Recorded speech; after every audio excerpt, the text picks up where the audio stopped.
Chapter 187. Earth Elemental. Earth Elemental was divided into several subcategories. Even though Earth God's emissary was named Earth Elemental, Ekman's Earth Elemental was in fact Earth Elemental. Earth Elemental was one of the lowest elemental elements. It was extremely powerful in the early stages, but its growth was limited in the later stages. However, this was enough to give Brando a headache. However, his hand moved slightly and touched Scarlet's hand underneath him. He was stunned and lowered his head to see the red-haired girl lying flat on the ground, looking at him with her amber eyes. "I'm sorry. It's fine." Brando quickly let go of her hand and pulled out the dagger that was tied to his calf. Earth God's emissary retracted its hand and turned around. As a boss with high attack and defense, its agility was not high. Moreover, the bigger its body, the higher the agility penalty. Ekman was a little clumsy when it turned around, giving the two a chance. "Can you move?" Brando pulled out his dagger and asked. Scarlet sat up and patted the dust off her breastplate. She did not answer and only nodded. "Then be careful. That monster is very strong. Its elemental element is Earth Elemental, so be careful of its Earth Elemental attacks." Just as he finished speaking, Earth God's emissary roared as if to prove his words. It raised its right forelimb, and the limb was instantly petrified. The stony part of the limb quickly spread upwards, and in an instant, it became incomparably huge. The monster roared as if it was holding up a stone sword that was nearly 10 meters long. Then, it swung its sword towards the two of them. Dat! Brando and Scarlet jumped to the left and right respectively. The stone sword hit their backs and exploded. At that moment, it was as if the ground of the entire forest had jumped, and a shockwave swept out in all directions from the point of explosion, quickly catching up to the two who were still running for their lives. The red-haired girl groaned, and Brendel spat out a mouthful of blood. He glanced at his own attributes and found that he had lost more than 30 HP just like that. It was close to the damage of the Ring of the Wind Empress. Moreover, he had the strength of a silver tier now.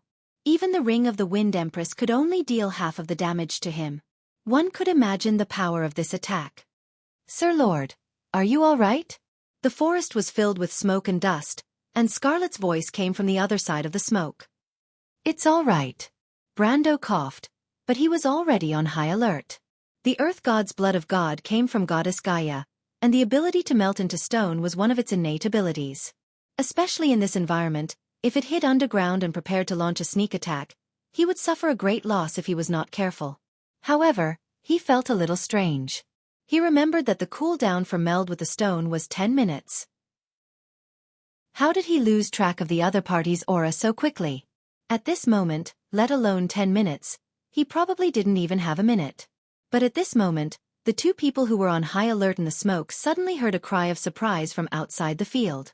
"Metisha!" Brando's heart tightened.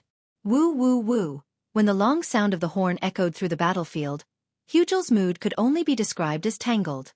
It was not as knowledgeable as Conrad, who could recognize the famous silver elves just from the unique sound. But it wasn't too bad, because from its position, it could easily see a row of silver-armored elven warriors, silver hair, and a shiny double-ended sword. Even if it was a fool, it knew who the other party was. Its subordinate's attack was quickly thwarted. No, it could not be described as thwarted. It was a one-sided defeat. The silver elves' charge was abnormally terrifying. They were like 10 shining silver blades. They cut into its subordinates like butter, entering and exiting its territory as if there was no one there. If not for Conrad's dark mercenaries rushing over in time, the battle would have turned into a complete defeat. However, the silver elves did not suffer any losses from the counterattack. The lizard men and dark mercenaries had just finished their counterattack. They threw out a strange crystal and retreated under the cover of the explosion. In the end, Hugel found that it had lost almost 10% of its forces on the left flank. The lizard man threw its dagger on the ground. It was a fugitive, and the failure of the gamble only made it mad. It could see that Conrad was afraid of the silver elves, but it was not afraid. Weren't they just a group of silver elves? The silver elves were just The Cruz Empire's second-line standing army had this kind of strength, and it was not like Hugel had not fought with such an army before. It was originally a criminal that escaped from the Empire, or rather, it was an exiled criminal. It narrowed its eyes and observed for a while, but it soon found a problem. The lizardman bandit leader immediately called for his assistant and ordered him to lead a group of men to attack from the back of the ruins. Although it was a taboo to divide the forces in battle, Hugel noticed that the enemy only had about 30 to 40 men coming back and forth. It decided to take a gamble and see if its guess was correct. But what Hugel did not know was that it had a strong ally at this time. It thought that Conrad, who it could rely on, was already prepared to escape. The lizardmen crossbowmen finally gathered. After a short while of adjusting their shooting range, they occupied a high point outside the ruins. The rain of arrows quickly flew into the air and fell down, covering both the lizardmen and the lizardmen.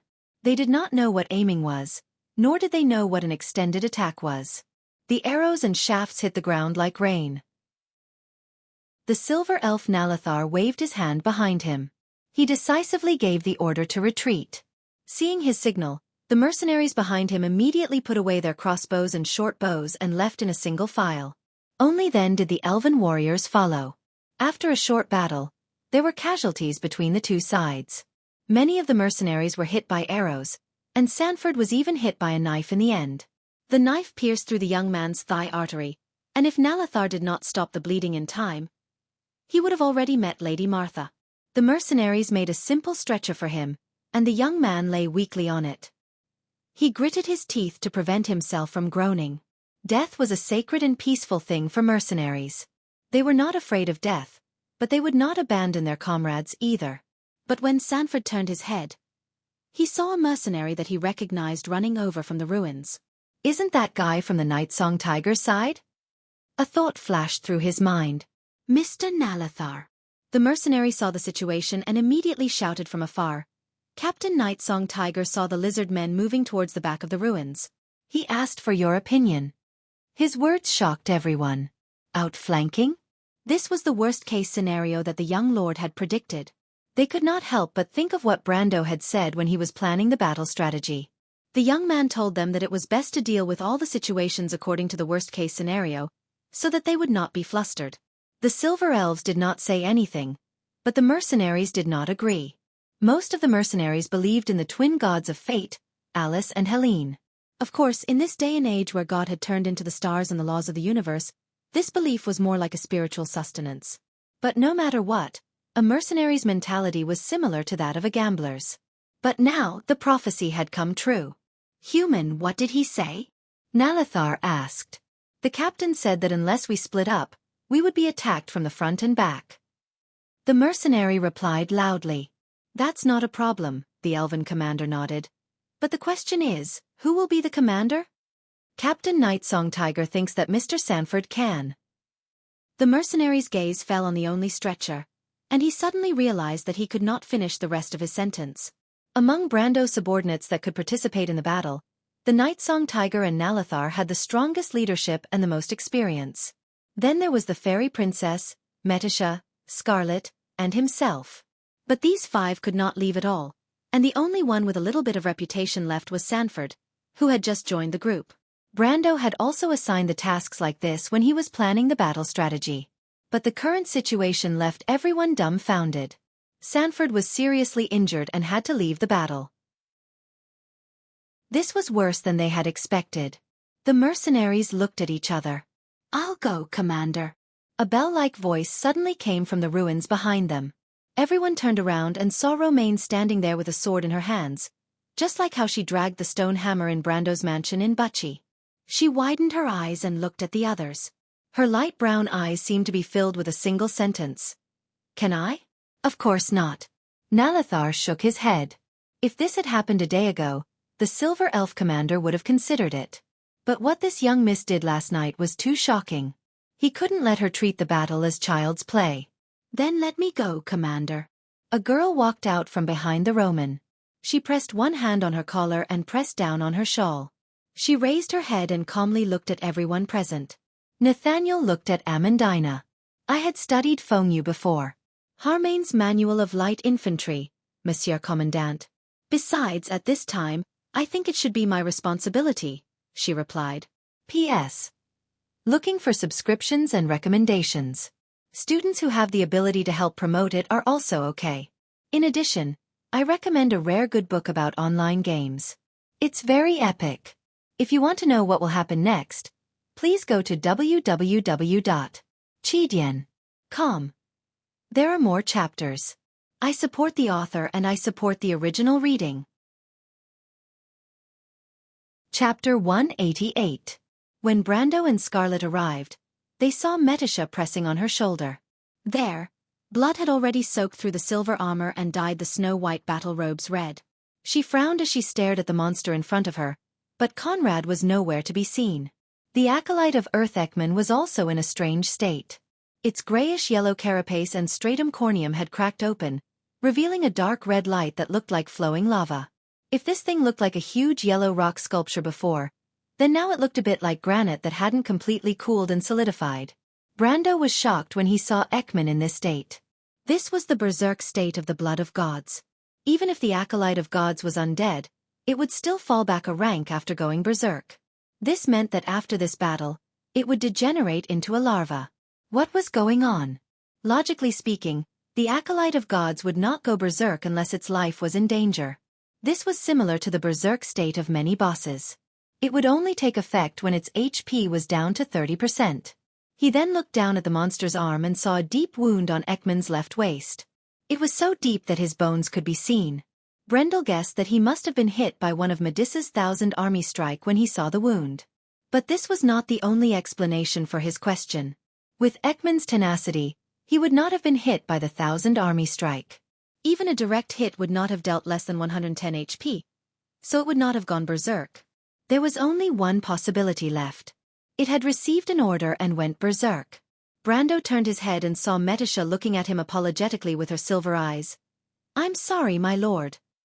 The fairy princess gritted her teeth and whispered, "I let Conrad escape." Brendel blushed with shame. In fact, it was his negligence. He did not expect Ekman to attack in the east and attack in the west. In his opinion, Ekman was an insect that had been contaminated by the blood of gods. It should not have such intelligence. But he did not expect that as long as Conrad controlled the scabbard, he would be able to make decisions for it.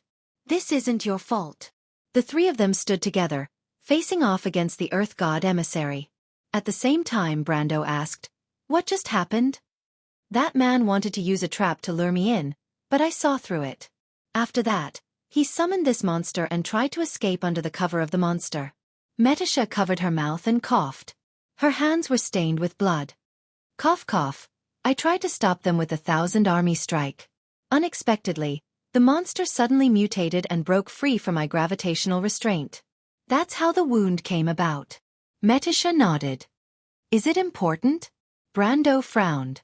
The Angel of Earth's strength had increased by 20% after it went berserk. If Metisha had taken a direct hit from it, her injuries would not have been light.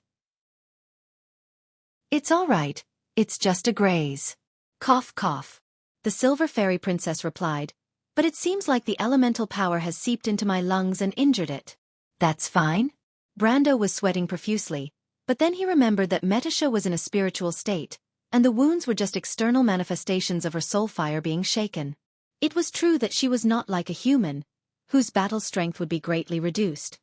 "What do we do now?" Scarlet asked. "We have to change the plan." Brando stared at the motionless Earth God emissary. He could not understand why Conrad was in such a hurry to separate from the three of them. He did not even hesitate to use the precious blood of gods to make the god emissary enter a berserk state. "Scarlet, you and Metisha will chase after that man. Don't let him mess up our plans. As for here, leave it to me." "You!" The red-haired girl turned her head, a trace of doubt flashing in her eyes. "My lord?" Metisha was also stunned. As a summoned creature, she naturally knew Brando's strength. No matter how experienced a silver-ranked warrior was, it was impossible for him to be a match for a monster that had activated its elemental power. It was impossible for him to even stall for time. "Have you forgotten my true abilities, Miss Metisha?" Brando replied in his mind. "Are you talking about a planeswalker, my lord?" The Silver Fairy Princess replied in her mind. Brando nodded. "I'll go with you," Scarlet suddenly replied. She gripped her halberd tightly as she stared at the giant monster in front of her. Even though the monster was motionless, as if it was dead, there was not a trace of its aura. But the three of them knew that if they moved, the monster would immediately attack. If you die, Metisha and I will not have the confidence to deal with this monster. In order to protect the remaining members of the Grey Wolves mercenaries, your life is my life." Brando was stunned. "Miss Scarlet is right, my lord," Metisha also replied, her voice soft. "As long as this monster is not here, even if I am alone, Conrad will not be able to defeat me. Conrad is no match for me. Wizard hunters, I've fought many of them in the Myurna." "All right." Conrad knew that this was not the time to argue, and with Scarlet's help, his chances of success would be higher. He took out his second card of the day. "Then let's split up." As he spoke, he revealed the card that he was holding. Silverfoal, Legendary Splendor V, White, Mana 10, Treasure, Strange Item, Divine Item, Level 7 Construct. The Silverfoal has the ability to float. Made from Mithril. The moment the card of fate appeared in the air, it immediately formed a magic circle on the ground. A white light flashed from the magic circle, and the neighing of a warhorse could be heard from within.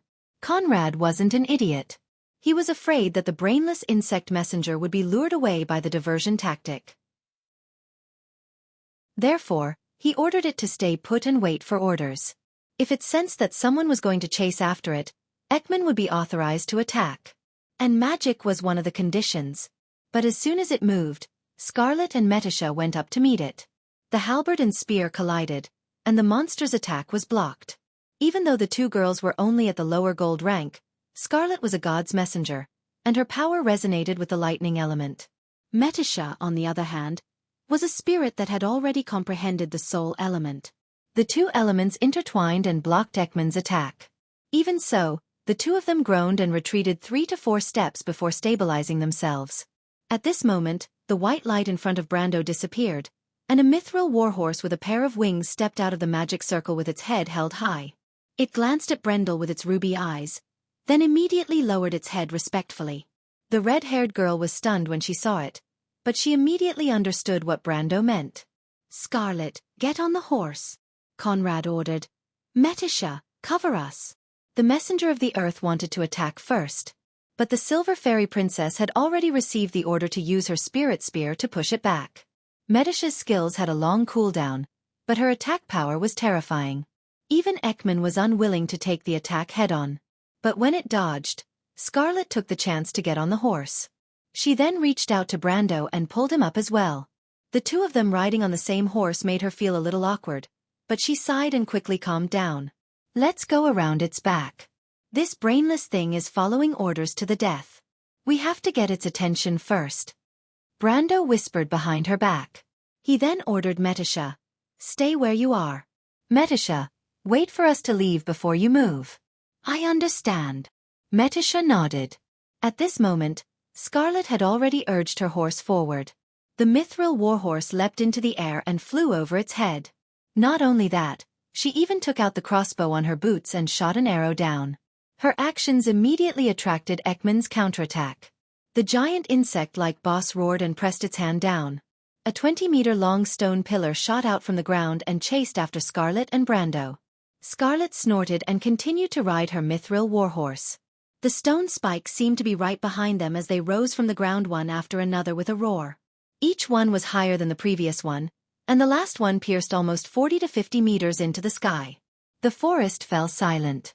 Looking up from below, the dense stone spikes almost formed a crisscrossing forest of giant stalagmites. The moment the messenger of the earth's hand left the ground, the stone pillars immediately crumbled. It looked at the mithril warhorse that was flying further and further away and let out a low growl. Then, it landed on its hands and melted into the ground. This was the last thing Metisha saw. In fact, she had seen with her own eyes how this thing came out of the ground to attack Brando. She knew that it was using the same trick to chase after them. She was relieved. She looked around and recalled the direction Conrad escaped in. Then, she patted her unicorn companion's neck and ordered it to chase in that direction at full speed. Brando, who was in the air, saw this scene as well. He immediately ordered Scarlet to lower their altitude. Even though the insect-like creature did not have much intelligence, it still retained its natural instincts. It would not chase after a prey that it could never catch. That was why in the past games, luring monsters was a skill that required a lot of skill. It was the same in this world. He had to give it hope. The mithril warhorse quickly lowered its altitude and slowed down under Scarlet's control. But this did not mean that they had let down their guard. On the contrary, Brando was paying close attention to their surroundings. "What do we do next?" Scarlet asked. "Bring this thing back," Brando replied in a low voice.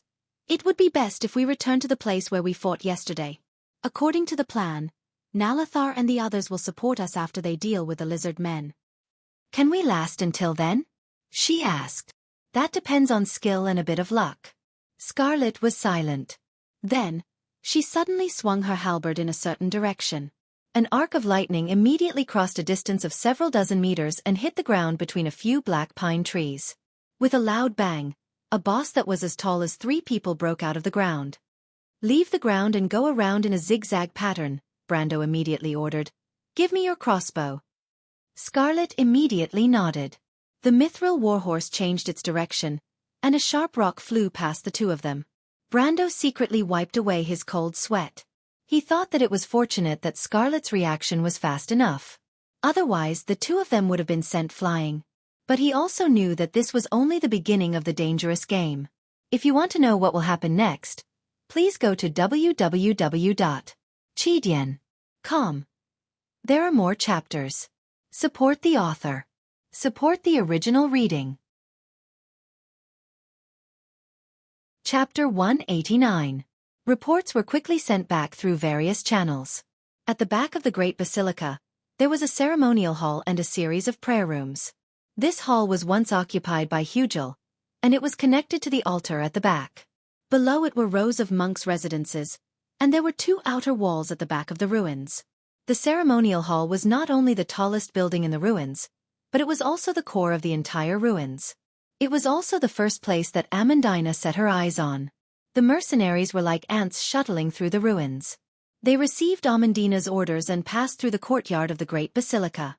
The courtyard used to be the place where the silver elves prayed and meditated, but the beautiful and tranquil sanctuary was now in ruins. The beautiful and exquisite white corridors were now left with only a few pillars. The silent forest of pillars seemed to be filled with whispers of the past, narrating the history of this place. In this silence, the first 3 mercenaries of Lopez arrived at their destination. They set up a defensive line at the core of the Great Basilica, the second outer wall at the northwest corner of the ceremonial hall. From there, they could observe the lizard men in the forest. The Silver Elves had built 2 outer walls as a defensive line for this sacred and forbidden area. But after several centuries, the weathered walls had almost collapsed. Today, apart from the height difference between the first and second outer walls, the back of the ceremonial hall was almost undefended.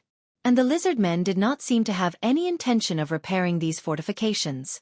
There were 2 main reasons for this. First, they did not have the ability to do so.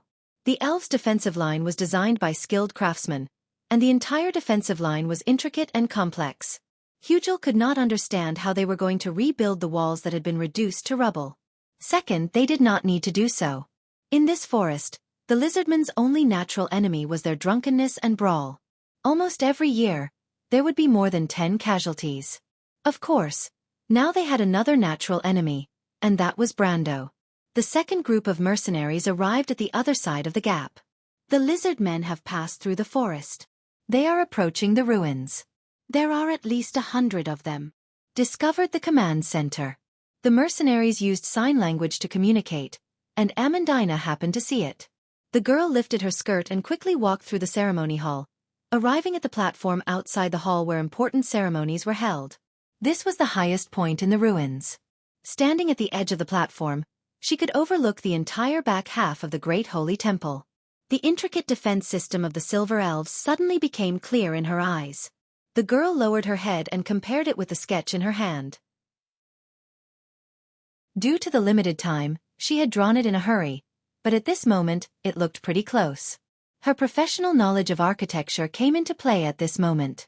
This was the Silver Elves' fortress system from 5 centuries ago, and it happened to be the one she was most familiar with. She turned back and with all her strength, lifted from the ground the banner, which consisted in fact, of 2 spears bound together in a piece of grey cloth. No design, no emblem, not even any distinguishing mark. The cloth was made from Brando's cloak. She raised the flag and pointed in a certain direction. This meant 2 things. The first was to inform Nalathar and the Nightsong Tiger that the rear was still standing. As long as this flag was still there, they didn't need to divide their forces. The second was, Grey Wolves mercenaries, defend the fourth breach. But when the Grey Wolves mercenaries saw this order, they couldn't help but look at each other. The platform used to be an extremely safe place, but that was only in the past because half of it had already collapsed. If the lizard men broke through the front, they could easily rush to Amandina's position. Brando had told them that their duty was to protect the noble's daughter, but now she wanted them to go to the other side. "Miss Amandina?" one of the mercenaries asked loudly. "Listen to my orders." But Amandina waved her hand and said loudly, "I am the commander now. Obey my orders. As for what happens next, that is a matter for the future." The mercenaries stopped talking, but the girl on the platform frowned. She raised her head and saw that the lizard men were coming out of the forest one after another. Their formation was very scattered, which meant that the other party might have noticed the weakness of their inferior numbers. But this wasn't the worst part. The worst part was that she only had 15 men, and she didn't have the advantage in terms of individual strength. A medium iron ranked against a medium iron ranked was at most a 1-4 or 1-5 exchange. She could only delay for as long as possible. Amandina clenched her teeth and gripped the flagpole tightly. Brando's forehead was covered in sweat. He couldn't remember how many times he and Xianxia had changed directions because they were too close to each other. He could almost see the tension in Xianxia's heart. Her heart was pounding in her delicate body, and her breathing was becoming more rapid. This was a sign that her stamina was beginning to decline. "You said, charge. How long do we have before we can use it?" Scarlet asked while panting. "Give me 20 more seconds." Brando had been calculating the time in his mind. "No, we can't delay them for that long." She immediately shook her head. Brendel turned his head to look. He hoped that this answer was not true, but he knew that it was an impossible assumption. Ekman had caught up to them, just as he had expected. Even though it was clumsy, the monster's speed in a straight line was astonishing. It only needed a few steps to make up for the distance it left behind. But Brando knew that he couldn't let Scarlet keep changing directions. At this rate, they wouldn't be able to lure the monster to their designated location even if the sky turned dark. Floating in the air could solve this problem for a while, but they gradually realized that the monster was becoming smarter. It used the stone pillars to attack the horses in the sky, but without the obstruction of the trees, it was like hitting a target. "We can't float," Brando replied. Scarlet gritted her teeth. The young man looked back again and saw that Ekman was getting closer and closer to him. He didn't dare to hesitate and threw a disintegration crystal behind him. The monster covered its head with its hands as a series of explosions sounded out. It didn't seem to have stopped at all as it leaped out from the smoke. The red-haired girl also felt the threat coming from behind. She had no choice but to order her horse to leap into the air. But Ekman thrust his hands forward, and the stone pillars immediately shot out from the ground behind them, heading straight for them. Scarlet immediately ordered her horse to change directions. However, it was inevitable for her to feel tired after such a long period of time. Her reaction was slow, and the stone pillar accurately hit the warhorse's rear thigh. The back of the platinum warhorse's body tilted, and it was sent flying and crashed into a tree. Brando and the red-haired girl were caught off guard by the huge impact. When the young man realized what had happened, he was already on the ground. At that moment, Brendel almost thought that he had returned to that night in Butchie's old mansion. When he was thrown out by the skeleton, he had the same feeling of confusion. It was as if a bomb had been thrown into his head. But the first thing he was worried about was not whether he had a concussion from the fall, or if there were any other problems. That was because he knew that there was another one that could kill him at any time. He was in big trouble. He was holding the last disintegration crystal in his hand.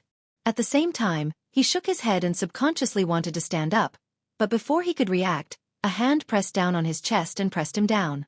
"Listen carefully." It was Scarlet's voice. Brando tried to open his eyes, but his vision was blurry. He could only see her face faintly. The red-haired girl was looking at him. "I'll delay that guy and buy you some time." "What are you going to do?" Brando shook his head and asked dizzily. He felt a sharp pain in his back, and he wondered if his spine was going to break. "Don't worry about me. I'm also an oracle. That brainless thing can at most injure me. I think I was the one who told you about the characteristics of an oracle. Cough, cough. Brando's eyes were half closed, and his vision was still not clear. He coughed and struggled to sit up. Then, he felt someone supporting him. Humph. The girl snorted and let go of him. The horse is behind. Don't waste time. After saying that, she lifted her halberd and turned around. In her field of vision, the huge monster had already knocked down 3 trees and was rushing towards them. Scarlet leveled her halberd and gritted her teeth. Brendel looked at Scarlet's back and could not help but be surprised. However, he immediately struggled to get up and grab the reins of the platinum colt. He didn't dare to waste time, and now was not the time to argue. Scarlet had made her choice, and he could only cooperate. This was the most basic rule in a team. Otherwise, the opportunity would be wasted if he hesitated. Brando mounted the horse and gave the order to gallop.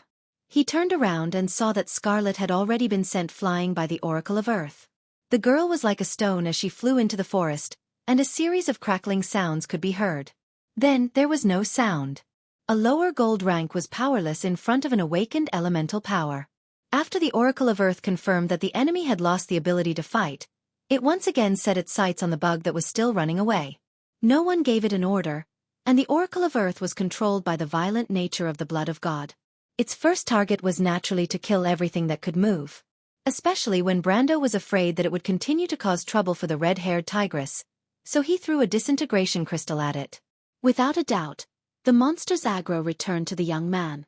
But the time that Scarlet had bought was useful. Because at this moment, Brando finally activated his charge skill that was in cooldown again. After 3 turns, he left a silver line in the forest. In fact, with the boost from the Platinum Warhorse, Brando's speed had exceeded 1000 OZ for the first time since he came to this world. This number was infinitely close to the peak of his agility in his previous life. If someone was lucky enough to see this scene from above, they would definitely see a beautiful silver line cutting through the forest. It would directly split the forest into 2 and extend into the distance. P.S. Continuous bursts are too tiring, so I need to take a break. Today I went to the Korean server to play Terra. Sigh, the Koreans are indeed ahead of the Chinese. If you want to know what will happen next, please go to www.chidian.com. There are more chapters. Support the author. Support the original reading. Chapter 190. The beast men had a proverb called Orsitrismasak, which meant that even a beast at the end of its road would still have the strength to fight back. Brando felt that this proverb was the most appropriate one to describe his current situation, but it was only limited to the first half of the proverb. The difference was that he couldn't bite anyone even if he wanted to. The Platinum Warhorse still had some strength left, but Brando himself couldn't support it anymore. As the saying goes, the evils you bring upon yourself are the hardest to bear. When Brando used charge on the Platinum Warhorse, he didn't consider the relationship between vitality, dexterity and strength endurance in the game. To be honest, he couldn't be blamed, because in the game, it was difficult for a low-level player to obtain a pet that was much stronger than them. Thus, when the Platinum Warhorse burst out with 1,320 ounces, the maximum speed of both man and horse exceeded 25 times the speed of sound in an instant. After passing through the cone-shaped shockwave, the air resistance that Brando had to endure was like a fly flying into a piece of tempered glass at a speed of 10 kilometers per second. Even though Brendel's perception was 5 times stronger than a normal person's and he was able to react to his mistake in a fraction of a second, it was still a little too late. The Platinum Colt crossed a distance of nearly 16 miles in a single leap, to the point that its terrifying speed formed an unnatural and magnificent bright silver belt in the forest. However, Brando also saw that his HP had reached its limit. Blood seeped out from his mouth, nose, eyes and ears, and his organs were all damaged.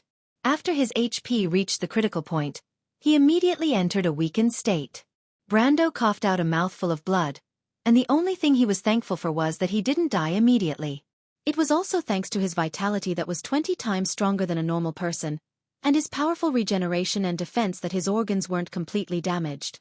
If this injury was inflicted on him when he first transmigrated, he would probably be dead by now.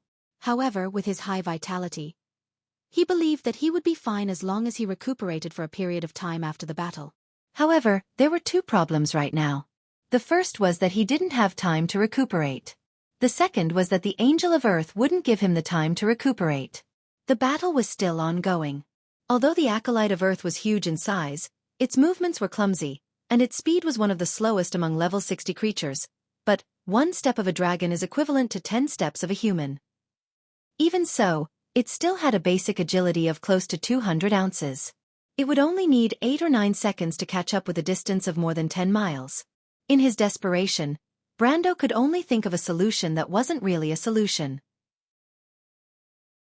He let his platinum warhorse lure the other party away, even if he had to be prepared to abandon his card and enter the graveyard. He raised his head and looked at the position of the sun. He was already very close to the predetermined location. Even though it seemed like he had traveled for half a day, that was because he had plenty of time, and also because he had to take care of Amandina and the Roman. It was impossible for him to travel as fast as he could with Ekman. Don't underestimate the fact that they had only been running for a few minutes, and that they had repeatedly changed directions. But even so, they had already gone about 50 or 60 li south into the hilly region. Brando was drenched in cold sweat when he recalled the entire process. Traveling 50 or 60 li was equivalent to recovering half of the Silver Elf's strength, which was equivalent to reaching the level of a gold-ranked warrior. 20 gold-ranked warriors were more than enough to deal with a level 60 boss. What he needed to do now was to stall for time as much as possible. Once Nalathar ended the battle, he would rush over at full speed. With their speed, they would need at least 10 minutes to reach this place. In other words, he had to hold on for at least 30 minutes. Brando spent a few seconds to roughly check his plan. When he did not find any obvious loopholes, he dismounted and patted the Acolyte of Earth's long metal cheeks. This mechanical creature seemed to be created by the gods. It was incredibly precise and sturdy, as if it would never tire. Even after receiving multiple attacks from the Acolyte of Earth, it remained unharmed. It was the best person to carry out his plan. But if he lost his warhorse, he would lose the ability to continue running. Doing so would be akin to drinking poison to quench his thirst. This was not the same as making decisions in the game. Brando was gambling with his life. His heart could not help but beat rapidly. Even so, he still decisively gave the order. BMW Silver. Go! He shouted the name he gave his warhorse and pointed at the path they came from. As for the details of the order, he could fill in the details in his mind. The platinum warhorse was not a natural creature, so it naturally did not fear Brando. It raised its head and looked at him with its ruby eyes to confirm the order. Then, he turned around and disappeared into the forest. Brendel pressed on his chest and endured the pain as he exhaled softly. He took out the platinum warhorse card and listened carefully in the direction of the forest. Not long after, Acolyte of Earth's roar came from the same direction, startling a flock of birds. As long as one did not fall into a state of madness, there would always be a time when one's hands and feet would turn cold. Hugel was like a red-eyed gambler as he sent his men into the battle in the great temple of Balagon. But it was like a bottomless pit. Initially, it was as if he had a stroke of luck and sent a portion of his men to attack the rear of the enemy.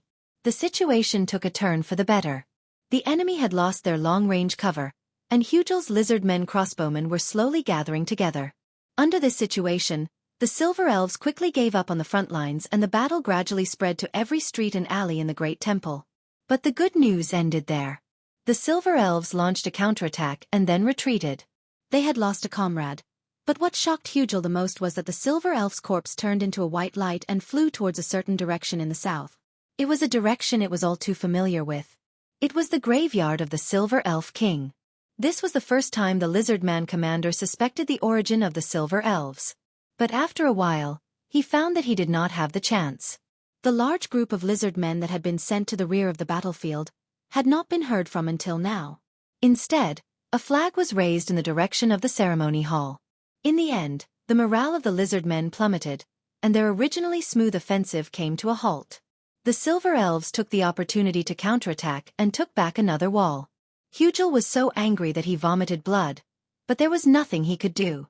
At the very least, he had begun to attack, and the advantage of having more people was beginning to show. But just as he was about to take advantage of the situation, he turned around and was surprised to find that he no longer had any reserves. That feeling was like a crazy gambler turning around to grab his chips, only to find that he had nothing left. However, All the chips that originally belonged to him were now on the gambling table, but the balance of the war was slowly tilting to one side. The 20 silver elves were still as steady as a great wall of steel, standing firm in the dark green tide. Hugel felt his hands and feet turn cold.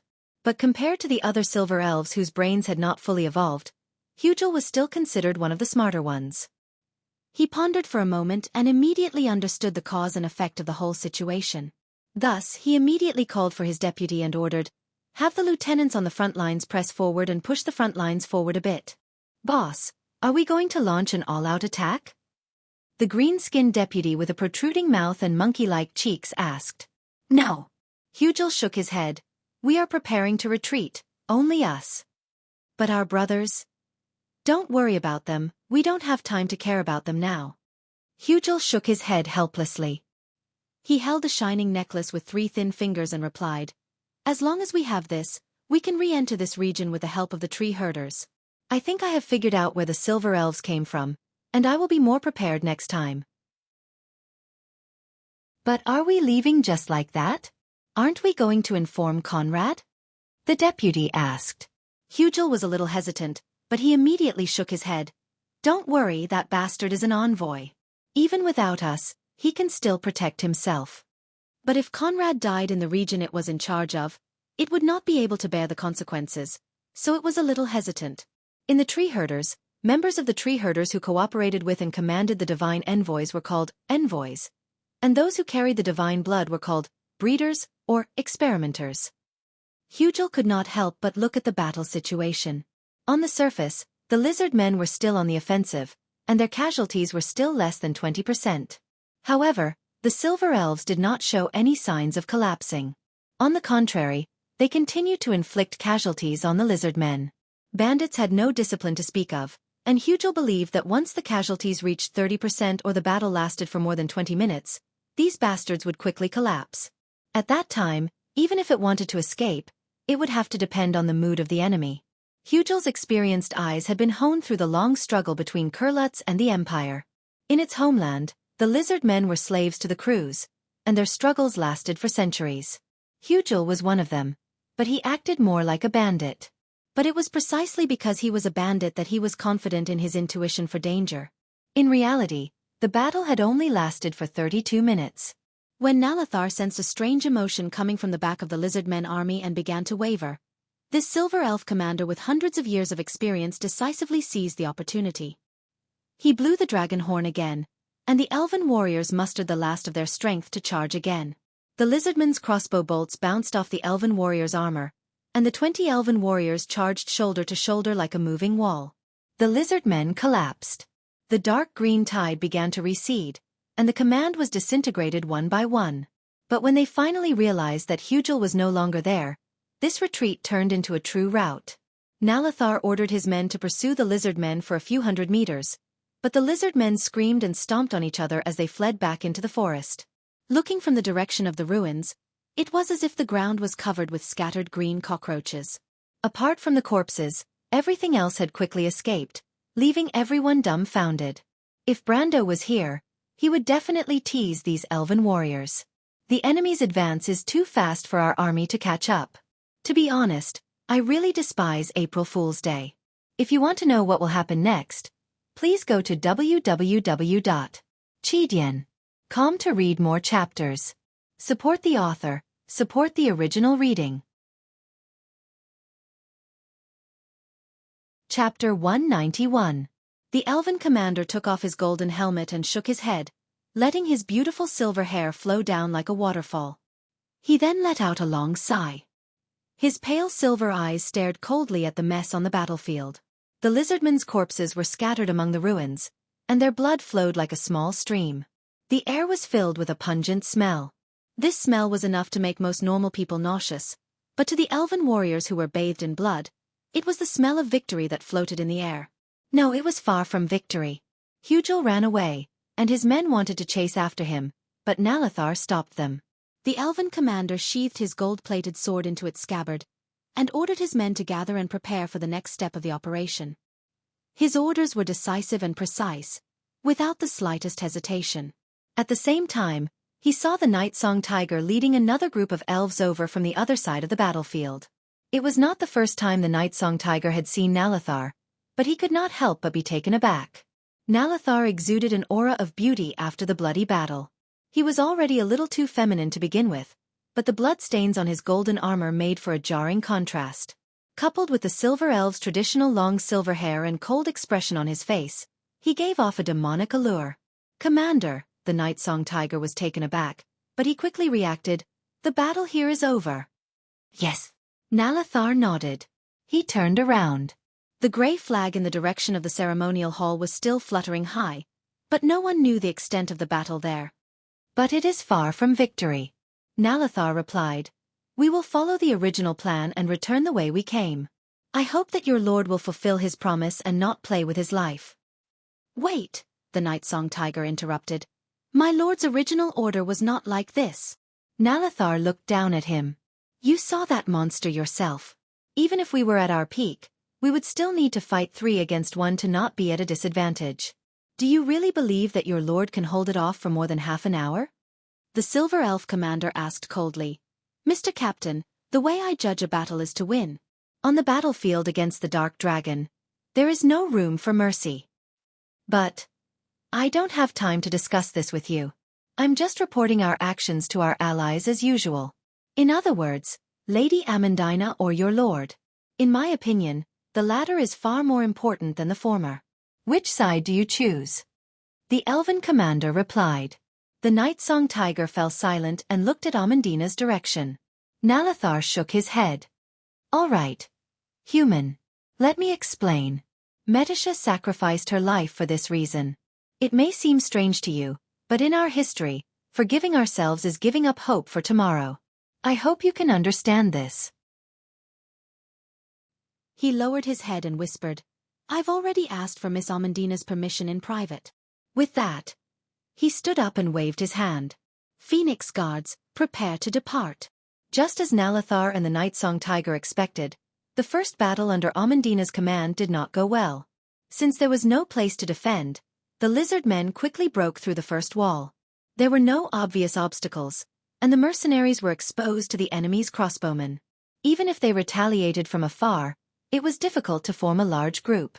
But at this moment, the mercenaries of Lopez's tenacious fighting spirit was undeniable. Under the attacks of the 3 mercenaries at the outermost perimeter and the enemies that outnumbered them by 30, they lost their positions 3 times in a row. The lizardmen's attacks were so dense that Amandina's 2 orders for reinforcements were blocked halfway. The last remaining mercenary detonated the only exploding crystal he had, causing the largest number of lizardmen casualties since the start of the battle. About 15 lizardmen collapsed on the stairs between the first and second outer walls. But after that, the battle became bloody. The mercenaries of Lopez and the lizardmen engaged in a cruel tug-of-war. Almost every stronghold that could be defended was fought over by both sides. After a 22-4 exchange, the lizardmen finally broke through the outer wall and began to attack the central platform outside the altar hall. It had been 19 minutes since the start of the battle, and 10 minutes since the first contact from the rear. The mercenaries began to shrink back, but this was not a long-term plan. The space left for them to shrink back gradually became narrower. Amandina was behind them. An arrow brushed past her fair face as it flew past. Blood quickly seeped out from her cut skin, but she did not feel it at all. She held the flagpole with both hands and stood firmly at the edge of the platform. She was calculating the time and the changes in the battle. She was waiting for an opportunity. But every mercenary's death on the battlefield made her heart sink.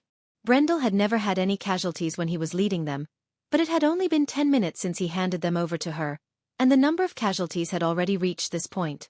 This was especially so when the little elven girl named Tia rushed over to block the fatal arrow for her. This noble daughter who had never personally experienced any war almost felt the tears in her eyes bursting out uncontrollably. But she bit her lips tightly and endured it. She used one hand to place the pale elven girl on the ground. Her body was still warm, as if she had just fallen asleep. Amandina felt someone pass her a handkerchief. She turned her head in surprise and saw Falerne looking at her calmly. She was the elder sister of the dead girl. "You're injured, Miss Amandina." "No, it's fine." Amandina took a deep breath and choked out, "I'm sorry." Falerne's pink lips moved. She wanted to say something, but she held back. Brando did not say anything, And she could not speak so easily either. "Please give the flagpole to me, Miss Amandina. It's not safe here." She hesitated for a moment and said. Amandina shook her head. "No, this is my position." This was her promise to Brando. She told herself that she had to keep it. The lizard men had already broken through the fourth line of defense, and the mercenaries retreated once more. Both sides were close to the slope formed by the collapse of the platform. From the distance it was less than 50 meters. Falerne saw that the lizardmen's crossbowmen had already raised their crossbows and aimed at the sky. Their accuracy was not high, but after repeated attempts, they were able to pinpoint the position under the flag. She frowned and stood in front of Amandina, one hand holding onto the thin elven sword at her waist. Like her sister, she did not have any spells left, but even so, she still had to complete her mission. "Falerne." "Yes. Thank you." Amandina coughed and said softly. She smiled faintly, but her eyes fell back to the ground. Her expression quickly became serious again. The lizard men tightened their crossbows, and a series of creaking noises could be heard from their group. But when they raised their crossbows again, she was not sure if she could block all the bolts. She gritted her teeth and unconsciously gripped the hilt of her sword. She raised her crossbow. Amandina and Falerne both felt their breath catch in their throat. Even if they were prepared to face death, they would still feel a sense of despair when they were about to face it head-on. But it seemed that the scene they imagined did not happen, because a small shining crystal suddenly flew out from behind them. It drew a beautiful arc in the air and fell into the group of lizard men below. It was like a blood-red flower blooming in a dark green ocean. With a loud bang, the lizardmen's severed limbs and internal organs flew in all directions. Then, it rained down like a rain of blood. Everyone was stunned, including the lizard men, the mercenaries, and even Amandina and Falerne. The only disintegration crystal they had left was the one in Amandina's hand, but she clearly gave it to the 3 mercenaries to use. Amandina subconsciously turned her head. She immediately heard a clang, and a long sword was thrown up from the ruins behind her. She immediately saw the Roman crawling up on all fours. She lay down on the platform as if she was about to die. She gasped for air as she looked at Amandina with a smug smile. "Phew, I almost got lost." "Phew, phew, phew. It wasn't easy to find this place." "Phew, Amandina, I've learned swordsmanship. I can protect you." "Phew. Aya, I'm so tired." "Wait." Amandina was stunned for a moment before asking, "Roman, why are you here?" "No. That's not it. I mean, didn't you give the disintegration crystal to Brando?" Amandina looked wronged when she heard this.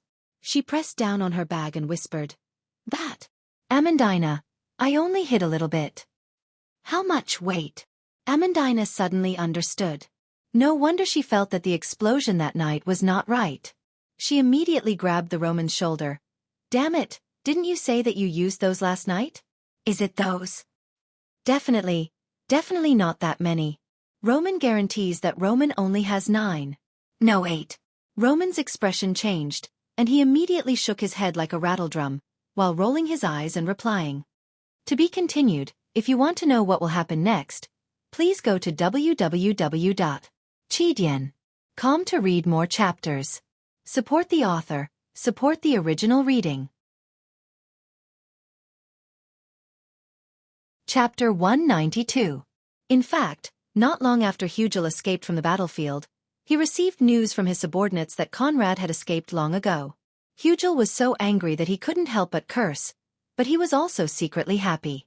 Originally, if he were to retreat first and leave Conrad alone, he would inevitably be reprimanded in the end. It was not impossible for him to be punished. If it wasn't for the secret of the Elf King's tomb in its hands, it wouldn't have dared to leave its subordinates behind and run away. Otherwise, it would have to bear the consequences of its actions. But now that Conrad had left first, the situation was completely different. Conrad had become the scapegoat, and Hugel had become the leader of the resistance. If it wasn't for the fact that he was the one who lured the Silver Elves out, Hugel would have been able to use this to make Conrad suffer. But even so, it was enough to make Hugel happy. Besides, didn't he still have other chips in his hands? Those damn elves. When it thought of this, it couldn't help but feel unhappy again. At the same time, it cursed in a low voice. No matter what, all the wealth that he had plundered over the years was stored in the hall of the Balagon Temple. Now that he had to give it away, he couldn't help but gnash his teeth in anger. But just as he was cursing in his heart, he bumped into his deputy who was leading the way. Hugel had nowhere to vent his anger, and this time he found a way to explode. "You brainless idiot! What are you doing?" The leader of the lizardmen suddenly realized that something was wrong. It raised its head abruptly, and a tall figure was reflected in its prismatic pupils. No, to be precise, it was a tall knight riding on a snow-white unicorn. His entire body was covered in heavy silver chainmail, and he wore a pointed golden helmet with a pair of wings protecting his face. At the top of the helmet was a white mane that hung down to the back of his shoulders. Behind him, there were rows of similar knights standing neatly behind him.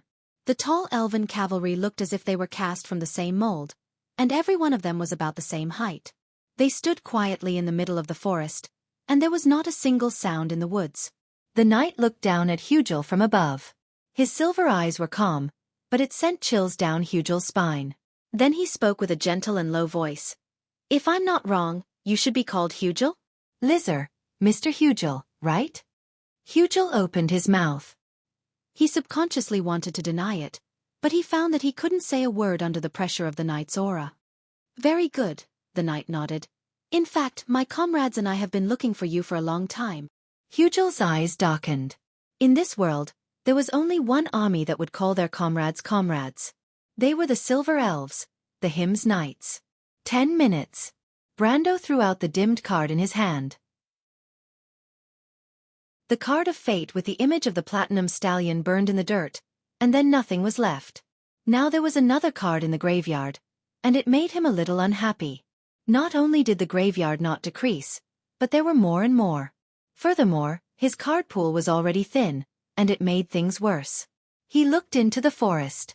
It was silent. Ekman's sense of smell was terrible, but his hearing and sight were very good. Its 6 limbs had hearing organs that could pick up over 700,000 different sounds in the natural world. It could distinguish sounds at least 3 times the frequency of a human's. But it was 4 to 5 miles away, and if he didn't make a sound, it would be difficult for the enemy to find him. Brando thought for a moment. He wanted to wait a little longer, but he was afraid that the enemy would turn back and cause trouble for Scarlet. If that happened, the red-haired tigress wouldn't even be able to defeat a normal person. So he raised his right hand and used the ring of the Wind Empress to fire at the direction of the forest. Since the ring had almost no effect on an elemental awakened monster, it was good enough to make a loud noise to lure the enemy. As expected, when Brando put down his hand, he heard the sound of trees falling in the forest.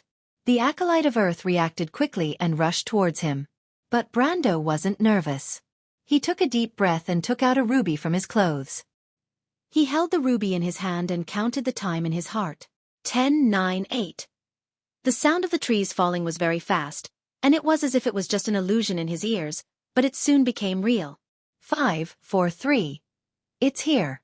Brendel used his middle finger to squeeze the gem between his index finger and thumb, placing it in the middle of what the witches called the magic triangle. Then he silently chanted the activation spell in his mind. The ruby flashed with a red light, and the surrounding 10 meters became silent. The sound of the wind, the rustling of the leaves, even the heartbeat, breathing, and the pulsation of the blood vessels, all sounds disappeared. Brando saw a light green number appear in his vision. 610. The Acolyte of Earth stopped in its tracks. The insect-like monster couldn't help but look around in confusion, but it soon realized that it had lost track of the faint heartbeat. But just as its simple brain was hesitating whether or not to turn back, a beautiful white deer suddenly appeared in the monster's field of vision. This thing actually dared to stroll around in front of him. To Ekman, who was in a berserk state, this was a blatant provocation. It let out a low roar and immediately rushed in that direction. Unfortunately, the sole white deer that Brando controlled was just an illusion. From an optical point of view, it was as fast as it could be, and as agile as it could be. Thus, the Acolyte of Earth couldn't do anything about it. He hid under an old tree and held the statue of the sole white deer. It was as if he was playing a game, teasing the terrifying enemy that was just a moment ago.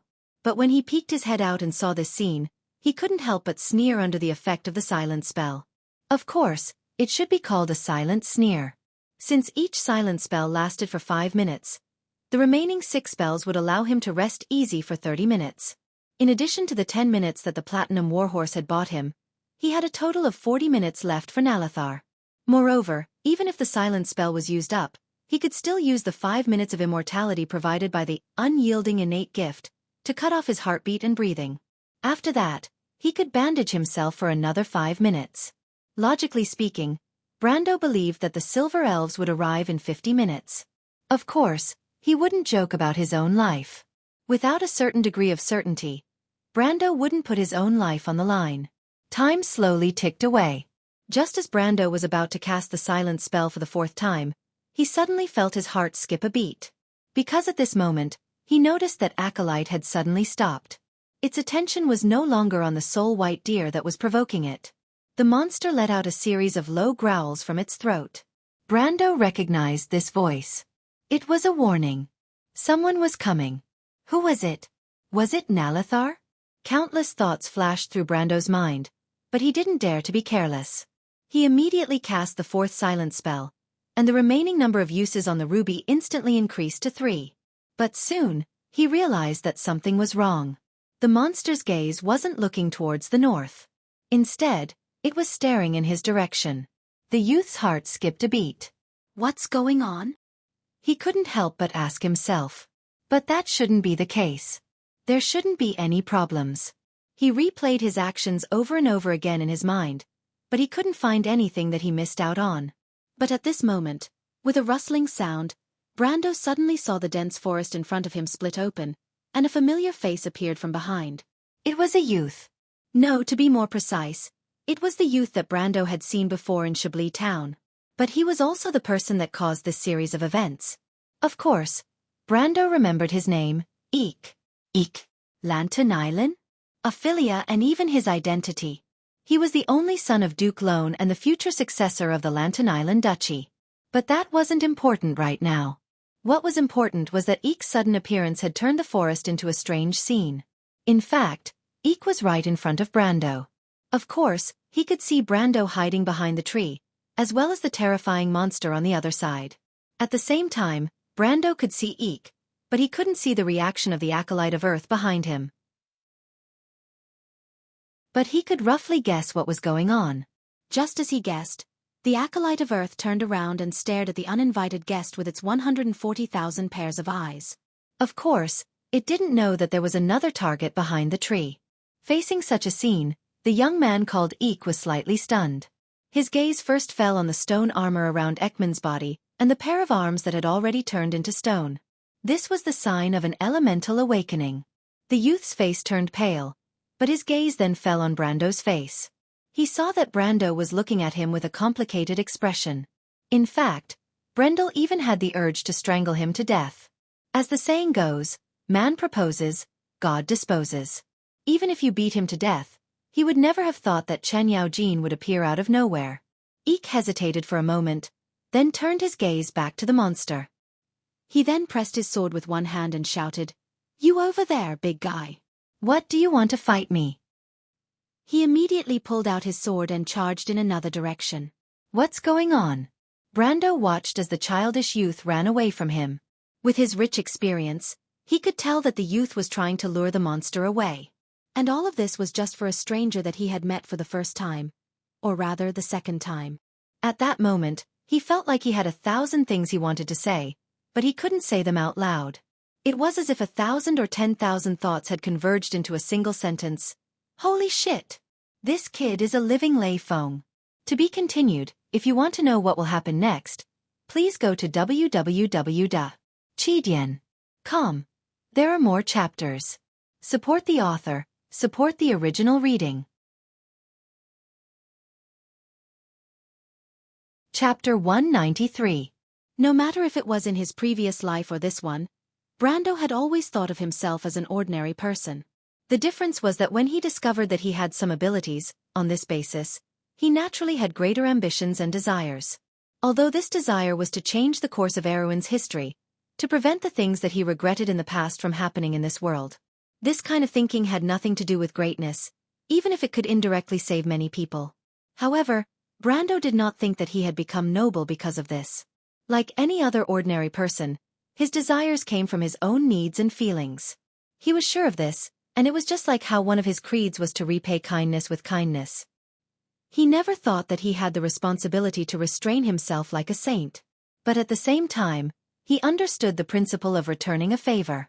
Thus, when Eek moved, Brando reacted. "Lady Martha, I didn't offend you, did I?" He cursed in his heart while dispelling the silence spell. He then shouted at Eek, "Don't run that way, come back." The young man was stunned, but the Earth God's messenger had already appeared between the two of them. The giant monster first glanced at Eek, but its gaze eventually returned to Brando. Although its brain was not very good, it could still recognize who its target was. "I say, luring my monster away without saying anything is not something a gentleman would do." Brando looked at the Earth God's messenger's densely packed compound eyes. His heart was in a mess, but he could not help but maintain his dignity as he said this. To be honest, he wanted to curse the young man in front of him, but he could not help but have a good impression of the young man's actions. He was in a dilemma. After hesitating for a long time, he could only mock the young man in front of him. "Thank you." Eek only looked at Brando and smiled gratefully. In fact, he knew that if Brendel did not make a move, he would only be able to hold on for a few seconds before being torn to shreds. The difference between the strength of a gold-ranked fighter and a silver-ranked fighter was not something that could be calculated with common logic. But speaking of which, it was still his fault. He was a mercenary, so of course he knew what the young man was holding. From Brando's gesture of dispelling the spell, he could tell that it was a silence spell. This spell was often used in battles, especially during sneak attacks and infiltration, so he was not unfamiliar with it. But when he saw the silence spell, he knew that he had made a huge mistake. In other words, he was the one who had dragged the other party into danger. But even so, the young man who was covered in wounds still made a move. He let out a sigh. He was certain that the young man was a righteous knight. He had been obsessed with knight novels since he was a child. Even in his dreams, he wanted to be a chivalrous knight. Of course, becoming a mercenary was still a long way from his dream, but his belief had never changed. In fact, it was precisely because of this that he was so well liked by the Grey Wolves mercenaries. "Mr. Knight, let's defeat this monster." Eek took a deep breath and said excitedly. He knew that even if the two of them worked together, they would not be a match for the monster. But since they were going to die, they had to die a heroic death. To be able to fight side by side with a righteous knight, Eek felt that it was not a misfortune. It was Martha's appreciation of his ideals. But Brando did not understand this idea. He was slightly stunned. "What?" As soon as he finished speaking, he saw the monster's eyes flashing red. This was a sign that it was about to attack. Brando's body tensed up instinctively. He had already activated charge, but the next moment, he realized that the attack he was waiting for did not come. Because when Ekman turned around, Brando saw the young man taking the opportunity to slash at him. "Shit! Are you crazy?" Brando wanted to use his hands to cover his eyes. This was a horrible sight. A young man who was at most level 30 silver rank was attacking a level 65 boss without hesitation. He could almost imagine what would happen next. As expected, before Eek's sword could even reach a meter away from the Earth God's emissary, a layer of rock appeared out of nowhere and blocked his attack, preventing him from advancing. This layer of rock was made up of hexagonal pieces of rock. It was one of the Earth Messenger's strongest passive skills, Rock Shield. The rock was made up of the toughest granite. There were 3 layers from top to bottom, and each layer was at least 6 centimeters thick. As long as a physical attack was within a meter of Ekman, this layer of rock shield would automatically activate. Normal physical attacks would not be able to harm the monster at all. But Eek did not know this. He knew that he was in trouble when his attack was blocked. But it was too late for him to retreat. The Earth Messenger swung its arm, and a sharp wind blade was formed from the rock. Countless rock fragments flew past and formed a second attack. At that moment, Eek thought that he was going to die. But at that moment, he felt someone ramming into him with great force, and the two of them flew to the side. The young man groaned as he fell to the ground. He opened his eyes in shock and saw that the Earth Messenger's attack had missed. He turned around with a pale face and saw Brando getting up from the other side. He immediately knew what happened. After a moment of shock, he quickly replied with gratitude, "Thank you." "Damn it!"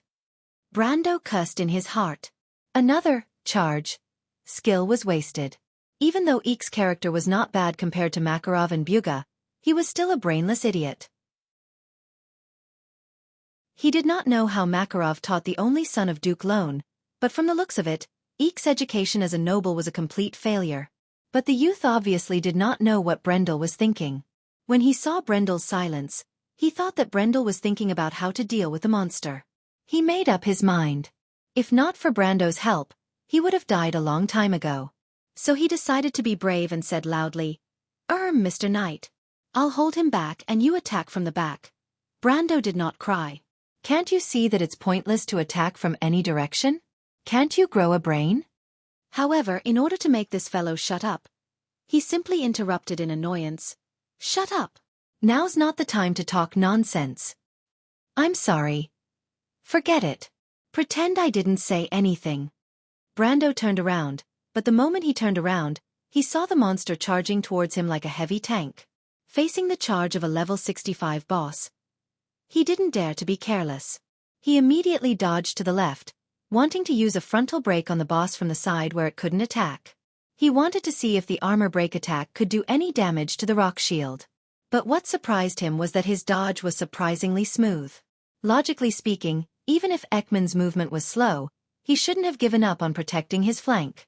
He was prepared to take the hit, but he didn't expect that he would be able to escape from Ekman's attack range so easily. But he suddenly thought of another possibility and broke out in cold sweat. He turned around and saw Eek holding his sword in front of his chest, facing the acolyte of Earth head-on. Is there a need to do this? Brando gave up on using frontal break and raised his right hand to shoot out a wind bullet. The ring of the Wind Empress had only been charged for about 10 minutes, so it didn't have much power. However, the strong wind still disrupted Ekman's attack. Ekman's attack was supposed to hit the young man's chest, but it ended up hitting Ekman's left shoulder instead. Ekman screamed in pain as he flew backward and landed in the bushes. After a dull thud, he stopped breathing. Brando quickly took a step back and looked at the monster that was slowly turning towards him. He cursed in his heart. There was nothing he could do right now. He could only pray that Nalathar would arrive quickly. But it seemed that this wish was not realistic. Or perhaps, Martha did not hear his prayers at all. The forest was completely silent. It was as if there was only him and the oracle left in the forest. But at that moment, Brando heard a soft chuckle. The chuckle was so sudden. For Amandina, the battle became much simpler after the Roman joined the fray. Of course, Romaine was not willing to tell him how many exploding crystals she had. At first, she gave him 3 exploding crystals, and the mercenaries used explosions to chase the lizard men off the platform. However, even though the barbarians from the forest didn't seem to have fully evolved, they at least knew how to protect themselves. Under the command of their lizard-man lieutenant, the green-skinned reptiles quickly spread out and charged forward once again. This time, the Roman gave them 5 exploding crystals, and shook his head to indicate that he did not have any left. Romaine was a little clever because she could hear the sound of Nalathar's horn from the other side of the battlefield. The long sound of the horn reverberated in the air above the ruins. This was the signal that they had agreed on. This meant that the battle had ended. Even though there were no reinforcements, they could at least retreat. But for Amandina, this was not the result she wanted. Thus, her order was simple. Falerne, go and grab her bag for me. The elven girl obeyed her orders, and the end result was Romaine looking at Amandina with tears in her eyes. Amandina took out 5 crystals from her bag that was filled with strange items and asked with dissatisfaction, "Why did you hide so many? These things are dangerous, didn't I tell you? I took good care of them." Romaine replied with grievance. "That's not the problem. Forget it, I'll tell you later." Amandina sighed. "Falerne, distribute these exploding crystals. We're preparing to counterattack." She nodded and did as she was told. The result of the battle was obvious. To be continued. If you want to know what will happen next, please go to www.chidian.com. There are more chapters. Support the author, support the original reading.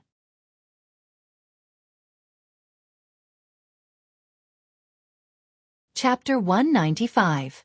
The crisp laughter seemed to have penetrated the silence of the forest. But how could there be a third party in the forest?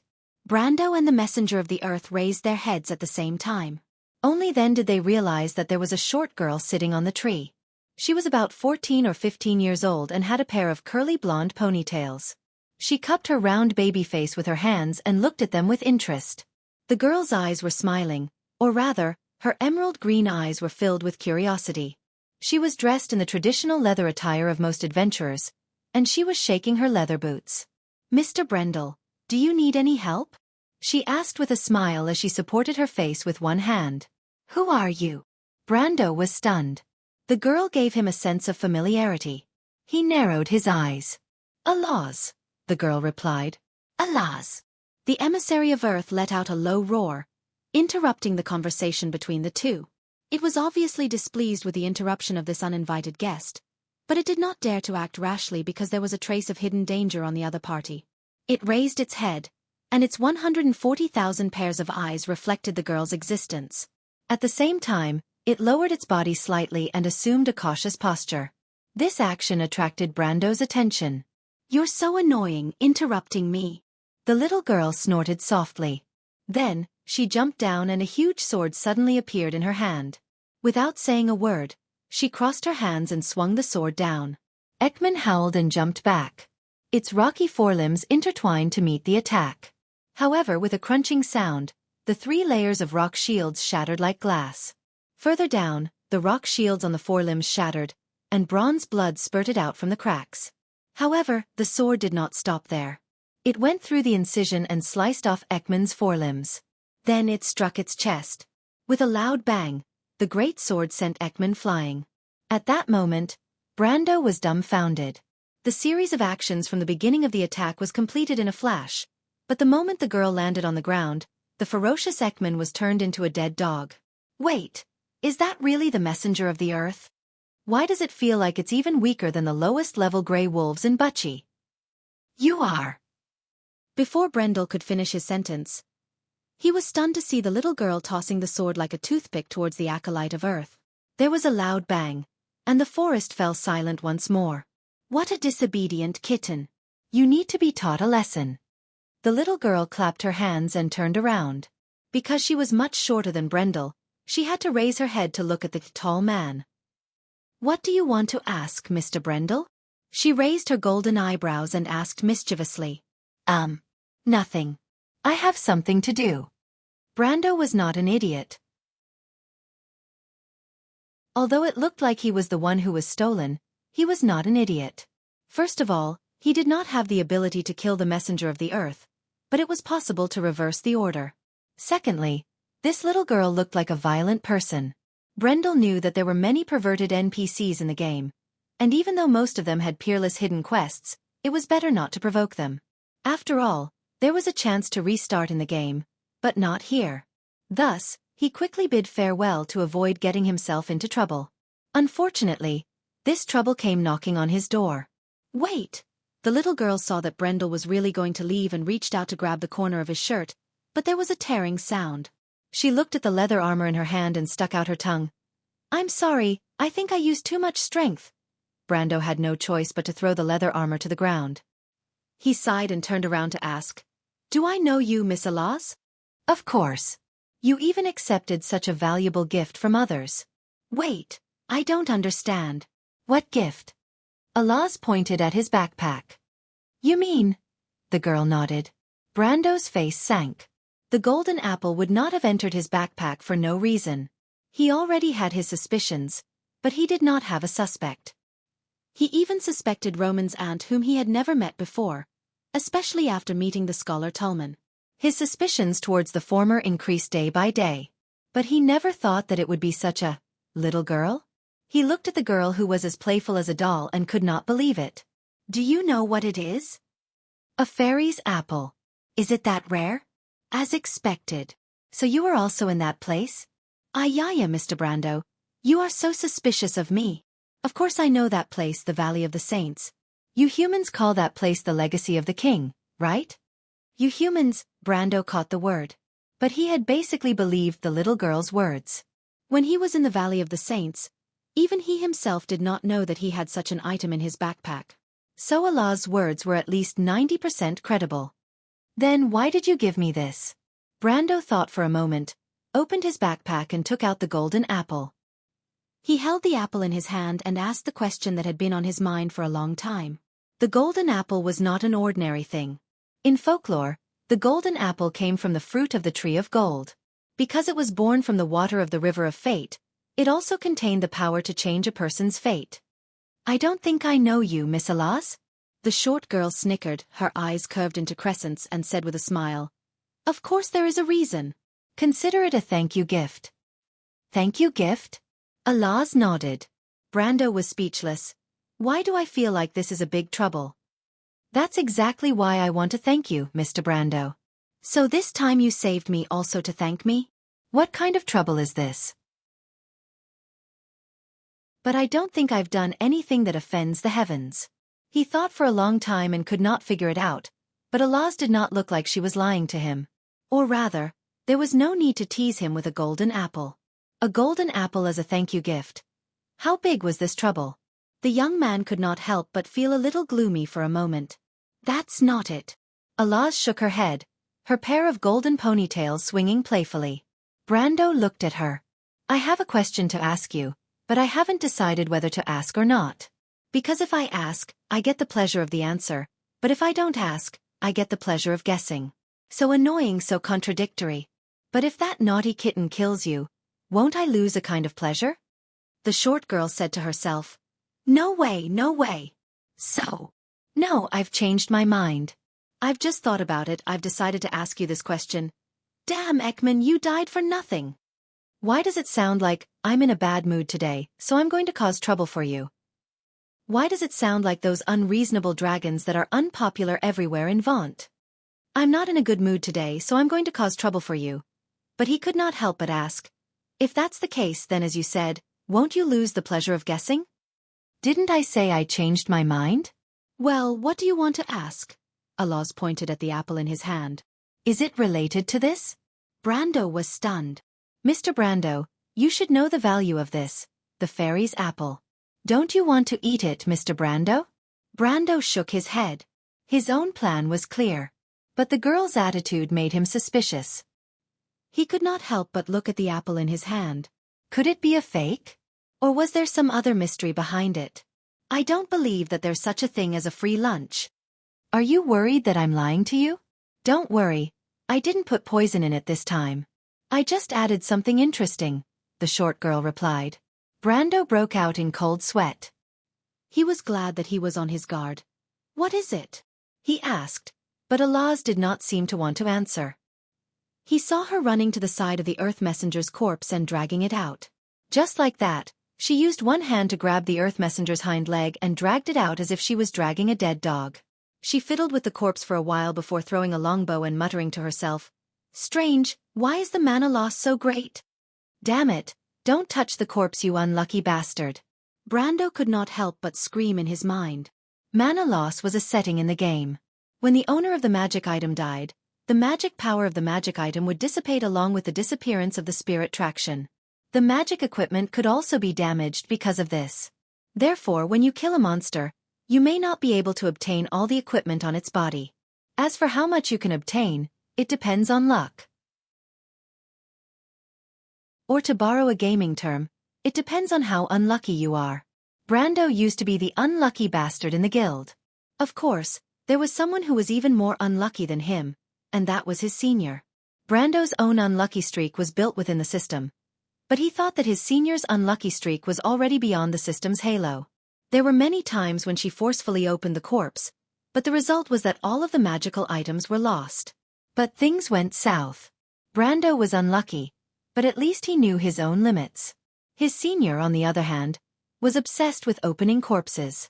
It was as if her life's goal was to defeat the unlucky bastard. But as the saying goes, fate is unbeatable. Thus, her challenge ended in a shameful failure. But today, Brando once again witnessed the birth of another unlucky bastard who was almost as unlucky as him. This was a level 55 boss with perfect storyline. It was almost 30 levels higher than the corpse of a boss with perfect storyline. The first item she got from the corpse was actually a bow. In fact, the acolyte of Earth's loot list was only a bow. It was a brass-grade shale longbow. Don't be like this. What happened to the strength of the mountains? Brando could not help but cry. P.S. Thank you everyone. I'm really happy to see everyone's praise and support. Thank you, everyone. I'll work hard to repay everyone's kindness by writing more chapters.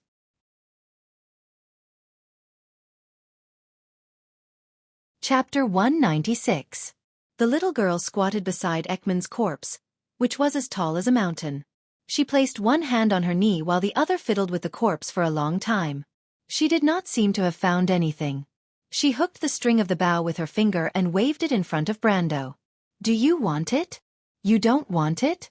Alaz shook her head, her golden ponytail swaying. It's useless to me. I just want to see what it is. Brando felt like crying. If you don't want it, then you should stay away from the corpse. He felt like he was going crazy, but she was the one who killed the acolyte of Earth, and he had no right to complain. That's all? What's all? Just this bow? How could that be? There are many other things, but they don't fit my taste, so I'm too lazy to touch them. The little girl answered. What kind of reason is that? Brando thought to himself, but he still asked. You haven't answered my question. What did you put on the golden apple? As a thank you gift, I think I have the right to know, right? He pointed at the golden apple in his hand. He wanted to give it to Freya or the Roman, but he decided against it. Only the heavens knew what was on the golden apple. Thinking of this, he could not help but put the golden apple further away, so as not to touch the interesting thing on it. It's a secret. The little girl laughed. A secret? Brando wanted to ask more, but he saw Alaz's expression change slightly. She suddenly looked to the side. She put her index finger to her lips and made a shoe gesture to Brando. Someone's coming. She became serious and whispered. Mr. Brando, your adventures are very exciting. I like it. But this time, I came to you because something happened in my clan. Fuluafa and I have to go back. I hope you'll take care of yourself. Wait. Brando was stunned. He suddenly thought of a possibility from the little girl's words. Could it be that this guy had been following him? His expression became a little strange, but even so, Brando did not lose his sharp instincts. He immediately found a loophole in the other party's words. Tribe, you are? Alaz nodded with a smile. Brando felt as if he had been struck by lightning. He was speechless. If he remembered correctly, there was only one type of creature in Wone that was not human and liked to use the word race to refer to their own race. That was the dragon race that no one, including the undead of Madara, liked. This race, which claimed to be superior creatures, was usually high and mighty, always did not do anything, and was unreasonable, was notorious. But he didn't expect that his prophecy would come true, and that he would really interact with such a little female dragon for so long. But fortunately, at least the other party was not in a bad mood and ate him for lunch, although it was a little late for lunch at this time. But in fact, Brando also felt that Alaz seemed to have a good impression of him. If he really had a dragon as his backer, Brando could not help but feel a little lucky for a moment. What kind of virtue did he have? Well, Mr. Brando, those people will be here soon. I don't want those inferior creatures, stupid things to see me. I'm right by your side. Don't worry, I won't let them hurt you. She stood on tiptoe and patted him on the shoulder in a mature manner, as if she was his big sister. Then, half of her body disappeared into the air, and gradually her whole body became transparent and disappeared without a trace. Hurt me? Did Nalathar and the others have to do that? Brando thought that she was talking about Nalathar and the others, thinking that the always arrogant silver elves were inferior creatures and stupid things. He did not know how to feel. He guessed that the Silver Elf King would be so angry that he would come back to life after hearing that. But what she said was not wrong. The dragon race was one of the few races in Wone that maintained a relatively pure golden bloodline. Just in terms of bloodline alone, they were much stronger than the Iron and Silver Elves. Moreover, the most abnormal thing about the dragon race was that although their fertility was low, any of their descendants were born with elemental power, which was one of the most prominent characteristics of the golden bloodline. But Nalathar came too late. He complained as he limped towards the corpse, thinking that since he had already been tainted by the unlucky hand aura once, he was not afraid of being tainted again. And maybe if he was lucky, a negative would turn into a positive, right? He first picked up the bow and looked at it in his vision, and found that it was indeed a shale longbow. Shale longbow, magic, penetration, 25 to 29, plus 4 dexterity, +2 strength. Activation, creates a petrifying arrow, 1 week cooldown. Brando weighed the bow in his hand, and was somewhat satisfied with the attributes. Although the Shale longbow only had a brass tag, and its attributes were only at the level of a level 40 equipment, the activation was very useful. The petrifying arrow was one of the few magic arrows that could not be created with magic. Its effect was to petrify the enemy, and the degree of petrification depended on the enemy's constitution. Generally speaking, an opponent below silver ranked would be turned into a stone statue.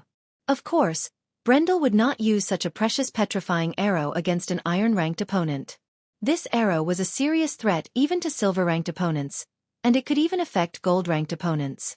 Like other magic arrows, the petrifying arrow would not lose its effectiveness over time, at least for a short period of time. Therefore, it could be stored for players, and many archer players had prepared it to store petrifying arrows. Magic arrows did not have to be shot with a bow anyway. Although the Shale longbow was not bad, it was still not comparable to the loot of a level 55 boss with a perfect rating. Hence, he couldn't wait to look at Ekman's huge corpse. Even though he knew that Alaz was still by his side, as a player, it was an irresistible temptation to be able to find the equipment of his dreams from a pile of unknown loot. He put the golden apple by his feet, and pulled out a necklace from under the corpse. Star of Flame, Magic. Increases the capacity of the fire element pool by half.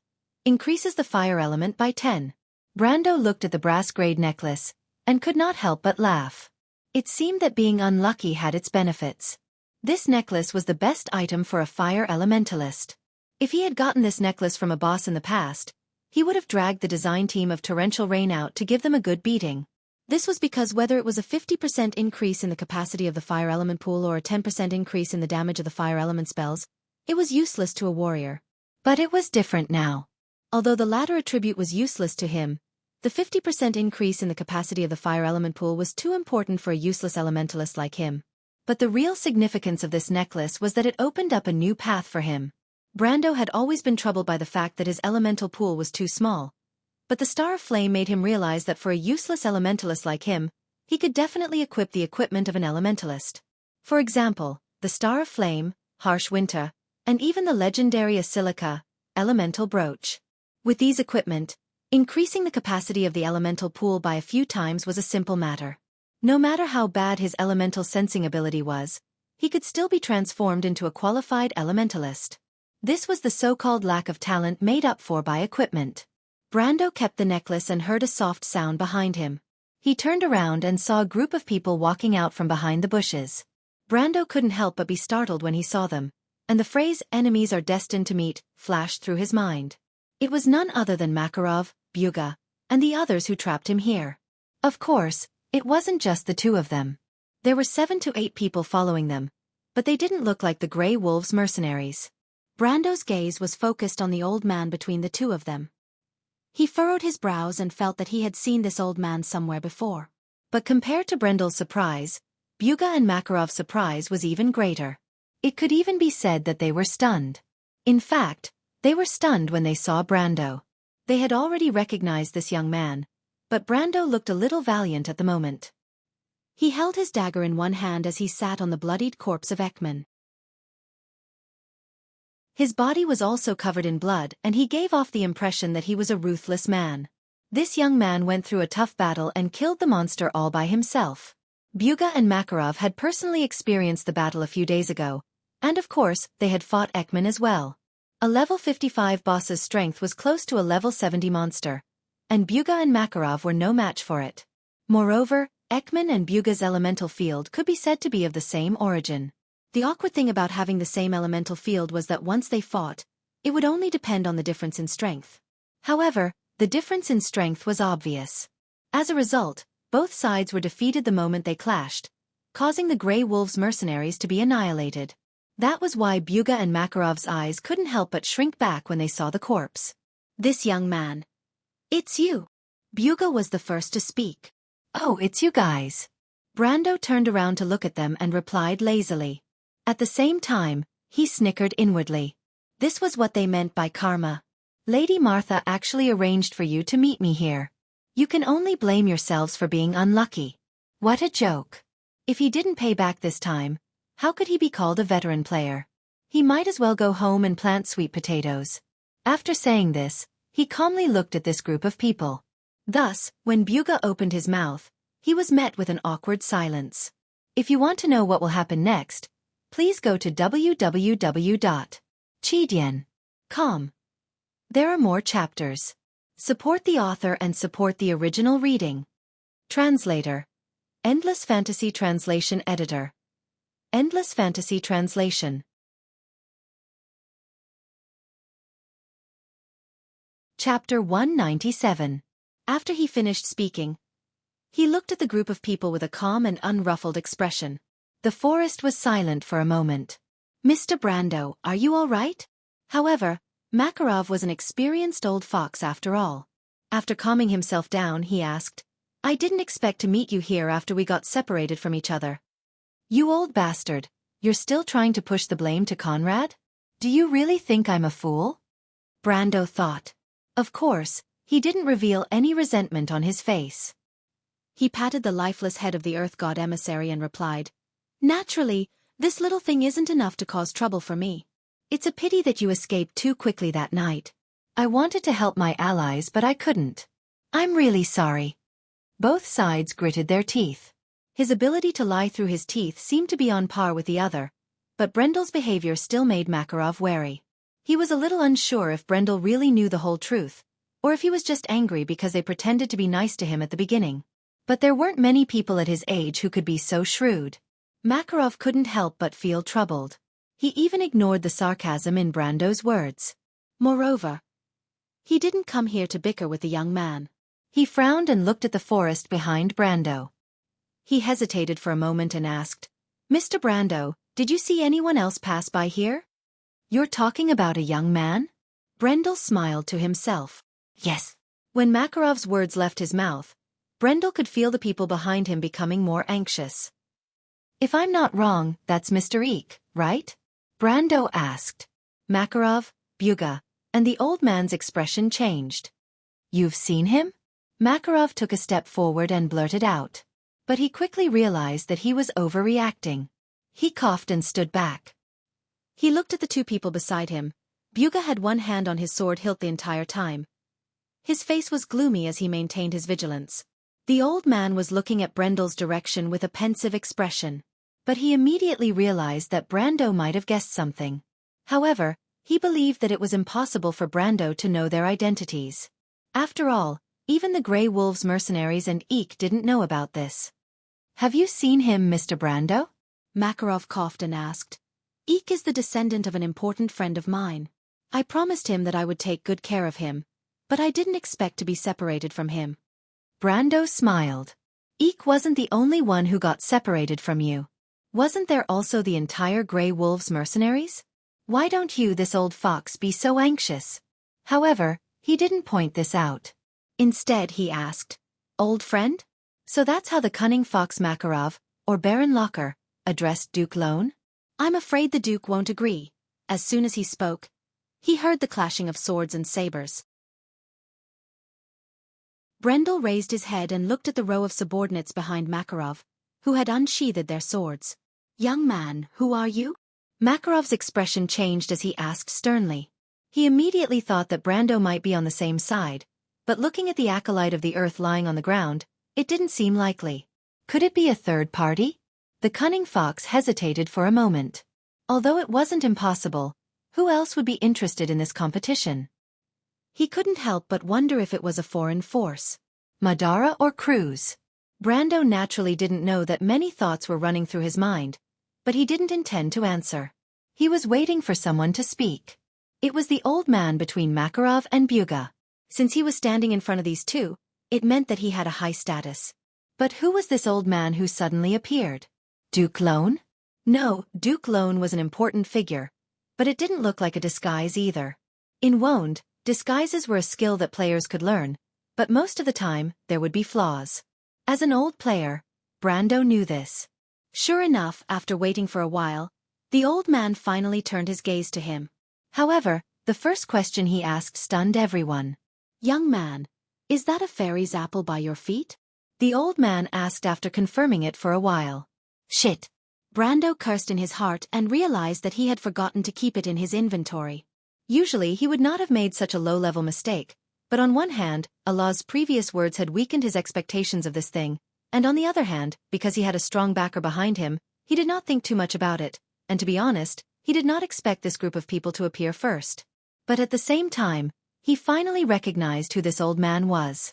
The chief court wizard of Erewhon, an elder who served Anson VII for 3 generations, Fleetwood? Hadwilla? Gemmer. This guy is the mentor of the current princess and the little prince. So he's here as well. I didn't expect Makarov to have such a hidden chess piece. No wonder he was so confident in leaving Eek in Chablis, as if he was leaving Eek to fend for himself. Even I was almost fooled. But in this way, this fellow's intentions were even more obvious. From the looks of it, everything that the Grey Wolves mercenaries were facing was very likely planned by this old fox. Was his goal just to not drag things out? Brendel could not help but grip the hilt of his dagger. Even though he agreed with the values of these nobles who were extremely utilitarian, but to play with the feelings of the people they interacted with day and night, or perhaps they did not even care about those people. Be it Sanford or Scarlet, everything they went through was the meaning of their lives. They fought hard for it, sacrificed for it, but to the people in front of them, it was like an abstract illusion that didn't exist. But when they no longer needed this facade, the dreams of those insignificant people in their eyes burst like bubbles. With a gentle poke, they couldn't even resist. Scarlet and the others probably didn't even understand this. Brando took a deep breath and gritted his teeth. He was determined to teach these people a lesson. It wasn't because he was a righteous person, but because he was in a bad mood right now. He was in a bad mood, and he had the ability to do so. That was why he wanted Makarov, Buga, and even this old man to pay the price for what they did to Scarlet and Sanford. Master Fleetwood, right? Brando picked up the golden apple and waved it in front of everyone. His action caused Makarov and Buga's expression to change. They finally understood what Fleetwood meant by the fairy's apple. That was the fruit of the golden tree. With Martha above, they had the power to change everything. The old king's body was like a candle in the wind, or the weak prince's fate. With the golden apple, everything could be changed. Was this the chance the heavens gave to Erewhon? Everyone couldn't help but think so. Even someone as shrewd as Sly Fox couldn't help but turn pale, and his breathing grew ragged. Even Fleetwood, who had experienced countless storms in his life, couldn't help but speak. "Young man, the thing in your hand is very important to us. May I ask if you are willing to sell it to us? We can pay you any price you want, be it money or power." Brando felt 2 slender hands on his shoulders. A small voice asked with a smile, "Do you want to sell it to them, Mr. Brando?" "I'll allow it." Brando only smiled and looked at them coldly. He raised the golden apple and asked, "You want this?" "That's right," Makarov continued. "Mr. Brando, the thing in your hand is very important to us. It is so important that it can change the fate of many people. Trust me, we don't want to buy it out of selfishness. We are also willing to follow the principle of fair trade. As long as you give us a price, we will do our best to satisfy you. Be it money, women, or power, anything you want." Makarov's words were provocative. Brendel's mouth twitched in disdain, and he sneered, "What arrogance! What are you going to use to guarantee all of this? Why should I trust you, Mr. Makarov? With the power of the Erewhon royal family behind you? You ask me what I want? Fine, I want to ask you 2 questions. 2 questions? Makarov, Buga, and Fleetwood looked at each other. What kind of request was this? But it was a once-in-a-lifetime opportunity, so he nodded. Go ahead. The first question is something I'm curious about. I don't understand your plan. Grandmaster Fleetwood is here, so why would Mr. Makarov and Mr. Buga risk their lives? Even the Grey Wolves mercenaries that you've been building for 10 years will be destroyed because of this. I don't understand. Makarov and Buga didn't expect this question and were stunned. But it was Fleetwood who coughed and replied in a low voice. "Young man, this matter isn't as simple as it seems. I don't know how much you know, but we don't want the outside world to know that the royal family is involved in this matter." He did not want to explain so much to a stranger, but it seemed like Brendel had recognized him, and the item in his hand was too important, so the old man had no choice but to lower his stance and explain it to him. "I see." Brando nodded. "So the second question is, Are you guys here to reunite the Grey Wolves mercenaries? Brando chuckled. Actually, I've recruited some of your men. Makarov and Fleetwood looked at each other and shook their heads. No, Mr. Brando, you're overthinking it. We're only here to chase after Mr. Eek because he insisted on looking for his companions and fiancé. He couldn't help but feel a little awkward when talking about his fiancé. After all, it was quite embarrassing to talk about the fiancé of the Duke's only son. But that was it. He shook his head and continued. As for the Grey Wolves mercenaries, it's already a thing of the past. It no longer exists. I'll thank you on behalf of the men you recruited.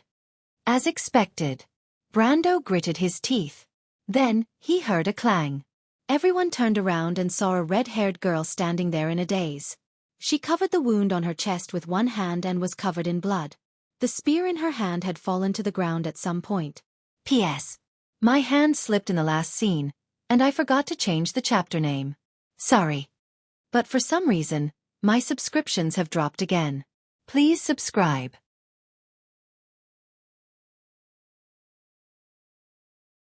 Chapter 198. Scarlet. Makarov was startled and looked at Brando bitterly. He finally understood why Brando had asked that question. But this was a crucial moment and Fleetwood would not allow him to make this young man unhappy. Even if his members were to be alienated in front of him, he could only grit his teeth and swallow his anger. However, this punch came quickly and fiercely. Even with his mental fortitude, he couldn't help but turn his head away when faced with the disbelieving, questioning gaze of the young girl he had raised with his own hands. Even if he had 1,000 excuses to explain himself, even if he knew that this girl who he treated as his adopted daughter hoped that he could at least explain himself, he couldn't say a single word at this moment. Everyone present could feel the power of the heart of gold pulsating in her body. He did not know what happened to her that caused her power to rise so quickly. He thought that it was because of her potential in a life-and-death situation. This meant that she was at least a genius that they had neglected. But on the other side, the golden tree in Brando's hand was also emitting the power of the heart of gold. That was the origin of the golden bloodline. Eating it would give one the destiny of being chosen by the heavens. Makarov's explanation was stuck in his throat, but when he opened his mouth, it became, "Scarlet, what are you?" His words seemed to drain all the strength of the young girl.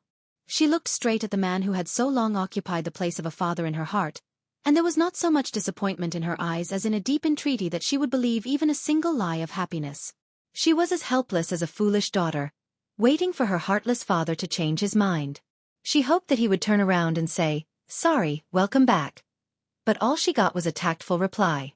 It sounded like he was concerned, but it was as if he had distanced himself from her like a stranger. The tall figure in her memory seemed to have become distant and blurry. She clutched her chest with one hand and tears burst out of her eyes. "I'm sorry, why?" She whimpered like an injured animal.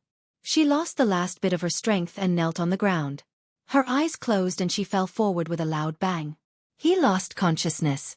Seeing this scene, Makarov couldn't say a word. Brando looked at him coldly. He felt someone gently nudging him from behind. The young man nodded to show that he understood. If it wasn't for the dragon girl Arnaz, he wouldn't have been able to detect Scarlet's arrival. Perhaps he already knew what Makarov's answer would be, but even so, he wanted Scarlet to understand that the truth was not charity. However, he couldn't allow Makarov to continue playing chess with him. "I'm sorry." Brando sighed. He stood up, walked over to help Scarlet up and wiped the dirt off her face. The girl showed her weak side in her sleep. Her tear-stained face was a little pale, but she was as serene as an angel. The young man straightened her body and leaned her against an AB's tree. Then, he turned around and looked at everyone with a condescending gaze. "Mr. Brando?" Fleetwood interrupted when he saw Makarov's unstable emotions. "Makarov." Brando interrupted. The anger in his chest was finally released, and his voice was as cold as a blade. Everyone was stunned. They didn't understand why Brando's attitude suddenly changed, but the young man shouted angrily, "Don't think that I don't know where you came from." Ever since Anson VII, Aween has been declining day by day. The light in the darkness seems to be floating up and down in the chaos. It is obscure and dim, and the time seems to be fleeting. 10 years ago, you seized every opportunity to turn defeat into victory, throwing in all the chess pieces like gamblers. The entire plan was meticulous, ruthless, and seemed logical. But all of this was nothing more than a plot to overthrow Duke Arek, who had absolute power. You deceived the world, so that the world would not think that the muddle-headed old Duke Anthony was just trying to preserve everything in the end. Who else is helping you, Sivak? Brando's words were like sharp swords that pierced into everyone's hearts. Makarov and Fleetwood's faces turned pale. They even forgot to breathe at that moment. They only had time to guess who this young man was. The young man had already pointed out the outline of their plan. They believed that this was a sacred and all-or-nothing operation. All sacrifices were worth it. If necessary, they would even give up their lives. Political conflict had become a fanatical belief. Just like what Brando said, there was only one chance. As long as they seized it and waited for the moment to turn defeat into victory, the light of dawn would sweep away all the darkness. This legendary story had a legendary ending. However, they didn't think that this plan would fall into the eyes of an unfamiliar young man. They didn't even miss a single detail. This plan was first set 10 years ago, and some of the details were unknown even to the subsequent participants. Then this young man who used the name Brando. Who was he? What was he planning? The more Brando spoke, the angrier he got. He stood up straight like a sharp blade, his voice as cold as the winter. You think you can represent the righteousness of the royal family, and your swords fight for the future of this country. Unfortunately, your stupidity doesn't allow you to see the truth. If you fail, can you still send others to their deaths? Wait, Fleetwood frowned slightly. He was a little annoyed. Although this young man held something very important to them, their plan couldn't be blasphemed because it represented the glory of the royal family. What are you trying to say, Grandmaster Fleetwood? Brando asked coldly. Everything you've said is based on a hypothesis. You want to know the truth? Brando sneered. He raised his head and couldn't help but take a deep breath. At this moment, it was as if another soul was standing beside him. The young man's eyes seemed to see through the shackles of the world. Sophie's words returned to the other side of his soul. Time and space collapsed in front of him. But after everything calmed down, he saw everything in the past. Palaces and cities burned in the flames. The kingdom was overturned. Everything he was familiar with was gone. The wish of Her Royal Highness. The vow of the Valkyrie. This kingdom seemed to be reborn from the flames. Every player put in all their effort to fight for it. But in the face of the invasion of Madara's undead and the black tide of players, they were all defeated. It was as if it was a destined failure and a tragic ending. However, these nobles were still here controlling the fate of this country. It was as if they could see the final outcome, the victory they believed in. Then, like a cold grim reaper, they clung to the lives in their hands and threw them into the frenzied sacrifice. The nameless lives flowed out like the cold blood in these people's bodies. They died. In exchange for a cold ending. But no one would take responsibility for it. The players remembered the dark humor. But what about these high and mighty nobles? They just changed the chessboard and continued their game. They were always sacred, representing light or darkness, justice or kindness. This belief was not to be blasphemed. Just like the blood of a noble family, it was unquestionable, on the surface. How do I tell you the truth? Brando sighed tiredly and waved his hand. Just like this golden apple in my hand. Of course, I know how it works for you, because its appearance makes your game more brilliant. It's like a shining weight that tilts the scales in your favor. That's what you think. Unfortunately, it's not that I want to discourage you. No matter what, your failure is destined. He replied. What did you say? This time, even Buga couldn't help but frown. Young man, not everyone can become a seer. Fleetwood shook his head. But those witches who used rumors to bewitch people were all tied to the stake. Makarov added as he looked at Brando coldly. Brando smiled.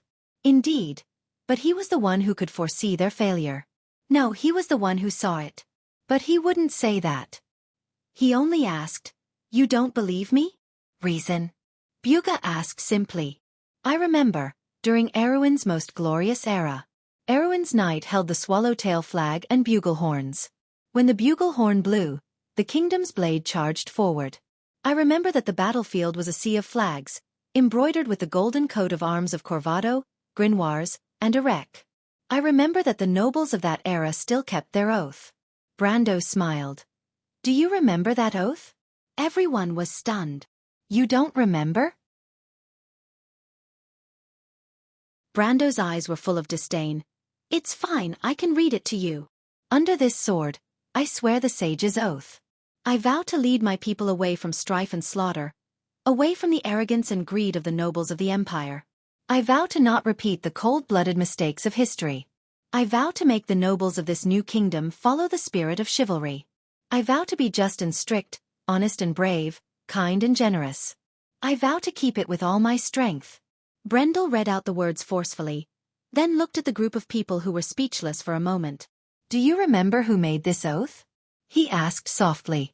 Fleetwood, Makarov, and Buga looked at each other, their faces burning. Of course they knew. How could they not know? They had simply forgotten about it. Yes, Brando nodded. This is the origin of all your beliefs, the foundation of the nobles of Erewhon. Your late king and the benevolent first king, King Eric, made this oath under the Lionheart. Do you remember what he said? If one day, the nobles of Erewhon forget their duty, then this sword will return to where it came from and will no longer protect this kingdom. Do you still remember? You don't remember, right? That's a pity. Brando sighed and looked at the forest. The afternoon sun shone through the forest. At this moment, the forest in the south looked so peaceful for the first time. P.S. I'll take note of the problems some students have with the plot, and I'll speed it up. If you want to know what's to come, please log on to www.chidian.com and read more chapters. Support the author, support legal reading.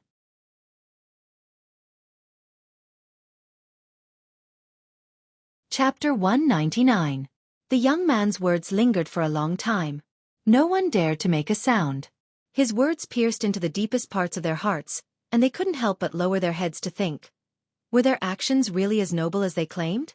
Even the strong-willed people like Fleetwood and Makarov couldn't help but waver for a moment. Yes, wasn't that glorious era the foundation of Erewhon's kingdom? But they quickly stabilized their confidence and calmed down.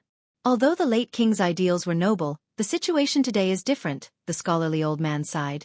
In the end, we can't give up on what we should do just because of a possibility. Ideals cannot change reality. Makarov coldly replied. That's why you used the same arrogance and indifference to deal with another group of arrogant nobles. But in reality, you are no different.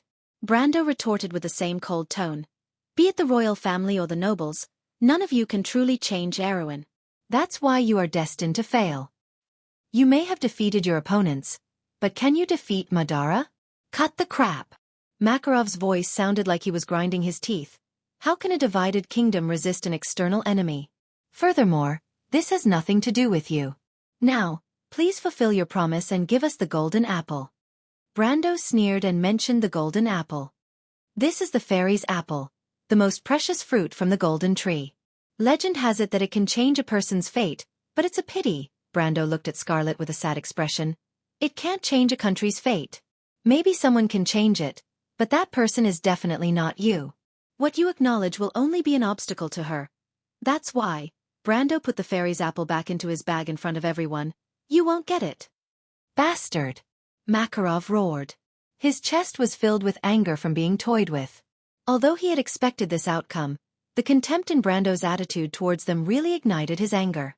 This cunning fox advisor of the royal faction had lost his rationality and regained his identity as the former leader of the Grey Wolves mercenaries. A long sword appeared in his hand. Clang! A metallic sound rang out. Brando didn't retreat a single step.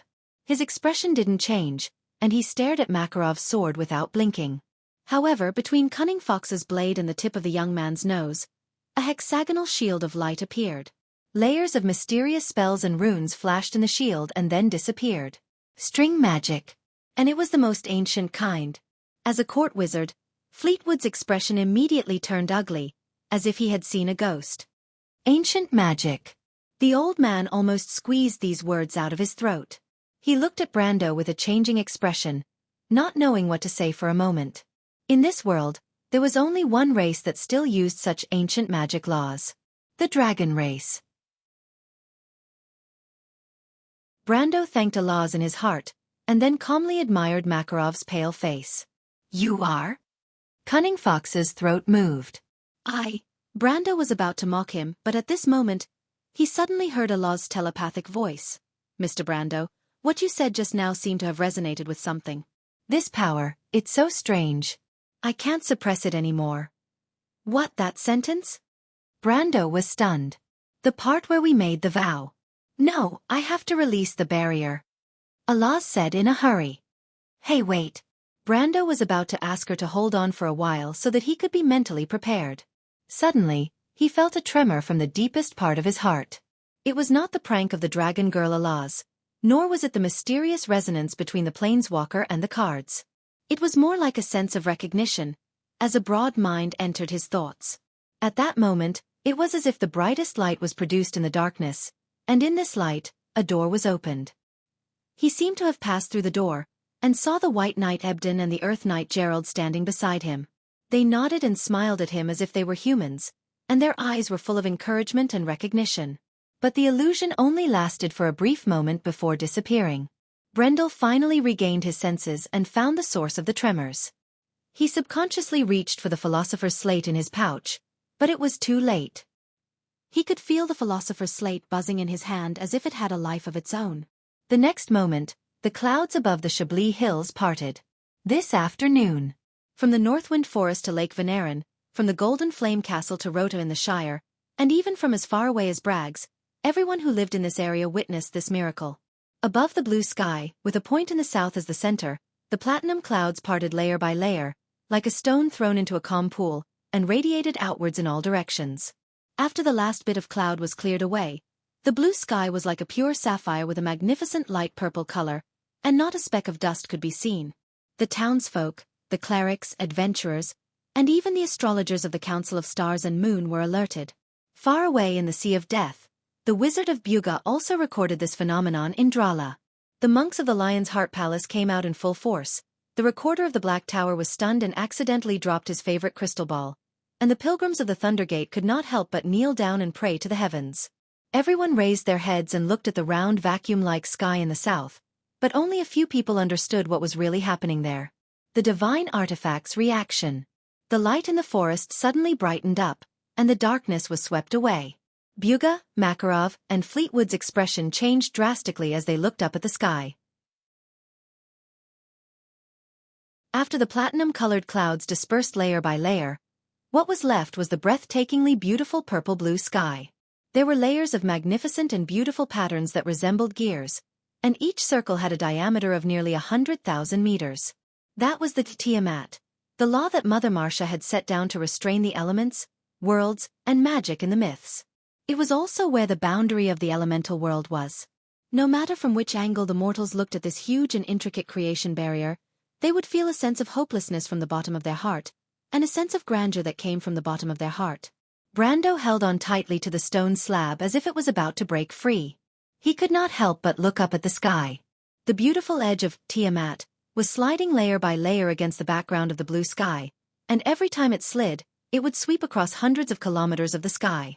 However, the curve that represented the law and the straight line were merging together again, and when the layers of the gears merged together and one of the centers was aimed at this area, the forest was silent for a moment.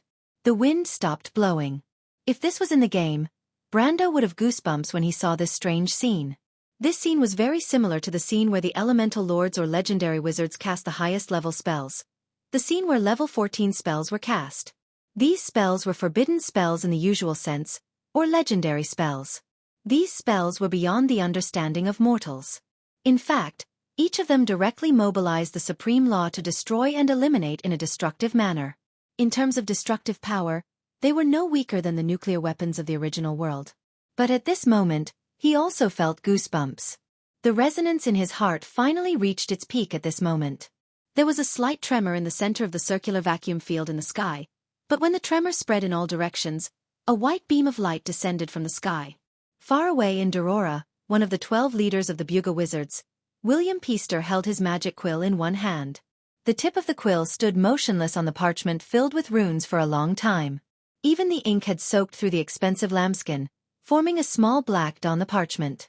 Then, the elder just stared out of the silver grating arch window. Between the sky and the sea, a silver beam of light stood straight. This is Eric's Lionheart sword. A beam of light pierced through the clouds. It zigzagged as it passed through the boundary of the elemental realm, and then fell vertically to the other side of Erewhon.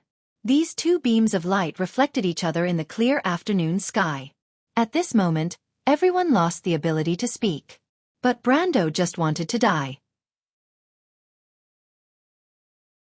He just occasionally pretended to be righteous, and he did not expect to get the approval of merciful Eric by accident. If he had known, he would not have read the damn oath. He had forgotten that he had accepted the quest from the White Knight Ebden. In a moment of excitement, he further inspired the quest. Of course, the inspiration quest was not strange, but what made him want to bang his head on the ground was that it triggered the divine artifact's reaction. Wait a minute, Lady Martha. Isn't the Lionheart sword a fantasy weapon? How did it trigger the divine artifact's reaction? When did it become a divine artifact? The forum said that this weapon was a gold-tier fantasy weapon, and judging from its history, it should be true. After all, it was impossible for a kingdom like Erewhon to keep a divine artifact. This thought flashed through Brando's mind. However, the strange phenomenon also flashed by. The beam of light lasted for about 3 to 5 seconds, and then gradually weakened. Brando pressed one hand on the sage slate and gradually stopped struggling. At the same time, he felt a mark in his heart, as if he could feel a direction. He knew that this meant that there was a connection between him and the Lionheart sword. A fantasy weapon had such an ability. Of course, there were advantages and disadvantages to this connection. The advantage was that he was one step closer to the legendary divine artifact. The disadvantage was that Brando looked at Fleetwood and Makarov, who were looking at him with unfathomable gazes. To be continued. If you want to know what will happen next, please go to www.chidian.com to read more chapters. Support the author, support the original reading.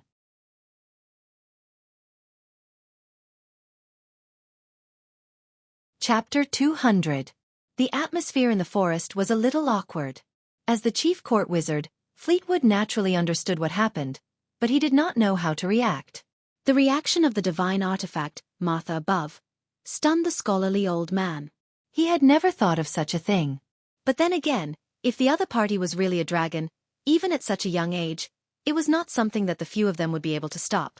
But the problem was that Makarov was still raising his sword and slashing at the opponent's magic shield. Of course, it was not only them. In fact, Brando's mind was also in a mess. But after he sorted out his thoughts, he wanted to think of a way to scare these people away. In fact, after resonating with the divine artifact, Brando no longer had the mood to deal with these people. He knew that the real trouble did not lie with the group in front of him. With the laws here, they would not be able to stop him for the time being. But the real problem was that such a huge magic reaction had been recorded by countless people. Anyone with a brain would know that something good had appeared in this area. He thought that in less than half a month, Ranner would be in chaos. The narrow mountains and hills were filled with exploration parties from all over the world. There were even adepts that no one liked. Martha above, he did not even dare to imagine how chaotic this place would be. Brando had thought more than once about how he would affect the history of this world for the first time.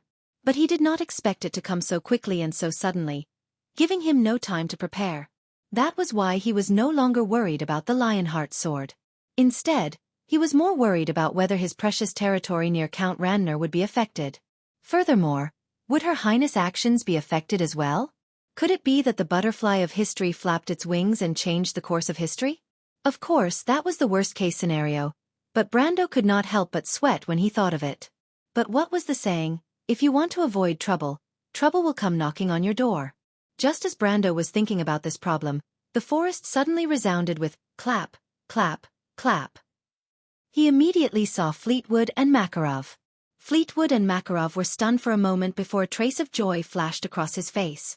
They don't come with good intentions, Brando thought. He turned around just in time to see a middle-aged man wearing a thick purple velvet coat with a white shirt inside walking out of the forest.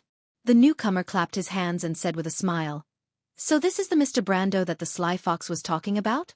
Sure enough, heroes come from the young. Normal people wouldn't have thought of this plan. Elemental activation. The corner of Brando's eyes twitched. He had already recognized who this guy was. He liked to wear a purple windbreaker with a white silk shirt inside, and had a smile that hid a dagger behind it. The Earl of the Violet Autonomous Region, Bali Braun. This guy was the most capable assistant of Duke Lone. Compared to Buga, he was just a small guard captain. He was the real big fish in Lantern Island. Almost 40 years later, he should be around level 80 by then. Brando had dealt with this person a lot in the game in the past. He knew that the other party looked hypocritical, but in fact, he was a rare noble with a strong sense of justice. But later on, this person died in the battle with the tree herders, which was a great loss to Erwin. Brando looked at this person and could not help but twitch the corner of his mouth, but his tone was slightly gentler. Plan? Of course. Count Bar replied, as far as I know, the Dragon Clan is a lone wolf in almost all situations, right? At most, they move with their mates, right? This guy knows us quite well. Brando immediately heard the voice of the dragon girl. Alaz. Brando snorted, thinking that this guy was harder to deal with than he thought. You haven't dealt with him before. But he still had the mood to bicker with Alaz, but he could not help but feel guilty. Bar. Dan Danian was different from Makarov, Buga, and even Fleetwood. He was a practical person, and he definitely wouldn't try to scare him. Since he was able to deal with him so confidently, he definitely had something up his sleeve. Moreover, even if there was only one more elemental awakened master, the situation would become a little more complicated. After all, Alaz was clearly a Lolita. Although she had the advantage of being a Lolita, against two half-activated elemental masters and a gold-tier Makarov, this Lolita dragon seemed to be unable to hold her own. He could not help but glance around the forest, and suddenly thought of another question. Bar. Danton is Duke Lone's most capable assistant, and he's a nobleman with real power. If he's here, Duke Anthony wouldn't have brought his army over, would he? Brendel looked carefully and saw shadows in the forest. Holy *T. He couldn't help but cry out in his heart. There were too many people. Openly mobilizing an army into another lord's territory. Could it be that Duke Lone wanted to start a war with Count Ranner? But wait. Brando immediately realized that something was wrong. Duke Lone did not just want to arrange for his only son to be brought back. Thinking of this, the young man's mind suddenly flashed like a bolt of lightning. He immediately thought of the small royal territory on the other side of Ranner's border. Isn't that the private territory of the princess where the cavalry academy is located? Damn. The tree herders were fooled this time. Duke Anthony was going to build one path in the open, and another path in the dark. Because he was a newbie, Brando barely experienced Erwin's civil war, so although he knew the general process and the final result of the civil war, he did not know the specific process. Now it seemed that the princess had already gathered troops from all sides. No wonder she stabilized the front line from the beginning. He was wondering how the princess could hold on for so long with her original strength, until the situation changed later on. He glanced at the cunning fox in front of him, and knew who was behind this plan. Although this guy's face was a little repulsive, his personal ability was indeed first class. Brando could not help but break out in cold sweat. He thought to himself that he was lucky, or else he might have been played around by this old fox. He cursed in his heart and then whispered to Alaz, Miss Alaz, why didn't you warn me just now? He meant the army that appeared later on. The magic reaction just now was so strong that it attracted all their attention. Besides, it's just some insects, what's there to pay attention to? Oh, only the one in front of you is a little stronger. Insects. Brando thought to himself that it was an army. He did not know how many there were from here, but there were at least 1,000 people. And this was probably only a part of it. Barley had always been good at using a butcher's knife to kill chickens. He personally confessed that his biggest hobby, other than playing cards, was to fight with numbers and bully the weak. Of course, although this was just a joke, it was enough to show this person's character. Plus there are 2 supermasters with semi-activated elemental power. Lolita Miss Long, are you sure you're okay? Of course, but it's nothing. Alaz replied disdainfully. Brando did not believe it from the bottom of his heart. He thought to himself, do you think I've never seen a dragon? Although he was now an ordinary person, he had killed at least 80 dragons in the past, if not 100, so he was very clear about the other party's age and level. After thinking this through, Brando became careful. He waited to see what this Barley Danes had to say. What would Barley Danes say about this? So, the Violet Count continued, you're not actually a dragon, right? Ha! Brando thought to himself, How is that possible? Although he really wasn't of the dragon race, the ancient flux magic he had used before was the real deal. But his dragon magic. Makarov froze for a moment before asking. But this time, Fleetwood interrupted him and said, "If I'm not wrong, that should be the effect of the scroll, right? Since Mr. Brando can get the golden apple and the divine artifact, then getting a draconic scroll should not be a problem." Brando heard this answer and could not help but twitch the corner of his mouth. He thought to himself, "Old Fleetwood, you're the chief wizard of the court. How can you be so old that you can't even differentiate between a draconic scroll and a draconic spell?" However, he immediately remembered that Fleetwood wasn't at the age where his vision was blurry. In fact, Fleetwood hadn't even reached his peak yet. Logically speaking, he shouldn't have made such a low-level mistake. If this was not the case, then it could only be the other possibility. Brando immediately gritted his teeth and asked in his mind, "Miss Alaz, the scroll you used?" He immediately received a positive answer. "Why?" he asked. "You see, that's why they dared to attack you, isn't it?" Alaz smiled and said happily, "I haven't beaten anyone up in a long time," Brando sighed. She was right. But the problem now was that they might not be able to beat her, miss. Thinking up to this point, he decided that this problem girl was unreliable. He took a deep breath and raised his head and said, "Maybe you're right, Barley Danes. Mr. Danes. However, you can try and see how many of these spells I have, can't you?" Barley smiled and shook his head. "No matter how many scrolls you have, do you have the confidence to fight against an entire army? Mr. Brando, this is not wise, so please hand over the golden apple." Brando really wanted to punch this guy in the face and smash that fake smile of his into smithereens. But just as he was about to think of a way to retaliate, another group of people suddenly appeared from the forest. In fact, it was the shrubbery in the east that made the sound. Then, in front of everyone's eyes, there were more than 20 fully armored elven warriors bathed in blood. "Is that so? What if we join in?" Nalathar took off his helmet and looked at Count Barley with an indifferent gaze. Gold rank, silver elves. Fleetwood and Makarov could only feel the corners of their eyes twitching. "Barley?" Dan Dayen was also stunned and almost choked on his words. How many years has it been since he last saw a silver elf? The Violet Earl stared at the 20 or so people and finally squeezed out a sentence. "Silver elves, former allies. You're the only race that didn't participate in the Civil War. Are you going to start a war with the humans because of this person?" Nalathar nodded and looked at Brando. "I owe him a promise." "Fine," Barley sighed. "But even so, you want to fight against Duke Lone's army with just 20 elves? I admit that you're the strongest warriors, but my men." But he couldn't finish his sentence. In fact, it wasn't just him. It was as if everyone was suddenly silenced. Everyone, including Brando, saw a dazzling silver light appear in the forest, and the unicorns that the Elven Knight rode. The Him Legion. To be continued. If you want to know what will happen next, please go to www.chidian.com to read more chapters. Support the author. Support the original reading.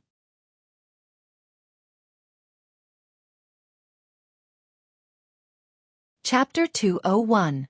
Your Highness, there are too many enemies. Please take shelter for a moment. Sir Benninger's earnest pleas came from outside. His voice was urgent, and the situation was not optimistic. Steel bolts hit the iron plates in the compartment of the carriage's sidewall. Assassins were coming from all sides of the forest. Even Princess Grafine herself did not expect that in Graf's own territory, she would usher in the most dangerous assassination since she had fled. However, the young girl pursed her lips and looked straight ahead with her pale silver eyes. She replied, "No need. I will wait here for my knights to arrive." "Your Highness." "Sir Benninger." "Yes. It's nothing. Thank you," the girl said calmly. The voices outside the carriage stopped. The young man turned around and put his hand on the hilt of his sword. All that was left was the courage in his heart. As usual, the half-elf girl was wearing her favorite silver-white princess dress. Her hands were folded on her knees, and even at this moment, the girl's sitting posture was even more upright than the most meticulous young lady. The princess of Erewhon's royal family exuded the majesty of an ancient family. Even in the eyes of the strictest nobles, she was the brightest pearl on Erewhon's crown. In the eyes of the princess, The only heir to the throne of Erewhon was looking at her timidly from the opposite side of the carriage. Sister. Haruz, the only son of King Oberg VII, whispered in fear. The girl glared at her only brother coldly. Haruz, take your sword and turn it around. Haruz had always been obedient to his strict sister, and this time, he did not dare to disobey. He overcame his fear and carefully turned the sword around. There was a line of small words engraved on the scabbard. Call my name Courage. This was the motto of the royal family of Cavardo, and it was also the motto of the half-fairy princess. But when it came to the only son of King Oberg VII, it became a glaring irony. The little boy grabbed his sword with both hands and looked up at his sister helplessly. The latter's sternness and the danger lurking outside the carriage made him at a loss for what to do. Tears welled up in his eyes. Seeing her brother like this, even Graphine couldn't help but sigh. Her heart softened, and she said softly, "It's okay. I'm here. I'll protect you." The little boy wiped his tears with his sleeve and nodded vigorously. The carriage became quiet. The battle outside also seemed to have quieted down.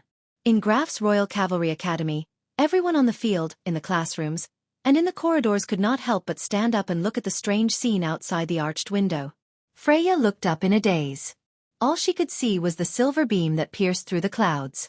Under the vast sky behind the mountains, the light that connected the sky and the earth was like the Babel Tower in ancient myths. With the light as the center, the clouds slowly moved to the sky thousands of miles away, as if they were forming radiating fish-scale patterns in a wider angle. The magnificence of the scene was beyond all words in the mortal world.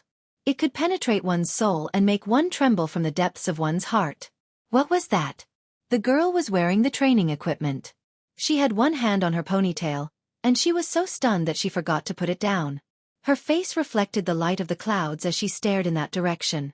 What was Lady Martha trying to tell the world? More and more people came to the training grounds of the Royal Cavalry Academy. The crowd screamed and passed information to each other as if the end of the world was coming. Everyone looked up at the sky in the south and held their breaths. The whispers of the crowd became louder and louder. The instructors who came out to maintain order quickly joined in the crowd.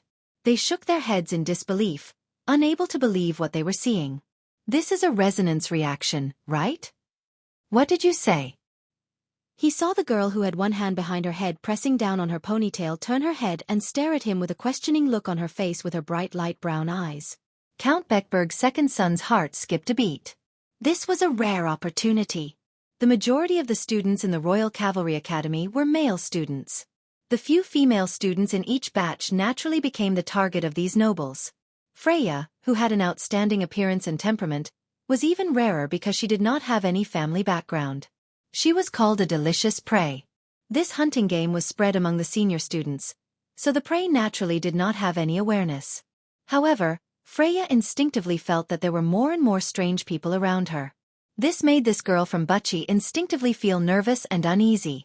However, she could not help but take a second look at the blonde boy who answered her question.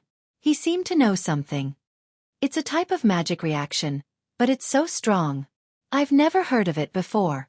The second son of Count Beckberg immediately showed his best side and replied with a smile. Magic reaction? Freya's heart skipped a beat. She inexplicably thought of a certain night in the Golden Tree Canyon. She did not know how that fellow was doing.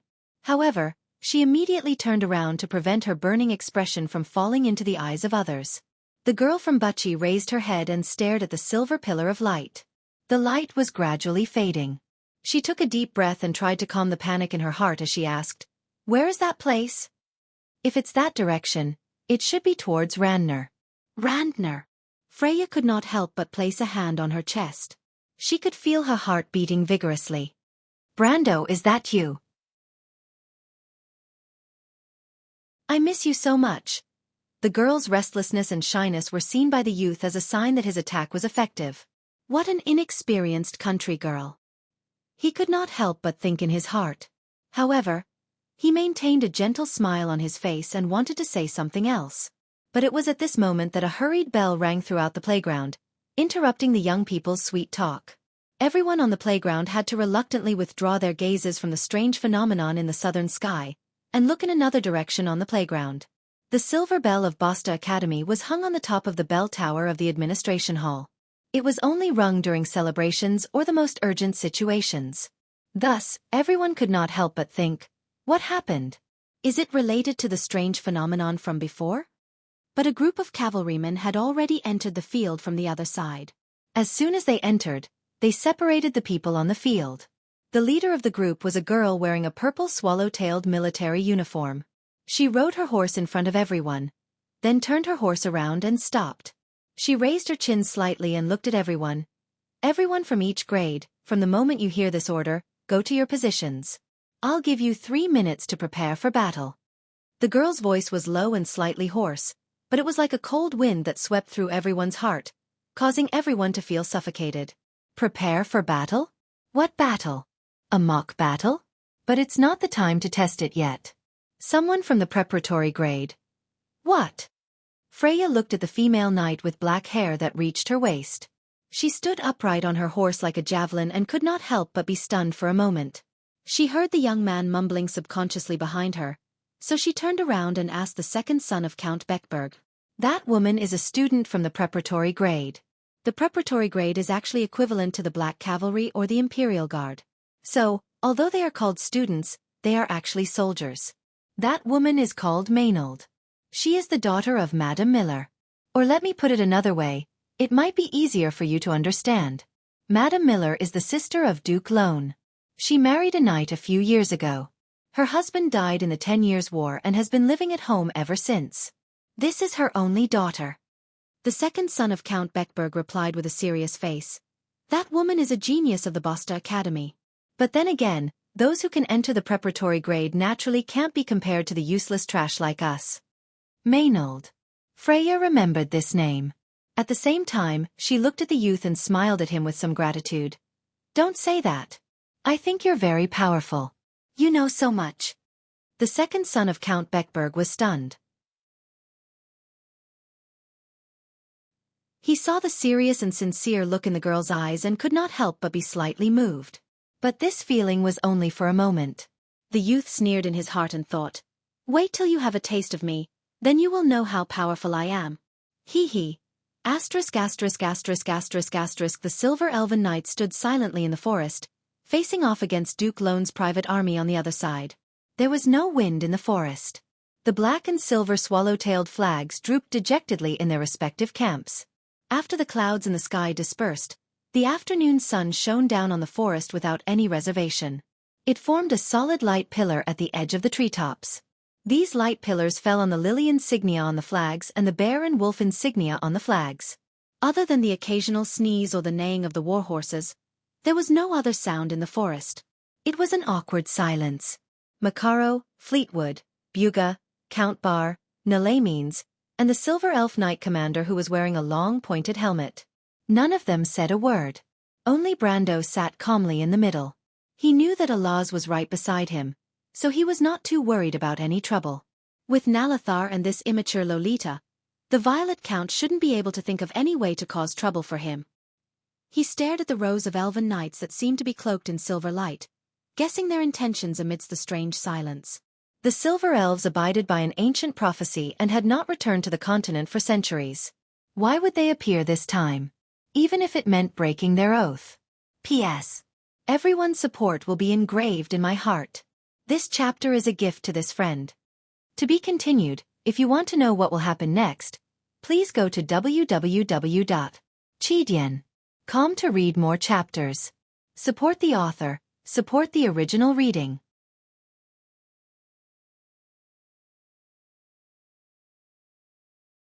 Chapter 202. The strategy guide did not mention anything about this part of the story, probably because they ended it too early.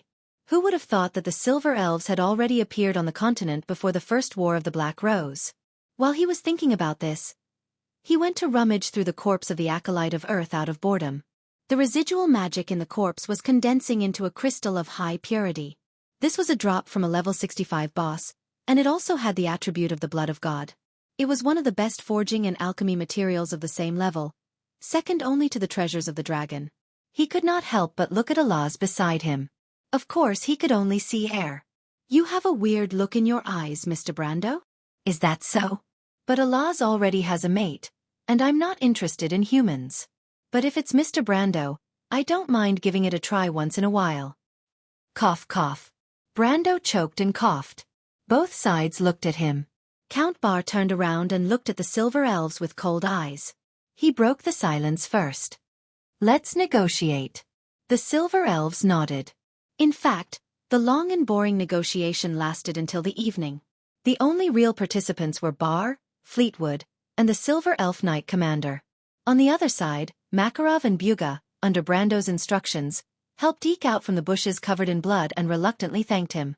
The Silver Elves had made it clear that they wanted to protect Brando because he protected their king's tomb, so they had no choice but to lower their stance. In fact, Brando gained more than that. He felt that he had won the highest level of respect from the Silver Elves. Not only were the warriors friendly to him, the Silver Elf Commander even gave him a piece of ginkgo leaf in private. Of course, Brando did not think that it was a token of love. Although it looked like a bookmark, he knew that it was not as simple as a bookmark. In fact, it was a token of friendship. In other words, if he were to be harassed in Erewhon in the future, he could take this ginkgo leaf and seek political asylum. Of course, this was just a joke. This ginkgo leaf represented that the Silver Elves owed him a favor. As long as he or his descendants carried this ginkgo leaf, they would be able to obtain a chance to ask for help from the Silver Elves. Brando did not know what the request for help was. He only knew that in his previous life, someone had used this item to rent more than 100 heavy elven infantry from the Silver Elves. The term of the loan was 100 years. Although they were not as rare as the Phoenix Guards, they were still one of the best troops on the continent. However, even though Brando was itching to give it a try, his rationality told him that it was unwise to be impatient. After all, this was the real world and not a game. Building a good relationship with the Silver Elves would be beneficial in the future. If he were to appear impatient from the start, wouldn't this noble and cold race look down on him? Wouldn't that be a loss? Even though the Violet Earl looked at the scene with a solemn expression, he knew that he could not allow his subordinates to fight the Silver Elves here. The reputation of the Sacred Hymn Legion was once known throughout the continent. Even after 7 centuries, no one dared to challenge them. After comparing the strengths of both sides, the Violet Earl made a wise choice. After both sides left the neutral zone, they returned to their respective camps and ordered their troops to turn around and retreat 300 meters. Only then did the atmosphere in the forest calm down. Brendel sat beside the acolyte of Earth's corpse and looked at the scene with surprise. Even though he did not participate in the negotiations, he knew that the core of the negotiations was about why the Silver Elves had reappeared after hundreds of years of disappearance. Even though this area used to be part of the Elven Empire, it was given up by the Elven Empire. Thus, the Erewhon Empire had the right to declare their sovereignty. Today, after 200 or 300 years, this area had become part of the Elven Empire's territory. Even the closest allies of the Elven Empire could not casually step into this area. However, Brando could see that the Silver Elves were extremely stubborn. He did not know what kind of agreement was reached between the two sides that made Bali and Fleetwood accept it. Why do you think the Silver Elves returned to the continent? He suddenly asked. The dragon girl Allah's nonchalant voice rang out. How would I know about those weird fellows? They don't interact with outsiders. Ayaya, don't disturb other people's business. Allah's voice suddenly complained. Business? Of course, Allah's voice sounded proud. I'm writing a script about the Knight Brando. It took me a while to get the idea. Oh right, I forgot to mention to Mr. Brando that my profession is a poet. Poet? Brendel's brows furrowed as he listened. It seemed that the profession of a poet was extremely popular among the dragon race. He remembered a very famous plot in the game. There was a giant dragon that created a huge underground city, and then captured a few powerful monsters and placed them in there, turning them into bosses and other monsters. Then, it let the players who did not know enter the challenge. It recorded the results of the challenge and then wrote a story. Of course, those who actually defeated the boss would be able to obtain a treasure. This treasure was actually a very small part of the dragon's collection. In fact, it was later proven that it was not even 1/10 of the profits it obtained from each story. He remembered that the dungeon was a level 45 dungeon. At first, the players thought that it was just a normal dungeon. But later on, the inside story was discovered, and it became a popular story. But the dragon race's bad taste was also evident. Of course, in comparison, this giant dragon at least got rich through labor. Compared to some unscrupulous robbers, it was much better. Of course, of course. The dragon girl seemed to be proud, but suddenly her tone changed. Don't bother me, it's so annoying. Forget it, I'll go write it myself. After she finished speaking, Brando heard the voice beside him go silent. Tisk. He could not help but sneer. But at this time, he suddenly heard a click behind him. The young man thought that Alaz had returned so quickly. But when he turned around, he saw Nalathar standing there. At this moment, the former commander of the Phoenix Guards had taken off his helmet. He looked at Brando seriously, and then at the corpse of the giant beast beside the young man. A trace of doubt flashed in his silver eyes. Brando was stunned. But then he smiled and suddenly said, I think Nalathar. Nalathar looked at him and was slightly startled. It's better if you wear the helmet. Why? The silver elf asked indifferently. You're too handsome. I'm a bit stressed. The young man sighed. For the first time, Nalathar could not help but smile. He thought about it seriously, and really did put the helmet back on. Only a pair of silver eyes were left on Brando. But Nalathar paused for a moment and said, I'm leaving, Brando. Brando was slightly startled. He had never thought about this before. But wasn't this inevitable? The mission was over, and Nalathar should of course return. He suddenly wanted to say something, but the words were stuck in his throat. The scenes of fighting side by side with Nalathar for the past few days replayed in his mind. Although there were no unnecessary words, but the sense of trust that came from the bottom of his heart grew. He looked at Nalathar and lowered his head. Where would Nalathar go after he returned? The Silver Elf King's tomb, or the altar? The power of Shay's altar was weakening by the day. Although he said that he would return one day to bring Nalathar news to the outside world, who knew if they would ever meet again? Perhaps it would be like a real storyline mission, and he would only meet Nalathar once. When he returned, there would only be a lonely altar left in the forest of Chablis. Brando knew that this was very likely. He wanted to say something, but his heart suddenly felt empty. It was so empty that he could not say anything. The young man hesitated for a long time and said heartlessly, You're leaving, Nalathar? But you haven't done what you promised me. Don't tell me you don't want to go back on your word, the Silver Elf commander snickered. Going back on my word? You humans invented a good word. Of course I'll do it. As he spoke, he took out a scroll and handed it to Brando. Nalathar hesitated for a moment and replied softly. My thoughts are written on it, my friend. Those words struck Brando like a bolt of lightning, and he stood there without moving for a long time. Nalathar smiled and handed the scroll back to Brando, then leaned forward and hugged him. Thank you for bringing us to a battle that I haven't seen for a long time. My blood is boiling again. You're very good, and the battle was exciting, but all good things must come to an end. Also, you owe me a promise, the Silver Elf commander whispered. Remember to tell me what happened outside. Decades, 100 years, don't go back on your word. My friend, is that how you say it? He struggled to pronounce the word, go back on your word, in Kurlutz, then asked with a smile. Yes. Brando raised his hand and rubbed his eyes. The wind is a little strong. Nalathar nodded in understanding, and his body slowly disappeared into the air. Only his final smile was left, but it was also fading away. The heroic spirits of the 20 elven warriors turned into white light and soared into the sky, disappearing into a distant place in the southern forest. Everyone saw this scene, but only the Silver Elves, Alaz, and Brando knew what really happened.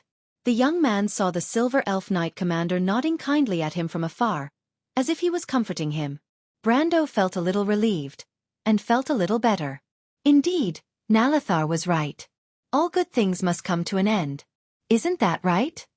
To be continued. If you want to know what will happen next, please go to www.chidian.com to read more chapters. Support the author, support the original reading.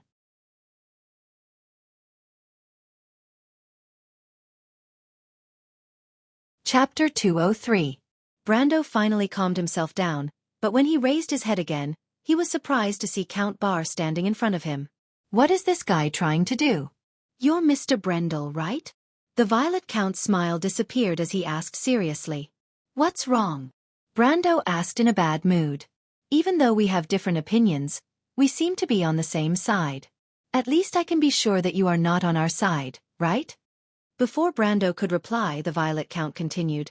Of course, we all have our own way of reviving the kingdom, but there is no need to hate each other. I admit that Mr. Makarov's way of doing things is a little extreme, but he is only a mortal.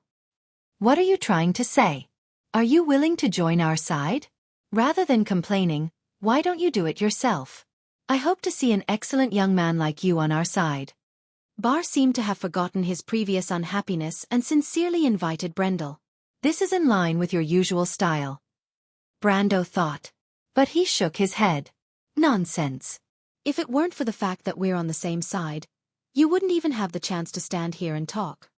Brando knew that with Allah's help and Scarlet's ginkgo leaf, it was only a matter of minutes for him to keep this army here.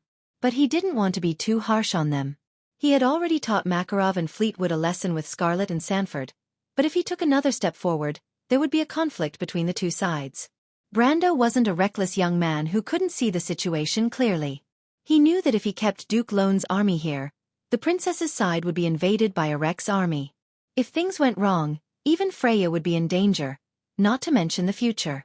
Since Bar was wise enough not to continue the topic of the golden apple, Brendel didn't want to talk about it anymore. What a joke. No, Brendel shook his head and replied coldly. You will see me very soon. Trust me, but not here, and not in your one-sided way. He rejected him firmly, but his next words made Bolly pause for a moment. You will see me very soon. Trust me, but not here, and not in your one-sided way. The Violet Count listened to Brendel's words with a complicated expression, and then he looked at Brendel deeply. I'll wait and see. He answered thus. The real battle was led by the senior knight students under the leadership of the reserve officers. When the junior freshmen like Freya arrived, they were only responsible for cleaning up the battlefield. Like the others, when she arrived at the battlefield, she saw the hedgehog-like carriage in the middle of the forest from afar. A row of knights in silver armor surrounded the carriage. There were many corpses of their companions around the knights, but even so, they did not allow anyone to get close to the carriage. They insisted on treating the wounds of the dead and their companions. As a result, the battlefield was clearly divided into two colors, silver and purple. Neither interfered with each other. There were corpses everywhere on the road and in the forest. Occasionally, there would be mournful wails from far and near, or the screams of nobles' daughters and sons. In fact, when the senior students passed by the battlefield, they did not kill everyone. Some of them even deliberately left a lot of seriously injured people behind.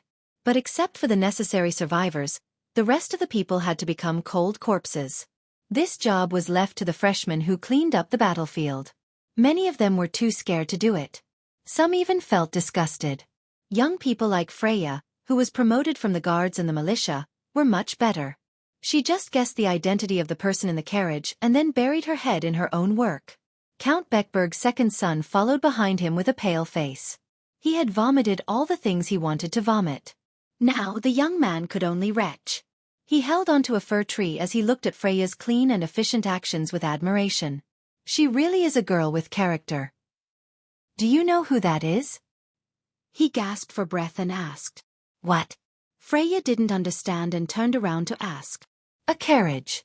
The girl from the countryside of Bucci looked at the carriage in confusion. Her bright eyes showed her confusion as she shook her head. The emblem on the carriage is a sacred beetle. It only belongs to one person in the kingdom.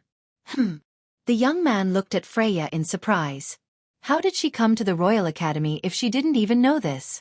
However, he soon realized that she was not pretending to be so innocent. He shook his head and replied, Grandmaster Fleetwood, the chief court magus of Erewhon. Ah! The girl was shocked. Count Beckberg's second son shook his head again. But if Grandmaster Fleetwood is in the carriage, we don't even need to do anything. Therefore, the person in the carriage could be someone else. However, there aren't many people close to Grandmaster Fleetwood. Other than the king, only his students can borrow his carriage. Your Highness? Freya couldn't help but stare with wide eyes. Although she was just a country girl, she still understood this common knowledge. The young man nodded.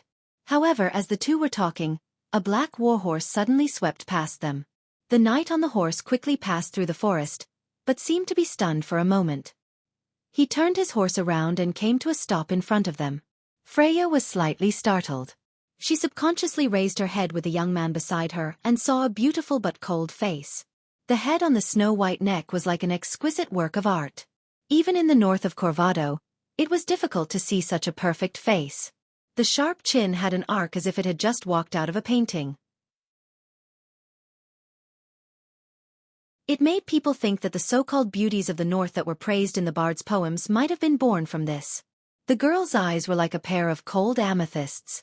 The people of the north more or less had the blood of the Myurnas, but it was rare to see such pure blood. Her lips were tightly pursed, and her thin eyebrows under her bangs were slightly raised.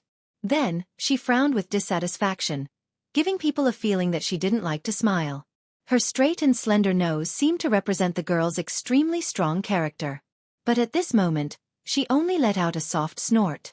She looked down at the two people, her eyes slowly sweeping over Freya and falling on the second son of Count Beckberg. "You're Freya." She stared at the second son of Count Beckberg, making the latter feel as if he was a poisonous snake in the grass that was locked on by the sharp eyes of a falcon. But when Maynard spoke, his low, cold and slightly hoarse voice was asking Freya. "Why yes. Your results in horsemanship and swordsmanship training are very good," Maynard said with a low and magnetic voice. "I've heard about you, but if you want to achieve your wish, it's best to stay away from these scum." The girl rode on her horse and looked back at the young man with a disdainful gaze, speaking bluntly. Both of them were stunned. The second son of Count Beckberg frowned and subconsciously retorted, "Senior Maynard, if you say that." But before he could finish his words, he heard a soft clang, and then he felt a slight chill on his neck. Just as the corner of his eyes saw the cold reflection on the snow-white blade, the young man realized that Maynard had already dismounted from her horse, unsheathed her long sword, and placed it on his neck. The whole action was done in one breath, and even his hands froze when he made a gesture of spreading out his hands. "Did I allow you to interrupt?" Maynard asked coldly. The young man's back was drenched in cold sweat, and he couldn't say a word for a moment. "What's your name?" the girl asked again. Sangani. Soldier rank." "And I, Maynard, I." The girl's sword came closer and interrupted him. "Reporting to Sir." The second son of Count Beckberg swallowed his saliva and replied in a trembling voice. "Sir, I'm a second-year student. I haven't reached the rank of sergeant yet." He almost didn't dare to say another word, and used all his strength to force the words out of his mouth. Maynard sheathed her sword with a clang, so fast that almost no one saw it clearly. She turned around and looked coldly at the young man who was touching his neck and cursing loudly in his heart. Her purple eyes were filled with undisguised disdain, but when she opened her mouth, it was an unquestionable order. "Then, soldier, I order you to shut up." Then she turned around and adjusted Freya's collar, which was a little crooked from cleaning up the battlefield, and then she patted her shoulder and said softly, "Remember what I said, it won't hurt you." Freya didn't move, and for a moment she didn't know what to say. "Should I say thank you? But if she's really so powerful, will I become someone like her? One day." She couldn't help but think so. "Who is that?" When the half-fairy princess turned around, she whispered to the young man beside her. Her gaze passed through the window of the carriage and fell on the side of the forest. The whole process of the conflict between the second son of Count Beckberg and Maynard fell into this girl's eyes. She pulled open the curtain with one hand and looked at the two girls in the forest in a daze, feeling a trace of familiarity in her heart. Madame Miller's daughter, or rather, she's related to Duke Lone. Her talent is not bad, and she's also a die-hard supporter of the royal family, so she should be trustworthy. Sir Benninger only took a glance and replied. Hearing the young man's silly look, the girl couldn't help but smile. "Of course I know Maynard, she's my close friend." "Benninger, are you too tired?" "I'm sorry." Benninger replied awkwardly. "I'm talking about the other one. Do you know her?" The half-fairy princess asked again. "I think she's a little familiar." "That's Everton's daughter," a gentle voice came from outside the carriage. Griffine was slightly startled, and then a trace of surprise flashed in her pale silver eyes. She turned around and asked in a low voice, "Lord Oberway?" There was a moment of silence outside the carriage. Then there was a low laugh. "That's me, Your Highness. It seems that I'm a little late." To be continued. If you want to know the future, please go to www.chidian.com. Support the author, support the original reading.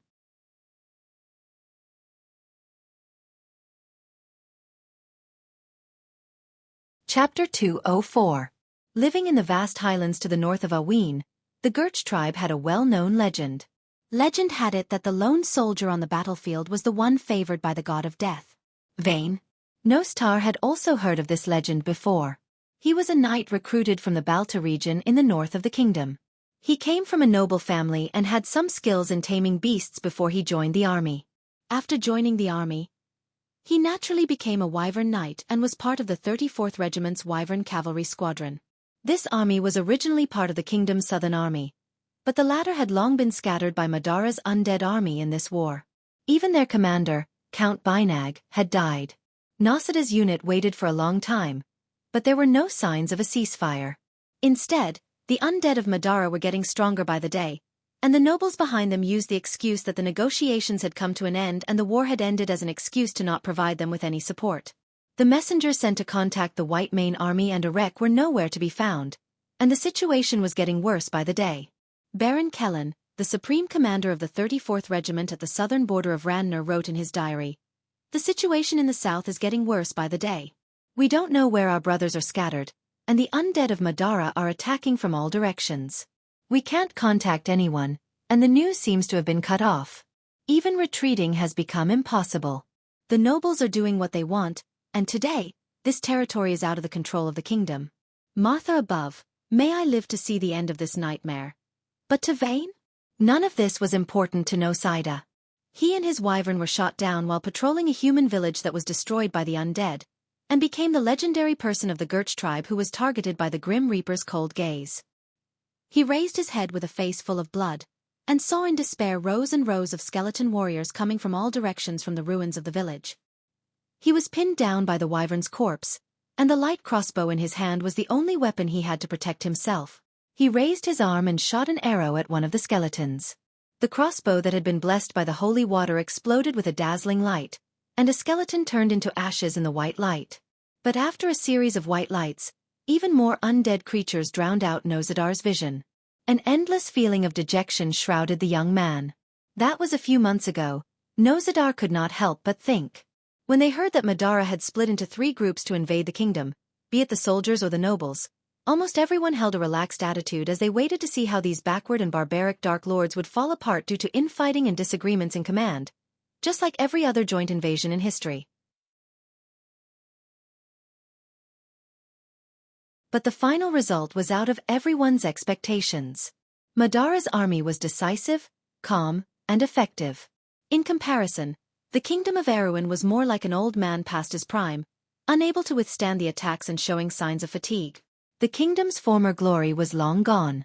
3 centuries ago, the 17th Archbishop of the Holy Cathedral of Fire called the Blade of Flames, the model of ancient glory, only existed in the history of the past.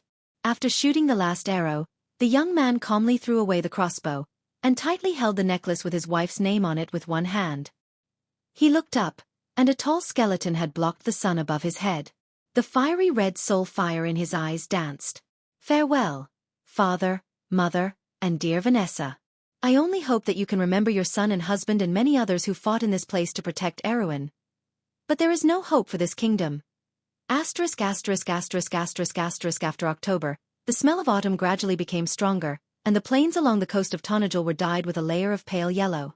Just by riding on the road between the countryside, Brando and the rest could already feel the obvious smell of war. After the leather armor was torn apart by Alaz, Brando simply found a tailor in a town along the way, and ordered a set of long black windbreaker and breeches, putting on the airs of a lord. He sat up straight on the horse and looked around, wearing a pair of eye-catching white gloves and a silver-plated long sword at his waist, looking somewhat like a young noble. But this was not because he wanted to indulge in the feeling of being a noble, but because it was easier to avoid trouble. After leaving the hills of Chablis, the month of travel became more and more boring. Although the law and order had collapsed, the bandits around the town were mostly farmers who could not make a living. On the other hand, Brando's group of 20 people was well equipped, like the children of a noble. These people who were forced into desperation due to poverty would not easily provoke them. But Brando could not help but sigh when he saw the empty farms along the way. In fact, on the day of Chablis, the dragon girl Alaz had warned him that an undead army from Madara was currently entrenched in the south of Tonajul. This news coincided with the history Brando knew. In history, Black Knight in Sursta did not leave Tonajil even after half a year of the armistice because he was hungry for more. Furthermore, the ancient kingdom did not have the time to care about other things at this moment. It was close to the end of the month of autumn, October, and in the other history Brando knew, the upper echelons of the ancient kingdom were beginning to stir. According to what he knew, the support behind Oberg's eldest son, Hamel, came from Queen Anna's forces. Anna was the sister of Duke Cypher, and her ascension to the throne represented the beginning of the restoration of the Cypher dynasty. The royal faction members who supported House Corvado had different views on this matter. Furthermore, she had an ambiguous relationship with Marquis Kluge, and they even worked together to imprison the king. In history, at the beginning of the 11th month, Hamel suddenly announced his coronation, and this event officially opened the curtains of the internal division of the royal faction. Princess Graphine, who had a strong personality, naturally would not silently accept it. She immediately announced to all the nobles and knights in her own territory that Hamel's throne was not legitimate. Those who supported her were naturally the core members of the royal faction who were already dissatisfied with the queen and the elven faction that she represented. At the end of the 11th month, Duke Arek announced his support for Hamel. At the same time, the various regions started to become independent or sided with one another, and Erwin's civil war began. From then on, until 2 years later, this civil war completely shook the foundation of the kingdom. Although the kingdom experienced a short period of prosperity after that, the kingdom had lost its new blood and was unable to be reborn from the fire. It could be said that Erwin's destruction accelerated from this moment onwards. At this critical juncture, no one cared about what Black Knight in Sursta was doing in the south. However, that didn't mean that the impact didn't exist. The entire village in this area had migrated, leaving behind a desolate area. When they passed through the empty and silent villages, they could feel a clear sense of desolation. But as they headed south, this sense of desolation gradually changed. As they were nearing the heart of Tonajil, Abes, the road finally started to become more lively. The ruler of Tonajil was Count Ranner's third son, Baron Grodin.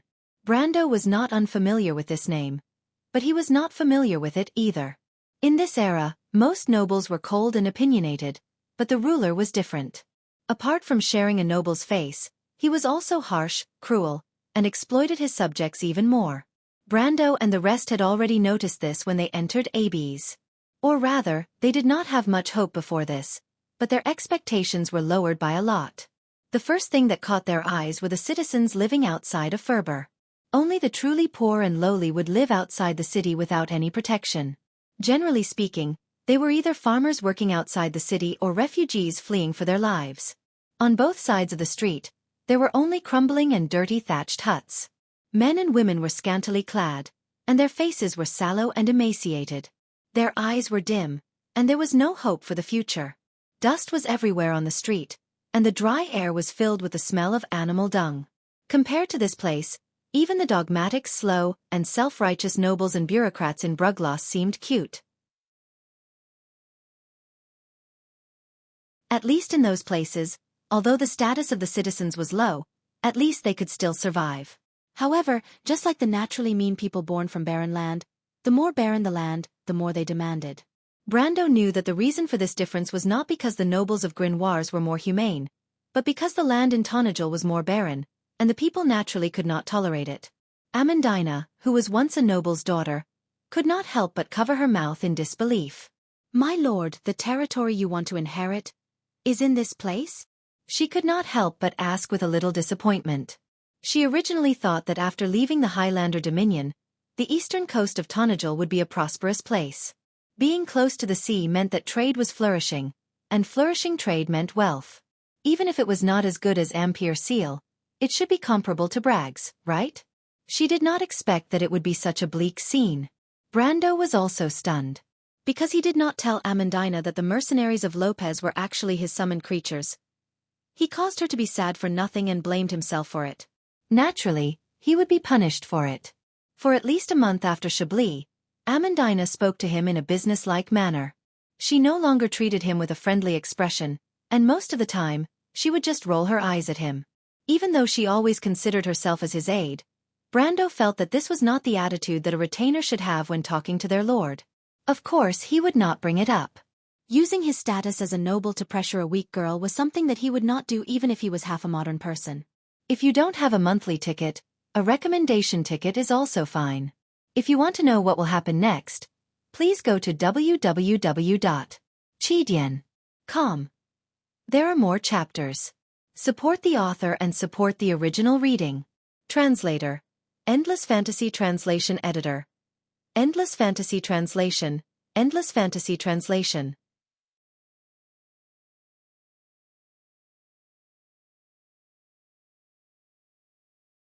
Chapter 205. You're willing to talk to me now? He asked. Brando glanced at the refugees and did not find her question strange. In this place, even life itself was so fragile that it was worthless. Amandina would never have thought that you could get a boy for the price of a sheep. If it was a girl, the price would be even lower. With a little bit of power, you could trample on the existence of others. Bandits and lords were both killing people. The only difference was that one was outside the city, while the other was inside the city. Even if you killed someone on the streets, you would only need to compensate the local lord with a little money. In fact, he might even want you to kill a few more people. In the eyes of some lords, real gold coins were much more attractive than those who needed money to feed. Amandina was slightly surprised. She thought that Brando was dissatisfied with her previous performance, and although she felt wronged, she still lowered her head and replied, "I'm sorry. My lord, I was too stubborn." Brando spread out his hands. "You misunderstood. I never blamed you, Miss Amandina." Amandina raised her head and looked at him, as if to confirm the truth of his words. But then she lowered her head again and did not say a word. "If it's our territory, we need to go further south." Brendel replied. "South?" Amandina was really stunned. "Once we leave Tonajul, we'll be in the wilderness." "Have you heard of the Pioneer Knight, Amandina?" Brando asked. "Ah." Amandina could not help but cry out. How could she not know this? Those young nobles who did not have a territory to inherit, the knight, obtained the right to expand the territory of the kingdom from the Holy Cathedral of Fire, and brought a few squires to the wilderness to open up a new territory with their own strength. This kind of story sounded like a fairy tale from the past. But she never thought that this kind of legend would actually happen to her. At first, she felt a little flustered. After all, opening up a territory in the wilderness sounded good, but in reality, it was an extremely dangerous thing. This kind of laborious and unrewarding thing had not been done in Erewhon for 100 or 200 years, so at this moment, it sounded a little bit like a fantasy story. But she immediately calmed down. So what if it was dangerous? Compared to her old house in Brugloss that was on the verge of collapse and living a life that was similar to these people's, there was at least a glimmer of hope for the latter. She could not help but look at Brando again. The title of the Pioneer Knight in Erewhon sounded like a classical hero, full of the spirit of enterprise. Even though it was dangerous, it was romantic. Not to mention that no matter what aspect, this lord met the ideal in her heart. It was a pity that he already had someone he liked. Amandina lowered her eyelashes. She could not help but feel a little moved. She then looked at the Roman beside her. This merchant lady had a bad record of wandering around in dangerous battlefields twice, and had been thoroughly taught a lesson by Brando. She was still well behaved at the moment. But at this moment, her eyes were focused on another side, and she spoke to the youth beside her in a crisp voice. "Brando, look over there." This young lady seemed to have a natural ability to attract people's attention, causing Amandina and Brando to turn their heads at the same time and look in the direction she was pointing at. There were many foreign travelers on the streets, just like them. In fact, ever since Brando's earth-shattering divine artifact reaction last month, the news that a divine artifact had appeared in Count Ranner's taverns and inns had spread like wildfire. Wandering bards brought this news to the north, and adventurers who wanted to try their luck flocked to this place. Mercenaries, adventurers, and even bounty hunters who heard the news were like hyenas or sharks that smelled blood. They had already packed up and gathered here. Even the Council of Stars and Moon and the Black Tower had sent out scouts. Even though the nobles were enthusiastic about Erewhon's impending storm, they still sent out their own spies, and in a short period of time, Count Ranner's territory was a step ahead of Graf, Princess Regent's territory. In just half a month, the number of people in this area had at least doubled. This was because Tonajul was constantly facing the threat of war, and there was a certain degree of risk involved. If not, this place would definitely be a paradise for adventurers. If it was a more peaceful time, the local lords would definitely be smiling from ear to ear. But now, the situation had become somewhat complicated. Brando's gaze swept across these people one by one, as if his identity as a noble was completely different from these people. These adventurers were also out of place with the locals around them. They stood in the middle of the street, as if there were three different worlds existing on the street at the same time. It felt as if three different types of people were depicted in the same painting using three completely different styles of expression. Their movements were distinct. The adventurers and the locals had nothing to do with each other, and the locals were not willing to provoke these lawless people. At least most of them were. But the part that the Roman pointed out was an exception. Brando could see a small group of adventurers distributing food to the skinny local children. This scene made him feel as if time had reversed, as if he had returned to the world of the Amber Sword, and the players who were overly sympathetic back then were doing the same thing. But he quickly shook his head and threw away this unrealistic fantasy.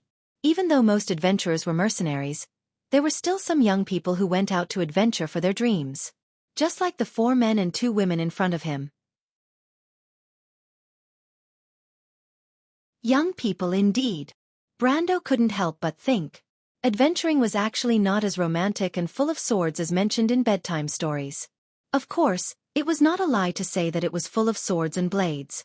However, the life of an adventurer was actually harsh and bloody, and they often had to go to those dangerous places. Just like mercenaries, life and death were very common. And compared to the risks, the benefits were pitifully low. Although there was no shortage of people who became rich overnight, most of them without exception ended up as a pile of bones in some unknown place. Because of this, most adventurers had to become practical and mercenary. And only young people would act with unrealistic ideals. Brando could even speculate that these young people might not have really started their travels for long. Otherwise, they might as well be the descendants of wealthy merchants or nobles. But he first turned around and asked, "What are you looking at?" But then he saw the beautiful dark brown gem-like eyes of the merchant lady turn around, as if a creative idea had been born, and he felt that something was wrong. "What do you want to do?" Brando couldn't help but ask a little warily. The little Roman's extraordinary way of doing things made him involuntarily vigilant. "That's it," the Roman answered matter-of-factly. "Romaine, we don't have much food left." Amandina seemed to understand Romaine's thoughts in an instant and reminded her in a low voice. "We have so many people and horses, so our consumption is not a small amount. If we want to buy so much food from the local area, we have to deal with the local lord. Did you forget last time?" Amandina was talking about when they passed by a small noble's territory not too long ago. Brando went to buy food from the noble, but the noble took a fancy to Scarlet and sent his personal guards to kidnap her that night. Although the 30 iron-ranked personal guards overestimated their abilities in front of Brando, and in the end they were completely defeated by the young man, and they were also ruthlessly extorted, this incident was a wake-up call to everyone. Even though the kingdom had yet to collapse, the local lords were already acting without restraint. Hearing Amandina's words, Brando couldn't help but look at the girl with a touched expression. The last time it was still fine because it was a nameless noble, but this time it was Baron Grodin. Even though this fellow was not worth mentioning in Erwin's history, his father, Count Ranner, was not an ordinary person. If he brought his men today, it would be a scene of the Count's army chasing after him tomorrow. He even suspected that Duke Lone's army could come and go as they pleased in Count Ranner's territory. Perhaps the princess faction of the royal faction had some sort of agreement with Count Ranner himself. At the very least, there was no lack of secret alliances. Of course, he would have to deal with these vampires one by one sooner or later, but that would have to wait until he was fully grown and had the right to speak. Even though it was not pleasant to hear, strength was still one of the most important laws in this world. Unexpectedly, the Roman shook her head happily after hearing Amandina's words. She said with a mysterious expression, "Brando, Amandina, didn't you notice?" "What did you notice?" "The way to do business." "Huh?" Brando couldn't help but touch the girl's flat forehead. "Is she having a fever?" The younger of the wild elementalist sisters widened her eyes and asked curiously, "There's a saying in my hometown, merchants do not walk with poverty." "Miss Roman, is there a business opportunity in such a poor place?" "Tia." The elder sister, Falerne, glared at her sternly. The elven girl was so frightened that she stuck out her tongue and swallowed the rest of her words. However, the Roman did not care about the girl's rebuttal and replied as if it was a matter of fact. You can't say that. My aunt said that if there's a place for trade, there's a place for merchants. That's true. Amandina shook her head. She knew that Tia was not wrong. Not only was this place poor, but it was also backward and isolated. There were no special products, and there wasn't even a road for carriages to pass through. Business was just a very distant term. But this place even lacks the necessary conditions for trade. Is that so? But isn't that a trade? Amandina looked at the actions of the group of young adventurers and asked with interest. To be continued. If you want to know what will happen next, please go to www.chidian.com. There are more chapters. Support the author, support the original reading.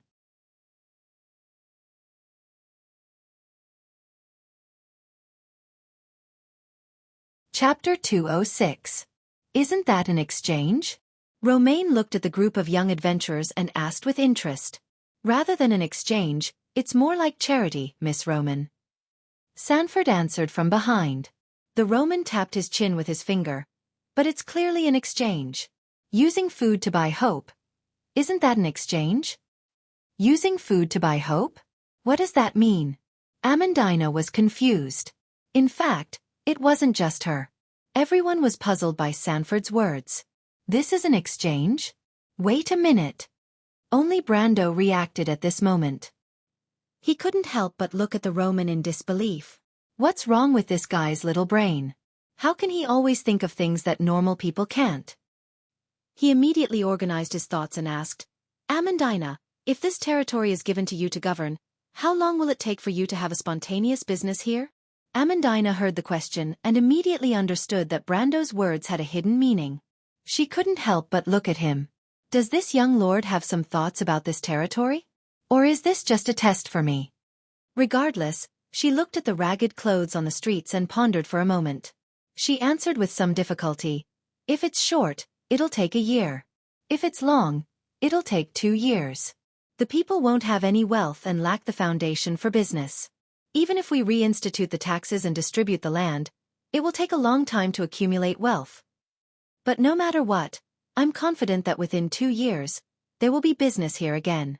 The only problem is that the roads are a little troublesome. I'm afraid that rebuilding the roads will require a large amount of money. So if we distribute the wealth, won't the people have wealth? The Roman interrupted her and said as if it was a matter of fact. Amandina was stunned.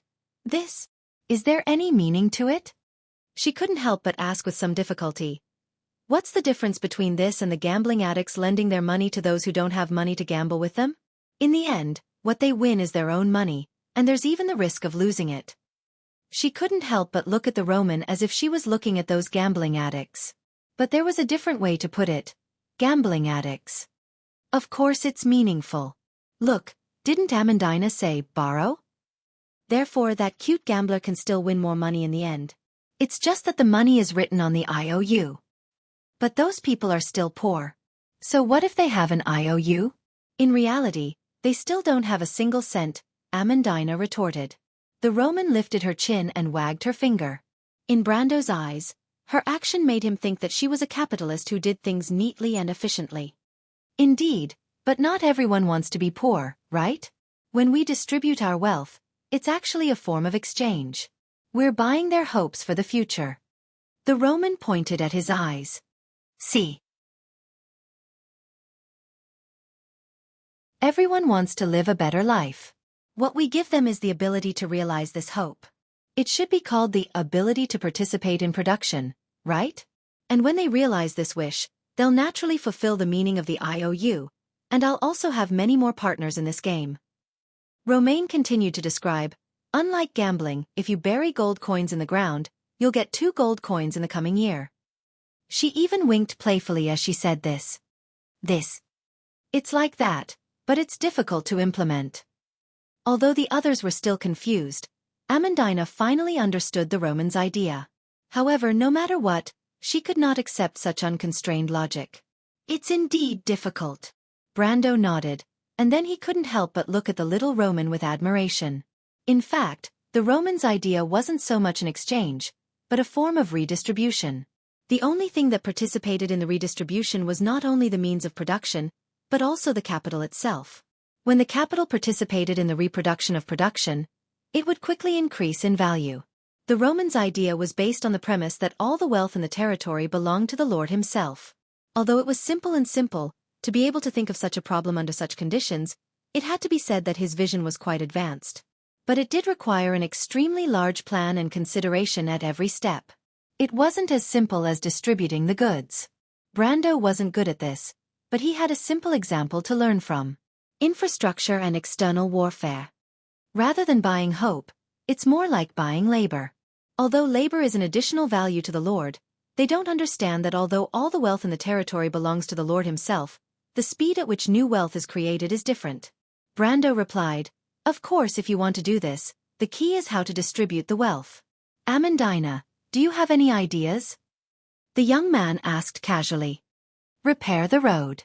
Amandina's idea was simply the same as her lord's. She hesitated for a moment, then finally lowered her voice and whispered, "My lord, what do you think of this place?" In the past, Amandina would never have dared to imagine that she would instigate her lord to attack another legitimate lord of the kingdom, and seize the opportunity to seize the other's territory. This was a blatant act of treason. But as time passed, the situation in the ancient kingdom worsened day by day. There were already rumors of unrest outside, and after witnessing the actions of these cold-blooded and corrupt nobles, her last hope for the kingdom was a little disillusioned. Brando nodded, then shook his head. Of course he had his own ideas. Grodon's territory was close to his own in the future, and he wasn't a good person either. When the time came, he would naturally be the first to take action. But now was not the time. He didn't have the strength to do so, and he also lacked the opportunity. He would wait for another 2 months until the November coup, also known as the December coup. The various territories would declare their independence, and no one would care about the conflict between the lords of the southern border. But he did have a headache. He had to admit that Tonajil was one of the most barren territories in Erewhon at this time of the year. He was originally afraid that the Roman would be restricted in this place, but he didn't expect Amandina's instincts to be so strong that she could be used in any place. Brando even suspected that if he threw the little Roman into the underworld, she would still be able to happily do business with the demons. But no matter what, after having a preliminary idea, the only thing left was to perfect it and the problem of money. Money was not a problem for Brando for the time being. The money he got from extorting the noblemen and the money Bragg sent over would be his starting capital, and the rest would be given to the rich mineral resources in the south. As a transmigrator, Brando felt that he had wasted his life if he couldn't do something about the mineral resources. But right at this moment, a loud crack of a horsewhip interrupted his train of thought. Brando snapped out of his daze and turned around with the others. He saw a small group of cavalrymen entering the city. Their equipment was a mess, but their banners were clear. The emblem on their banners was a pelican on a black and white checkered pattern. The background color was derived from Count Ranner's family emblem, which meant that this group of noblemen was directly related to Count Ranner. Brando immediately understood that these cavalrymen were Count Grodon's private soldiers. At this moment, the cavalrymen were raising their whips to chase away the citizens on both sides of the street. If they were slow to retreat, they would be severely whipped. Those sallow and emaciated men and women were driven away in all directions like a herd of animals. This scene seemed to be very interesting in the eyes of the riders. They could not help but laugh out loud, and even laughed until they were swaying left and right. Amandina furrowed her brows. This was a common sight to her. Braggs's cavalrymen were also arrogant and domineering. She heard the red-haired girl beside her snort coldly. They seemed to be dragging something behind them. Sanford suddenly pointed behind the cavalryman and said, "It's a corpse." Brando replied, "These noblemen's private soldiers went out to suppress the bandits." He sighed lightly after he finished speaking. "What's wrong?" Amandina was surprised. "Isn't this a normal thing?" But Brando waved his hand to signal her not to speak, and pointed in a direction for her. Amandina looked closely and saw a group of women kneeling on the ground after seeing the corpses. They covered their faces and wept. Amandina was slightly taken aback, and asked in confusion, "What's going on?" Rather than bandits, it's better to say that they're farmers who are forced to the point of being unable to survive because of the Lord's taxes. It would be better to say that the bandits in the forest outside were refugees avoiding taxes. In fact, most of their lives were no different from that of ordinary farmers. There were not many people who actually participated in robbing. It's only because of tax evasion that they're classified as inhuman. He gritted his teeth and said, "My father died in this way too. These despicable nobles." "You're right. You're right. You're right. Only men?" Amandina took a deep breath and asked. "Of course, life outside is not paradise." Brando nodded. After he finished speaking, the surroundings seemed to have fallen into a strange silence. Other than the scolding of the nobles' private soldiers and the sobbing of the women, no one else spoke. Of course, subscriptions are essential too. If you want to know what will happen next, please go to www.chidian.com and read more chapters. Support the author and support the original reading.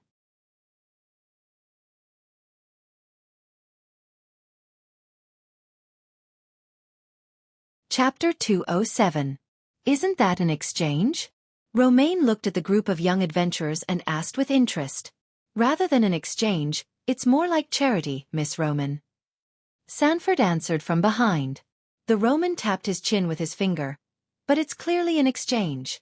Using food to buy hope. Isn't that an exchange? Using food to buy hope? What does that mean? Amandina was confused. In fact, it wasn't just her. Everyone was puzzled by Sanford's words. This is an exchange? Wait a minute. Only Brando reacted at this moment. He couldn't help but look at the Roman in disbelief. What's wrong with this guy's little brain? How can he always think of things that normal people can't? He immediately organized his thoughts and asked, "Amandina, if this territory is given to you to govern, how long will it take for you to have a spontaneous business here?" Amandina heard the question and immediately understood that Brando's words had a hidden meaning. She couldn't help but look at him. Does this young lord have some thoughts about this territory? Or is this just a test for me? Regardless, she looked at the ragged clothes on the streets and pondered for a moment. She answered with some difficulty, "If it's short, it'll take a year. If it's long, it'll take 2 years. The people won't have any wealth and lack the foundation for business. Even if we reinstitute the taxes and distribute the land, it will take a long time to accumulate wealth. But no matter what, I'm confident that within 2 years, there will be business here again. The only problem is that the roads are a little troublesome. I'm afraid that rebuilding the roads will require a large amount of money. So if we distribute the wealth, won't the people have wealth?" The Roman interrupted her and said as if it was a matter of fact. Amandina was stunned. Is there any meaning to it? She couldn't help but ask with some difficulty. What's the difference between this and the gambling addicts lending their money to those who don't have money to gamble with them? In the end, what they win is their own money, and there's even the risk of losing it. She couldn't help but look at the Roman as if she was looking at those gambling addicts. But there was a different way to put it. Gambling addicts. Of course it's meaningful. Look, didn't Amandina say borrow? Therefore that cute gambler can still win more money in the end. It's just that the money is written on the IOU. But those people are still poor. So what if they have an IOU? In reality, they still don't have a single cent, Amandina retorted. The Roman lifted her chin and wagged her finger. In Brando's eyes, her action made him think that she was a capitalist who did things neatly and efficiently. Indeed, but not everyone wants to be poor, right? When we distribute our wealth, it's actually a form of exchange. We are buying their hopes for the future. The Roman pointed at his eyes. See. Everyone wants to live a better life. What we give them is the ability to realize this hope. It should be called the ability to participate in production, right? And when they realize this wish, they will naturally fulfill the meaning of the IOU, and I will also have many more partners in this game. Romaine continued to describe, unlike gambling, if you bury the gold coins in the ground, you will get 2 gold coins in the next year. She even winked playfully as she said this. It's like that, but it's difficult to implement. Although the others were still confused, Amandina finally understood the Roman's idea. But she couldn't accept this kind of unconstrained logic no matter what. It is indeed difficult. Brando nodded. And then he couldn't help but look at the little Roman with admiration. In fact, the Romans' idea wasn't so much an exchange, but a form of redistribution. The only thing that participated in the redistribution was not only the means of production, but also the capital itself. When the capital participated in the reproduction of production, it would quickly increase in value. The Romans' idea was based on the premise that all the wealth in the territory belonged to the lord himself. Although it was simple, to be able to think of such a problem under such conditions, it had to be said that the Romans' vision was quite advanced. But it did require an extremely large plan and consideration at every step. It wasn't as simple as distributing the goods. Brando wasn't good at this, but he had a simple example to learn from. Infrastructure and external warfare. Rather than buying hope, it's more like buying labor. Although labor is an additional value to the lord, they don't understand that although all the wealth in the territory belongs to the lord himself, there is a difference in the speed of creating new wealth. Brando replied, "Of course, if you want to do this, the key is how to distribute the wealth." "Amandina, do you have any ideas?" the young man asked casually. "Repair the road." Amandina's idea was simply the same as her lord's. She hesitated for a moment, then finally lowered her voice and whispered, "My lord, what do you think of this place?" In the past, Amandina would never have dared to imagine that she would incite her lord to attack another legitimate lord of the kingdom, and seize the opportunity to seize the other's territory. This was a blatant act of treason. But as time passed, the situation in the ancient kingdom worsened day by day. There were already rumors of unrest outside, and after witnessing the actions of these cold-blooded and corrupt nobles, her last hope for the kingdom was a little disillusioned. Brando nodded, then shook his head. Of course he had his own ideas. Baron Grodin's territory was close to his own in the future, and he wasn't a good person either. When the time came, it was needless to say that Grodin would be the first to act. But now was not the time. He lacked the strength and the opportunity to do so. He would wait for another 2 months until the November coup, also known as the December coup. The various territories would declare their independence, and no one would care about the conflict between the lords of the southern border. But he did have a headache. He had to admit that Tonajil was one of the most barren territories in Erewhon at this time of the year. He was originally afraid that the Roman would be restricted in this place, but he didn't expect Amandina's instincts to be so strong that she could be used anywhere. Brando even suspected that if he threw the little Roman into the underworld, she would still be able to do business with the demons happily.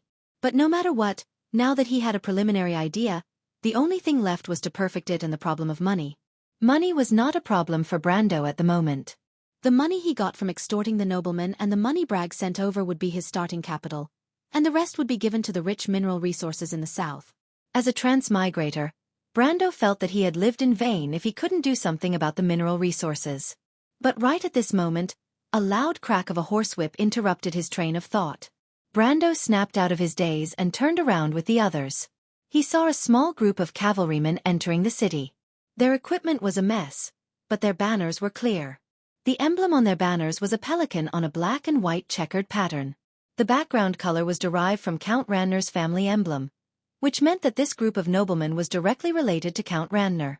Brando immediately understood that these cavalrymen were Count Grodin's private soldiers. At this moment, the cavalrymen were raising their whips and driving away the citizens on both sides of the street. Anyone who was slow in retreating would be severely whipped. Those sallow and emaciated men and women were driven away in all directions like a herd of animals. This scene seemed to be very interesting in the eyes of the riders. They could not help but laugh out loud, and even laughed until they were swaying left and right. Amandina furrowed her brows. This was a common sight to her. Braggs's cavalrymen were also arrogant and domineering. She then heard Scarlet, the red-haired girl beside her, snort coldly. They seemed to be dragging something behind them. Sanford suddenly pointed at the back of the cavalrymen and said, "They're corpses." Brando replied, "These noblemen's private soldiers went out to suppress the bandits." He sighed lightly after he finished speaking. "What's wrong?" Amandina was surprised. "Isn't this normal?" Brando waved his hand to signal her not to speak and pointed at the corpses. Amandina looked carefully and saw a group of women kneeling on the ground and covering their faces as they wept. She was slightly surprised and asked in confusion, "What's going on?"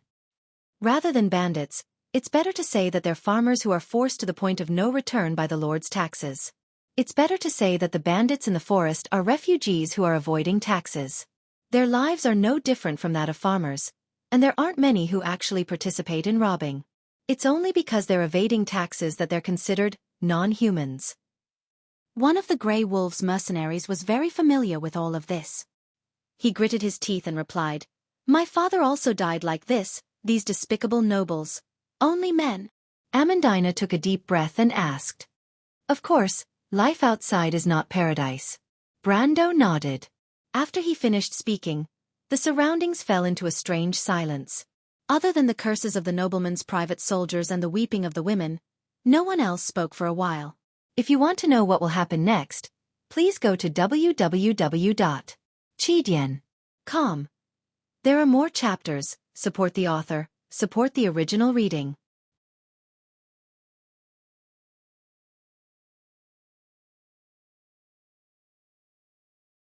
Chapter 208.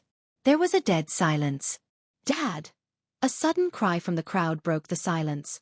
The voice was young and nervous. The woman covered the boy's mouth in panic. She raised her head and looked at the approaching noble cavalryman with pleading eyes.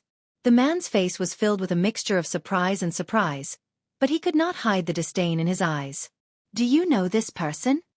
The man licked his lips and pointed at the blood-stained corpse on the ground with his spear. The noble cavalryman's companions surrounded them like a pack of hyenas that smelled blood. The woman hugged her child and shook her head helplessly with tears streaming down her face. "Let go of the little thing and let him speak," the man said as he used the tip of his spear to stroke the woman's hair. The woman hugged her child even tighter, as if she was hugging her most important treasure and was afraid of losing it. The people around them could not bear to see her like this, but they moved away from her. "Didn't you hear what I said?" "Sir, please let him go." "He is still young," the woman begged as she sobbed. The noble cavalryman snorted in disdain. "Bitch!" He raised his spear, but he found a woman with a longbow standing in front of him with her arms open. "Huh!" The man's fierce-looking face was startled. Brando secretly loosened his fingers on the hilt of his sword.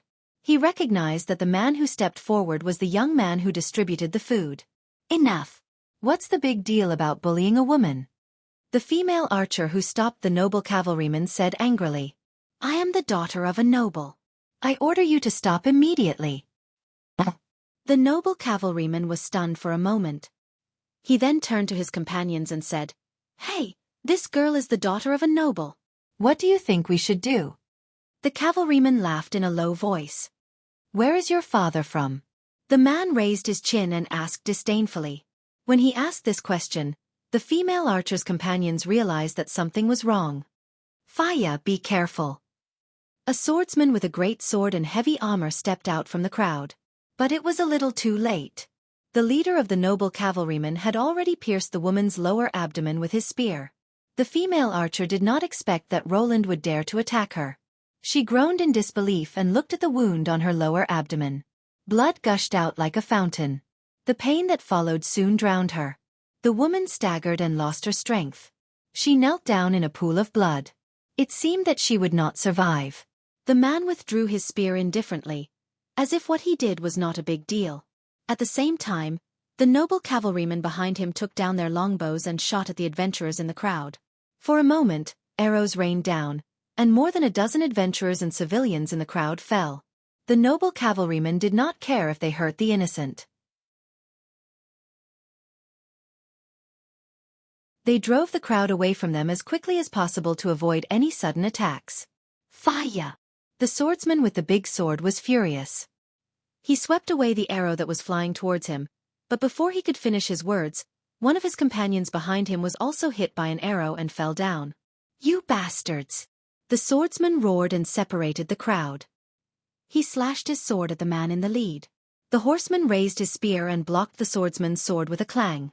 In between parries, he shouted coldly, "Whoever dares to attack will be the enemy of the Lord." The restless crowd fell silent. The swordsman did not say a word. He swept his sword at the horse's leg. But the horseman simply thrust his spear down and swept it outwards, knocking the sword away from the swordsman's hand. He then used his spear to make the swordsman do a somersault and stabbed the man's neck. The strength of an iron-ranked warrior was almost one-sided. However, the fierce-looking noble cavalryman suddenly felt his hand go numb. It was as if a huge force came from the spear, and he almost lost his grip. Clang! The sound of metal colliding was heard. The spear that was aimed at the swordsman had been deflected to one side and missed the latter's neck. Who? The man was furious. He turned around and saw a young man wearing a black trench coat, a white shirt and a pair of white gloves. He was putting away the longbow in his hand. Then, the young man raised his head and looked at him coldly. The crowd fell silent. Amandina, Sanford, the Night Song Tiger, and Scarlet turned around and looked at their lord in shock. In their hearts, Brando was not a person who liked to cause trouble. But Brando knew that it was not that he did not care about these things. It was just that he did not cross the bottom line in his heart. The Roman looked at the man who brought her out of Bucci with interest. She felt that this was the real Brando. Perhaps in a way, she could understand some of Brando's thoughts and characteristics. It was as if the two of them were detached from this world. Just like the moment Fortress Reden brought the refugees to escape, Romaine understood it. Her Brando was a true knight. The Brando who charged, the Brando who led, the murderous Brando who was filled with killing intent, and the Brando who was fierce to her. She liked every single one of them. Everyone turned around. It was as if their line of sight had been stretched and expanded. The young man wearing a black windbreaker became the center of attention on the street. The man with the fierce-looking face narrowed his eyes. He saw the well-equipped guards beside Brando and was secretly shocked. As the private soldiers of the nobles, they were not truly insignificant. Compared to the noble lady who might not have suffered any setbacks. Of course, in his opinion, she was insignificant. What could a mere daughter of a knight represent here? Countless people died in Tonajal every day. Would a small noble like her dare to seek justice in front of the Baron? But the young man in front of him was different. Normal people would not bring so many followers with them. Moreover, the gods beside him were not weak. They were at the level of the elites in Erwin's army. He was probably not an ordinary noble's son. The man did not dare to delay and hurriedly put away his spear. He asked cautiously, "You are?"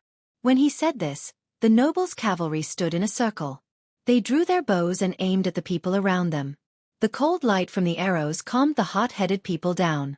"Let them go," Brando said coldly without even looking at the archers. What a joke.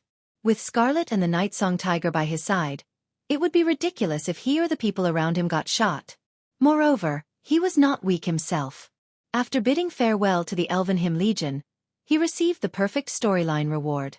More than 200,000 EXP was like a pie that fell from the sky, directly pushing his mercenary level to level 25.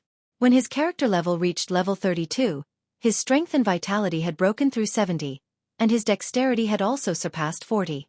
His overall strength had entered the upper tier of silver. But in order to reach the gold rank, it involved the understanding of the elements. Not only did it require an increase in physical strength, it also required a high level of perception. Brendel estimated that if he wanted to break through the silver rank and enter the gold rank, he would have to wait until his overall level was around 40. However, even if he was only at the upper silver rank, he would still be able to kill 10 of these nobles' cavalry. That was why he was too lazy to talk to them. If it wasn't for Grodin, he would have sent them flying 100 meters away with his sword. "My lord, you're making things difficult for us." Brando's indifference confirmed the noble's suspicions. The noble's ferocious expression became respectful. These people might be the accomplices of the bandits outside the city. If we let them go, we won't be able to explain ourselves to the Baron. However, he still chose to fight rather than cooperate. After all, they had killed a noble's daughter. If the noble's companions spread the news, it would be troublesome. Brando sneered. "Put away your tricks. Who do you think you're talking to?" The young man held his sword with one hand and stared at the noble. "I'll kill you like I'm killing a dog. I'll just apologize to Grodin afterwards. I'm giving him face by not killing you, but there's a limit to my tolerance." When he finished speaking, he unsheathed half of his sword. The blade of the sword shone with a snowy light. The noble's cavalry was stunned. Brendel was right.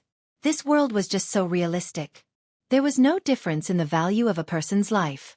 The only thing left was the difference in power. The only difference was that the girl they killed could not resist. Naivety was precious, but the price to pay was also heavy. The cold-blooded people looked at each other and could only choose to show weakness. They nodded, and the people behind them finally let go of the swordsman's neck. The swordsman wanted to resist, but someone rushed out from the crowd and hugged him. It was one of his companions. Brando saw that person whispered something into his ears, and the swordsman finally calmed down. He read the words clearly, "Don't cause trouble for others." Brando sighed in his heart. What a bunch of naive people. But in this world, it's rare and precious. He saw the people silently put away their companion's corpse, then separated the crowd and came to his side. "Thank you, sir." The one who thanked him was a thin young man. His face was pale, and he had light gray hair. He wore a monocle with a silver chain behind his ear. The young man wore a gray gown, and from the patterns on his cuffs, he was an acolyte. Flux wizard. Brando thought to himself, there aren't many wizards who practice this. This young man appeared polite and cold, but he caught a hint of anger in his eyes. Brando looked at his companions, including a light swordsman and a female elementalist. Grief and indignation were written all over their faces. This is a character. He lowered his head to look at the polite young man and could not help but think. "Want to take revenge?" he asked. The young man was slightly surprised and raised his head to look at him suspiciously. Then, the young acolyte shook his head and left the crowd with his companions. Brando looked at the others back and knew that the other party was not willing to give up. He just didn't trust him. However, he was somewhat surprised that there was such a character in this group of naive youngsters. He turned his head to look at the noble's cavalry. "My lord, we've done what we should do. Now you have to give us an explanation, right?" The leader of the cavalry spread out his hands and asked carefully. Brando snorted in disdain. "My lord?" Amandina asked in a low voice. He nodded. Since he had interfered in this matter, it was necessary to meet with Baron Grodin. After all, he was in Grodin's territory. Otherwise, it would not be good if he was invited by force. Rather than that, it was better to be one step ahead and not let Grodin know of his background. Baron Grodin. Brando thought in his heart. To be continued. If you want to know what will happen next, please go to www.chidian.com to read more chapters. Support the author, support the original reading.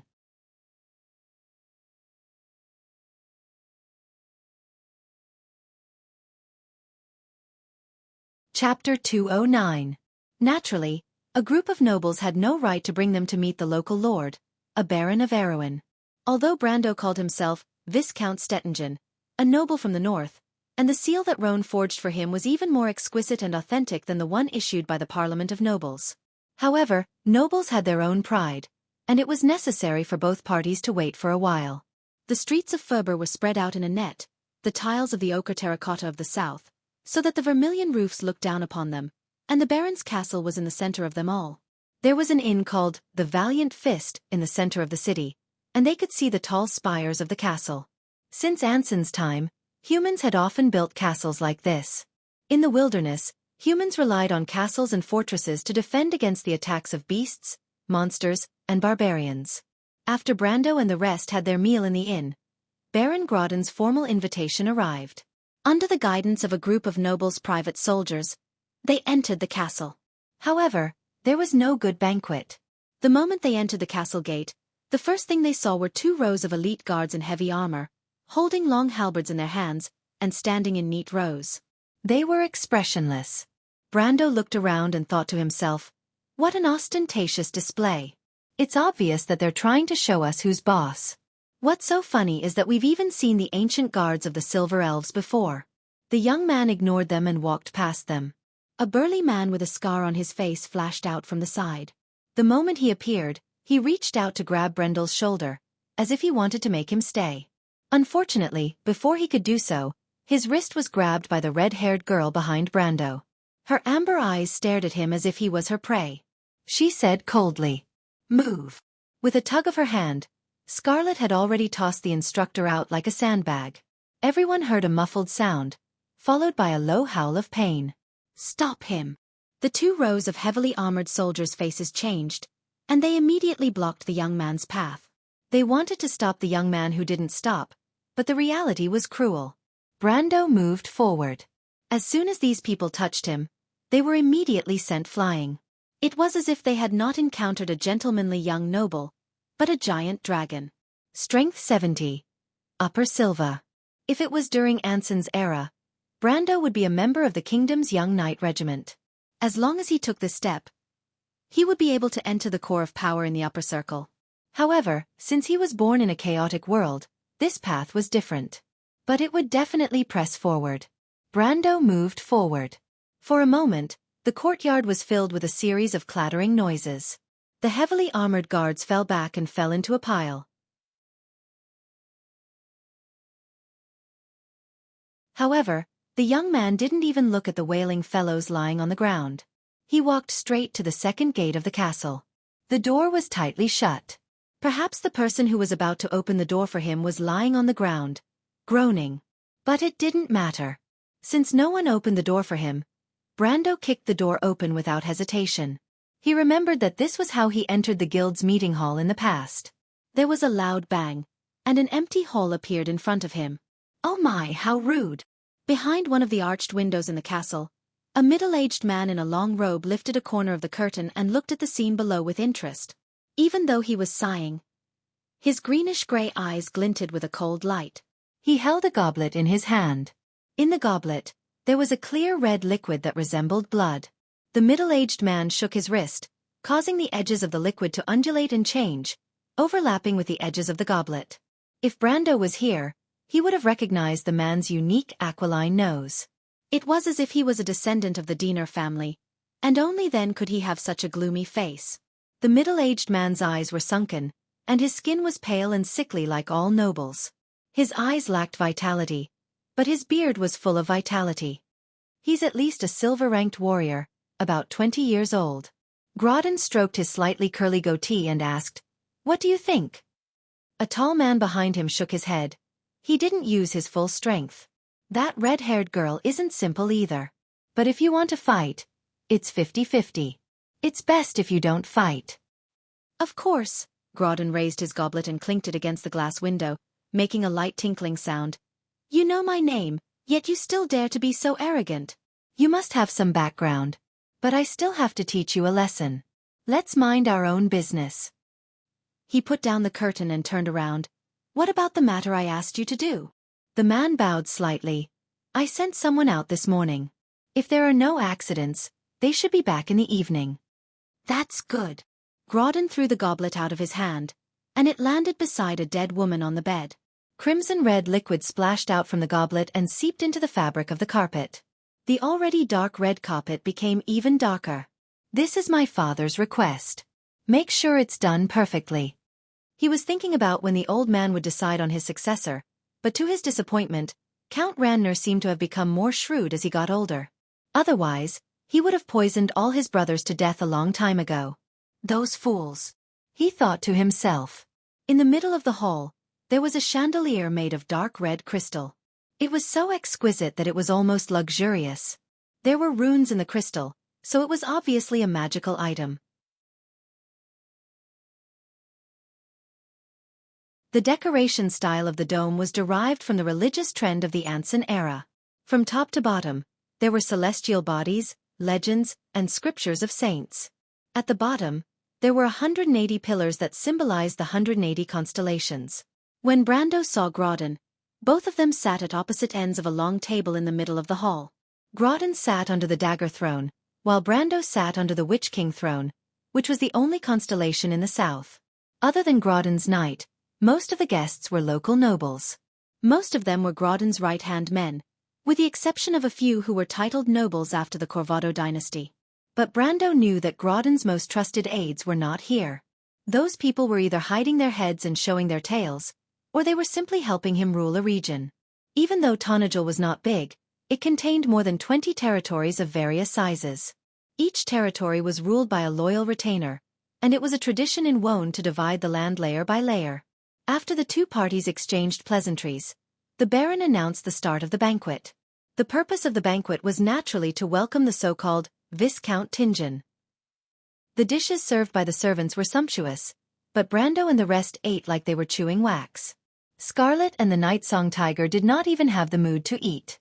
Amandina did not show it on her face, but she was nervous to death. She did not know how carefree Brando and the Roman were to be able to taste every dish on the table. She frowned as she looked at the dishes on the table. She was not in the mood to eat. During the banquet, the Baron noticed the expression on the noble lady's face. His expression changed slightly as he asked, "What's the matter? Does this young lady think that I have been a bad host?" The hall was silent. Amandina's heart skipped a beat, but she raised her head and calmly nodded. "My lord and mistress are unable to speak due to their statuses, but as a retainer, I have no qualms. To be honest, these things are a little too common." "Good job." She really did see through my act. Brendel thought to himself, "Good job. Good job." But her words were too good, and it was like a slap to Grodin's face. Even though he was not a good person, he could not refute her words. He was a lord, and it was not good for him to argue with a retainer, let alone a woman. Grodin only smiled faintly, while the others kept quiet out of fear. The middle-aged man stared at Brando with his sunken eyes, and Brando looked back at him with a belligerent gaze. Right now, he was playing the role of a domineering, arrogant young aristocrat. Young nobles like him could be found everywhere in Erewhon, and it was because they were ordinary that they did not attract suspicion.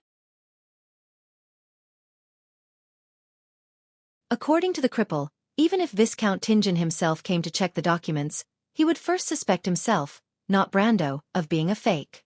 This is the best. Even in the Brags, no, in the south, you won't be able to find a better craftsmanship than this. I spent a lot of money on it, and it will guarantee you a smooth journey. That was how the man boasted. Grodin's face showed a gentle smile. "My lord, you came from the north, and I'm sure you're not used to the weather in the south?" When he spoke, he changed the topic. To a knight of the kingdom, a change in climate is nothing. As for those who can't even endure this little bit of hardship, I don't think they deserve to be called nobles. Brendel replied mercilessly. But he felt that this image was more in line with his nature. Is it possible that I'm actually a domineering person in my subconscious? Everyone in the hall was stunned. This was a slap in the face again and again, and they could not help but wonder who this young man was. Grodin was the only one with a smile on his face. His expression was so perfect that it was commendable.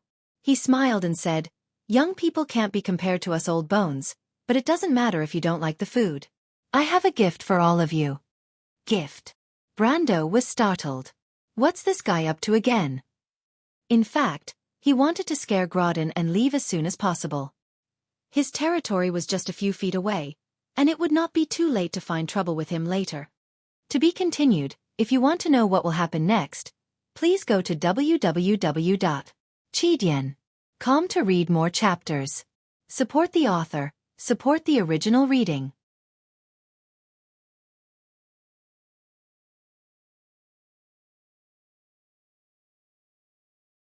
Chapter 2:10. Grodin snapped his fingers while Brando was deep in thought. Two servants immediately brought out a wooden box. They cleared the table and placed the boxes in front of Brando, bowed slightly, and left. The Baron stood up and gestured for Brando to open the box. "What is this?" Brando knew that the Baron would not give him anything good. Even though he was a viscount, Grodin did not need to fawn over him. Moreover, he had slapped Grodin's face so hard just now, and the Baron was still trying to get back at him. He hesitated for a moment, then nodded to Amandina and signaled her to open the box. Amandina immediately stood up and opened the box. She was currently acting as a viscount's attendant, so she had to act appropriately. She could not act like she usually did and ask for advice. But when Amandina opened the first box, her movements froze. From Brando's perspective, he could see that she was clenching her teeth to stop herself from screaming. "What's going on?" Amandina stood in front of the box for a long time, as if she was under some kind of spell. Brando could see her throat trembling slightly, as if she was making a soft cracking sound. Amandina took a deep breath and moved to the side in the end. The fork in the small Roman's hand fell on the plate with a clatter. Brando's expression changed in an instant. There was a human head in the box. To be exact, it was the head of the swordsman he had seen before. The swordsman's eyes were tightly shut, and his skin was as pale as a sheet of rubber. Brando remained silent. Amandina carefully glanced at him. She suppressed her emotions and finally opened the other box. Even though she was on the verge of breaking down, she still played her role as the main character. Her fingers were trembling so much that she could not hold the lid of the box. She calmed herself down and slowly opened the lid. There was another female elementalist's head inside. Amandina's face was pale. "That woman tastes good," Grodin replied with a smile. "But a gentleman doesn't take what others like. I heard that the wine cup made from a young girl's skull is exceptionally delicious. I don't think the Viscount has ever tried it. As for the other one, consider it a gift." Just as he finished speaking, everyone in the hall heard a soft buzzing sound. They immediately saw Brando's sword vibrating on its own as it unsheathed itself. It let out a sharp buzzing sound, as if it was screaming for slaughter, but also as if it was about to shoot out in the next moment. The young man pressed both of his hands on the table and pursed his lips tightly. He didn't say a word, but everyone could feel a cold aura emanating from him. It was a killing intent that seemed to have materialized. The nobles sitting next to Brando were the first to bear the brunt. The knives and forks in their hands clattered to the ground. They were so shocked that they could not move at all. The knights drew their swords in an attempt to protect Grodin. Grodin, on the other hand, had a smile on his face as if he was enjoying the pleasure of toying with his opponents. However, the smile froze on his face as soon as it appeared. Almost everyone in the hall saw a layer of white frost climbing up the table. It started from Brando's front. The silver plates and porcelain plates cracked, and the pieces of porcelain shattered into powder. The white frost moved forward, and for a moment, the tableware on the long table exploded into a white mist. It was as if an invisible monster was crossing the table and heading straight for Grodin. The two knights in front of the Baron groaned as their swords broke into pieces. They screamed in pain and covered their eyes with their hands. Blood flowed out from the gaps between their fingers. However, the screams in the hall were not as sudden as the shock in everyone's hearts. There was only one word that came to everyone's mind when they saw this scene: elemental sensing. Even Brendel did not expect that he would be able to comprehend the meaning of elemental power while he was in the realm of Berserk. At that moment, he felt as if his mind was in a boundless darkness. Grodin's despicable and cowardly actions had crossed the bottom line in his heart. Brando felt disgusted. Indeed, it was a feeling of disgust that came from the depths of his heart. He looked at the man who was wearing the skin of a baron. His bones were filthy, and the hypocritical smile on his face seemed to be distorted into an absurd abstract picture. An impulse arose in his heart to make this filth completely disappear from this world. But from the boundless anger, Brendel came to another realization. It was not a cold killing intent, but a stillness. Space was still. Even though he was filled with anger, he had another thought to examine himself. This thought cleared his mind. It was as if he could see his anger from a transcendent perspective and calmly control it. In other words, it was as if there were two Brandos at this moment. One Brando was completely shrouded in a boundless killing intent, while the other Brando was calmly examining his anger from a transcendent perspective. Thus, Brando found that he could completely control the anger in his heart. He felt that his strength was increasing exponentially, and this realization merged with the one he gained from the battle with his grandfather. Brando finally touched a solid barrier. He knew. That was the elemental wall. The moment he touched the wall, he felt a few very fleeting words in his mind. Stillness, stillness, stability. Then, the wall mercilessly bounced him back. Trying to break through to elemental awakening? You're not qualified. Then, all the illusions collapsed, and the world in his mind seemed to shatter into pieces. Time resumed its flow in an instant, pulling him back to reality. Then, Brando heard the sound of frying beans. The glass and porcelain shattered in front of him. The temperature in the hall seemed to have dropped by a few dozen degrees, and a thick layer of frost formed on the walls. The first thing Brando did when he raised his head was to place his hand on the silver-plated sword hilt. With just this action, Grodin and the 20 knights behind him were forced to take a big step back by an invisible force. The chairs behind them cracked and shattered into pieces of wood like butterflies. "Protect me!" Grodin screamed. Even though the knights around him felt uncomfortable, they had no choice but to pull out their swords to block Brendel's path once more. What awaited them was Brendel's ordinary sword strike. His thumb and index finger pressed against the crossguard. His little finger hooked around the hilt, and his middle finger, ring finger, and palm together stabilized the sword. He swung his wrists from left to right, and his elbows and shoulders drew a simple arc white raven sword style. Power burst. No matter how one looked at it, this was the most basic swordsmanship. It was like the first strike of a novice swordsman. The trajectory was clear, and the intent was obvious. Even an experienced swordsman would be able to predict where this strike was going to come from. However, none of the 20 iron-ranked knights had the ability to dodge it. That sword seemed to be stretched in the air, and the frightening cold light on the blade made everyone feel a bone-chilling coldness from their bones. The chill crept up their bodies and froze instantly, forming a thick layer of ice. Elemental energy. Ice. They couldn't move. A white light swept across them, and 20 heads flew high into the air. At that moment, almost everyone was dumbfounded. No, it wasn't just dumbfounded. They were so shocked that they couldn't control themselves. There was the sound of chairs and utensils being overturned. The nobles on both sides of the table hurriedly retreated and clung to the walls on both sides. They did not even care about the cold, as if they were afraid of being close to this terrifying young man. 20 ice sculptures fell down in front of him, turning into lifeless corpses. For the first time, the aura of death was displayed in front of Baron Grodin. He had always been able to control the life and death of others, but at this moment, he finally understood that when life was mercilessly taken away, the weaker party was as weak as a drowning man who couldn't fight back against fate. That was the deepest sorrow. The civilization that humans were most proud of was completely trampled on. He finally couldn't take it anymore. He thought that Brando was at most a silver-ranked swordsman. This identity was only on the same level as him, so they could naturally use all kinds of methods to show off their strength. But now, he realized that he was wrong. He wasn't a silver-ranked swordsman. He was a terrifying existence who had already touched the edge of elemental awakening. No, once elemental awakening was achieved, he was no longer human. The person sitting in front of him wasn't someone to be trifled with, but a giant beast that chose to devour people. Brando stood forward with a cold face, and the long table was split into 2 halves. The others didn't even see how he did it. They only saw the young man moving forward, and there was no longer any obstruction between him and the Baron. Brando didn't say a word, and his hand once again reached for the hilt of his sword. "I'm the Lord of the Kingdom." Grodin was on the verge of breaking down. He looked around in panic, hoping to see someone come to his rescue. Unfortunately, there was no one. Everyone was scared silly. They didn't think that a good banquet would turn out like this. Or rather, they didn't think that a silver-ranked swordsman who had touched the edge of elemental awakening would come to such a remote place. Brando walked forward step by step, looking at the man as if he was looking at a dog. He lowered his hand, preparing to end the man's life.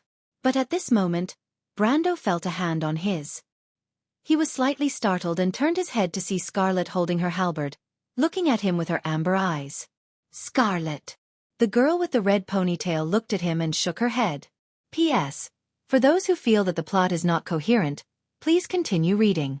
Due to the limited space of my daily updates, I cannot express everything that I want to express. The answers that you need will appear later.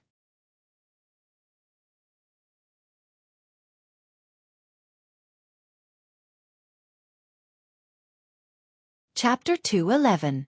Scarlet. The red-haired girl looked at him without saying a word and shook her head.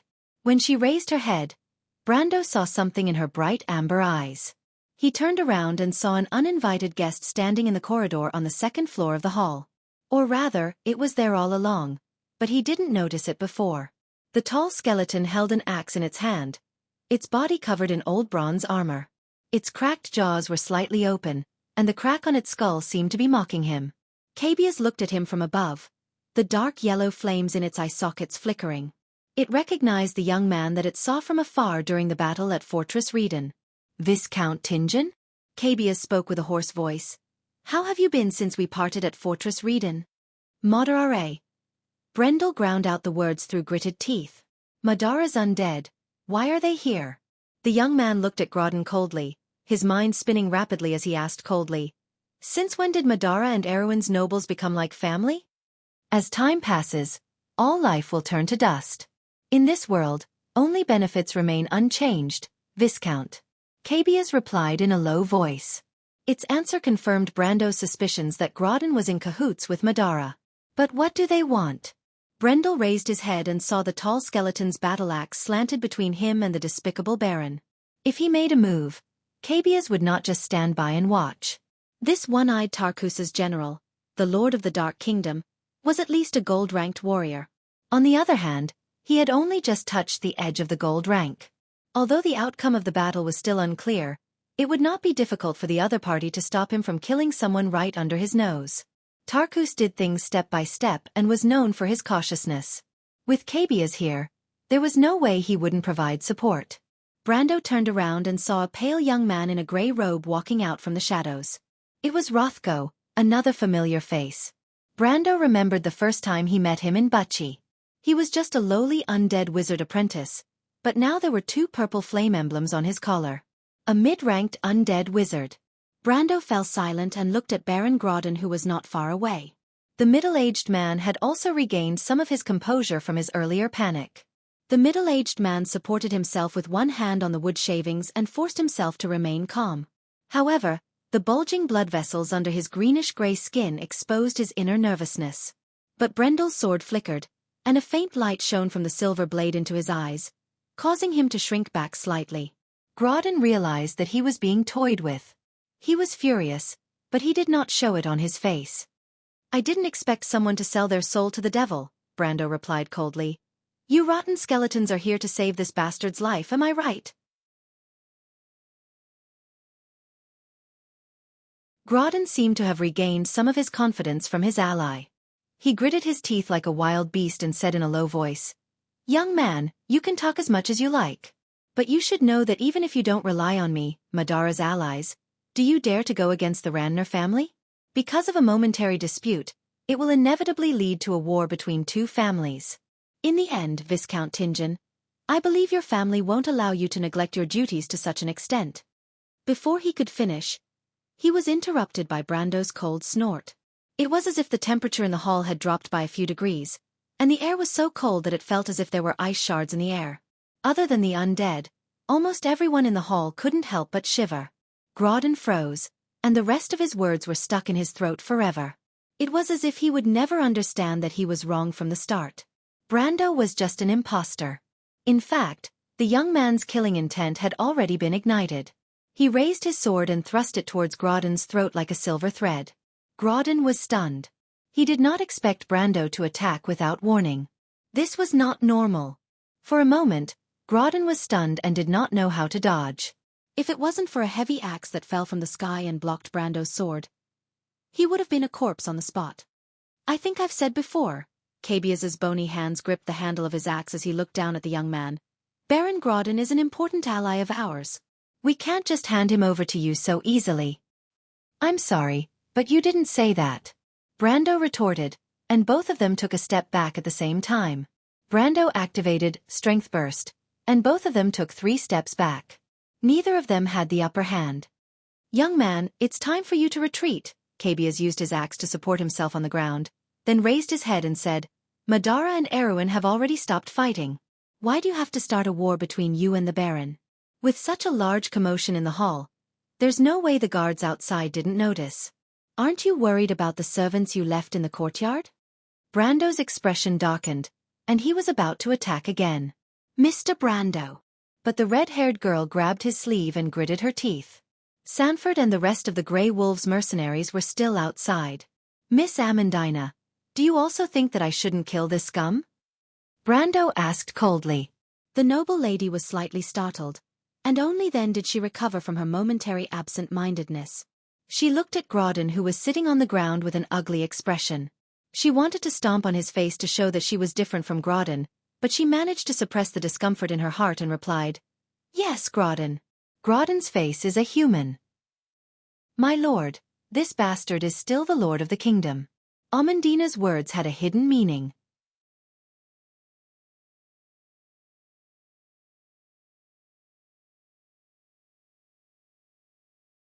To the onlookers, there was a glaring wound on his cheek.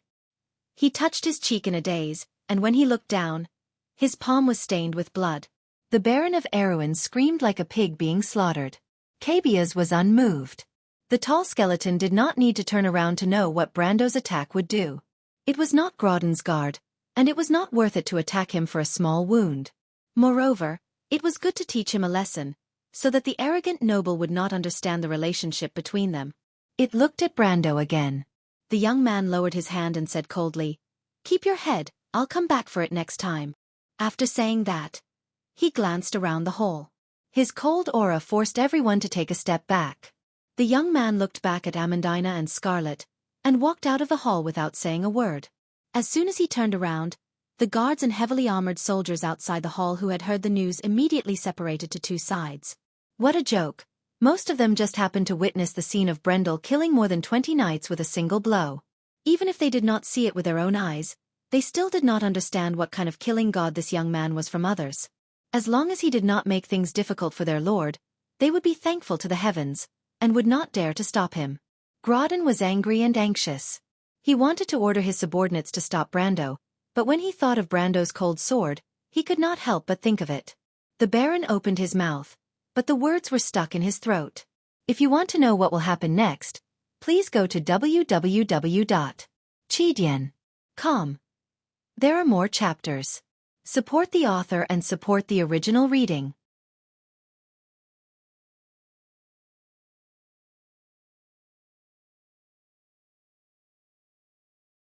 Chapter 212. Brando did not say a word after he left Grodden's castle. Even though he walked out of the castle like a king, no one dared to stop him. Even the most loyal knight of Grodden only dared to hold their swords and move aside in fear. However, the youth was not happy at all. He gripped his scabbard tightly as if it was still there.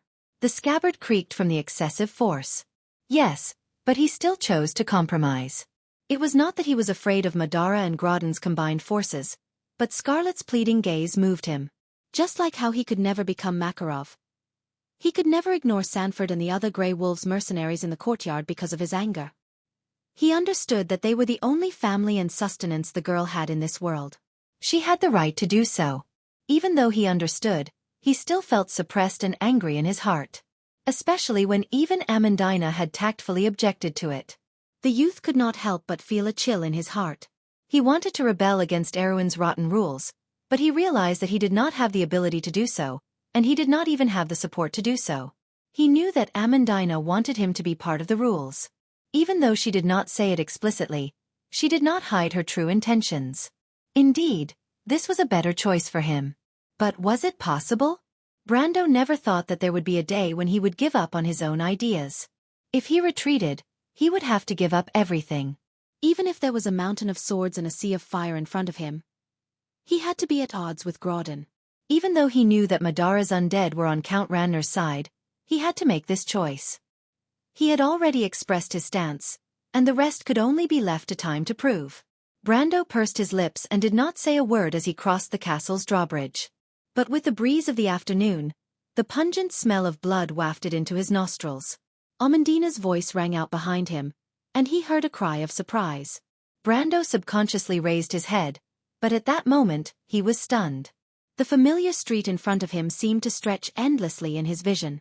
The long street stretched to the end of the horizon. There was not a single person on the street, but there were rows of brand new crosses erected on the side of the street.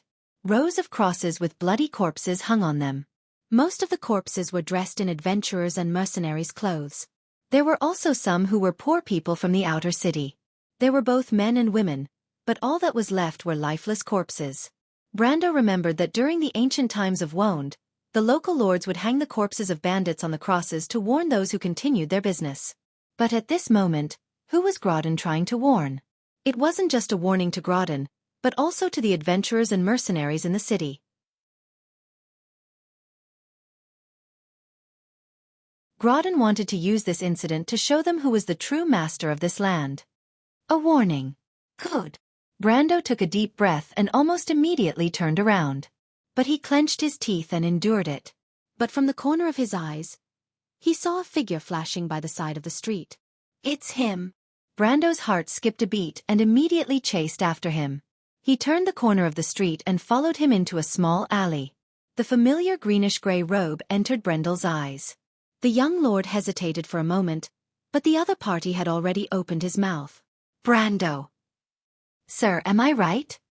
The young man wearing the greenish-gray robe looked at him and asked coldly.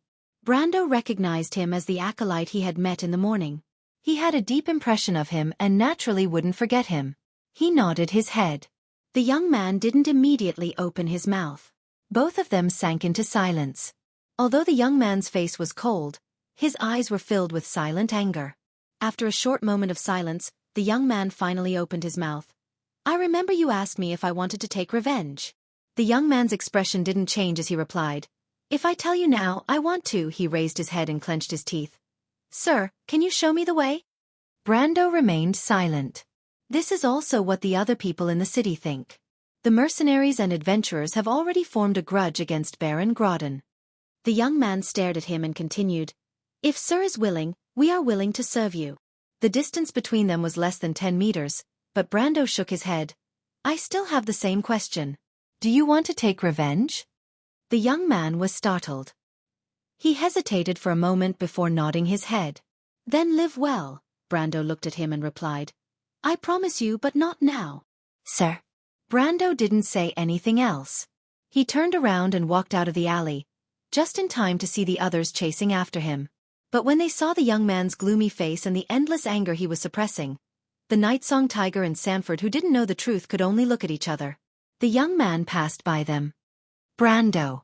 Romaine was the only one who called out to him. Roman stood behind him with her small bag in her hands. She looked at him with her dark brown eyes and raised her eyebrows. Are you angry? Brando was slightly startled.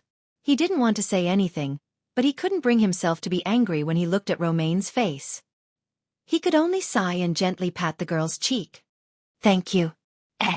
Roman frowned and pushed his hand away. She asked curiously, but I haven't said anything yet. Didn't Amandina ask you to come here? How did you know? Brando sighed again and shook his head.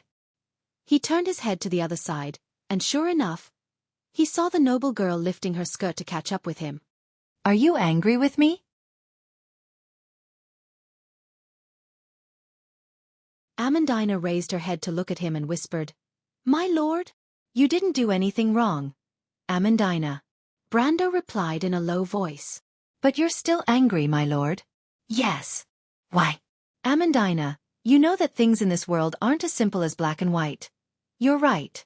Let Count Randner be the highest-ranking officer in Aween's southern borders. His influence is so great that it can be said that he's a vassal. His private army can make anyone who dares to oppose him tremble in fear. Even those who are truly powerful can only curse him in secret. Not to mention the ants in our line of work. Brando shook his head and looked at Amandina. It can even be said that if he sneezes, our path ahead will be filled with dangers and thorns. If we're not careful, we'll be reduced to ashes. But, Amandina asked seriously. But, Brando nodded. These are not reasons for me to bow down to him. If accepting Grodin's gift with a fake smile is considered shrewd, then I'd rather choose the path of iron and blood, fire and sword. Do you understand? You've asked me why before, Amandina, but I don't know what you're talking about, he said with a flick of his finger. The answer is simple. There's no reason. It's because I'm Brando. He turned to look at the young Roman. You're Brando from Bucci. Amandina immediately winked at him playfully. It was as if their minds were connected. Amandina was slightly speechless. She was stunned for a moment before she reacted. But perhaps we can choose a more sensible way. I can understand your thoughts, my lord, but there's a saying among nobles. The dead have no right to object. Right now, we're not only facing Baron Grodin, but also the Randner family and Madara. My lord, you. Amandina bit her lips. Even though she felt something ignited in her chest because of Brando's words, her dark eyes were still filled with worry. That's my problem, Amandina, Brando replied calmly. Whether it's Grodin, Count Randner, or even Madara's undead army. He looked at Grodin's towering castle again. Since we'll have to face them sooner or later, then I'll be waiting for you. He left these words behind and turned to leave. The red-haired girl with a long ponytail who was far behind the group saw this scene. She looked at Brando's back and tightened her grip on her spear. Amandina also looked at the young man's back worriedly, a hint of admiration flashing in her eyes. But it was precisely because of this that she was even more worried that this outstanding young man would do something impulsive. After all, their current strength was far from enough to contend against Grodin. Sometimes, Confidence was not enough to solve everything. Clang. A white porcelain ornament from the Anson era was smashed into pieces. Not long after Brando and the rest left, Grodin angrily smashed something in his study. There were only 3 people left in the room. Cabias and Rothko had retreated.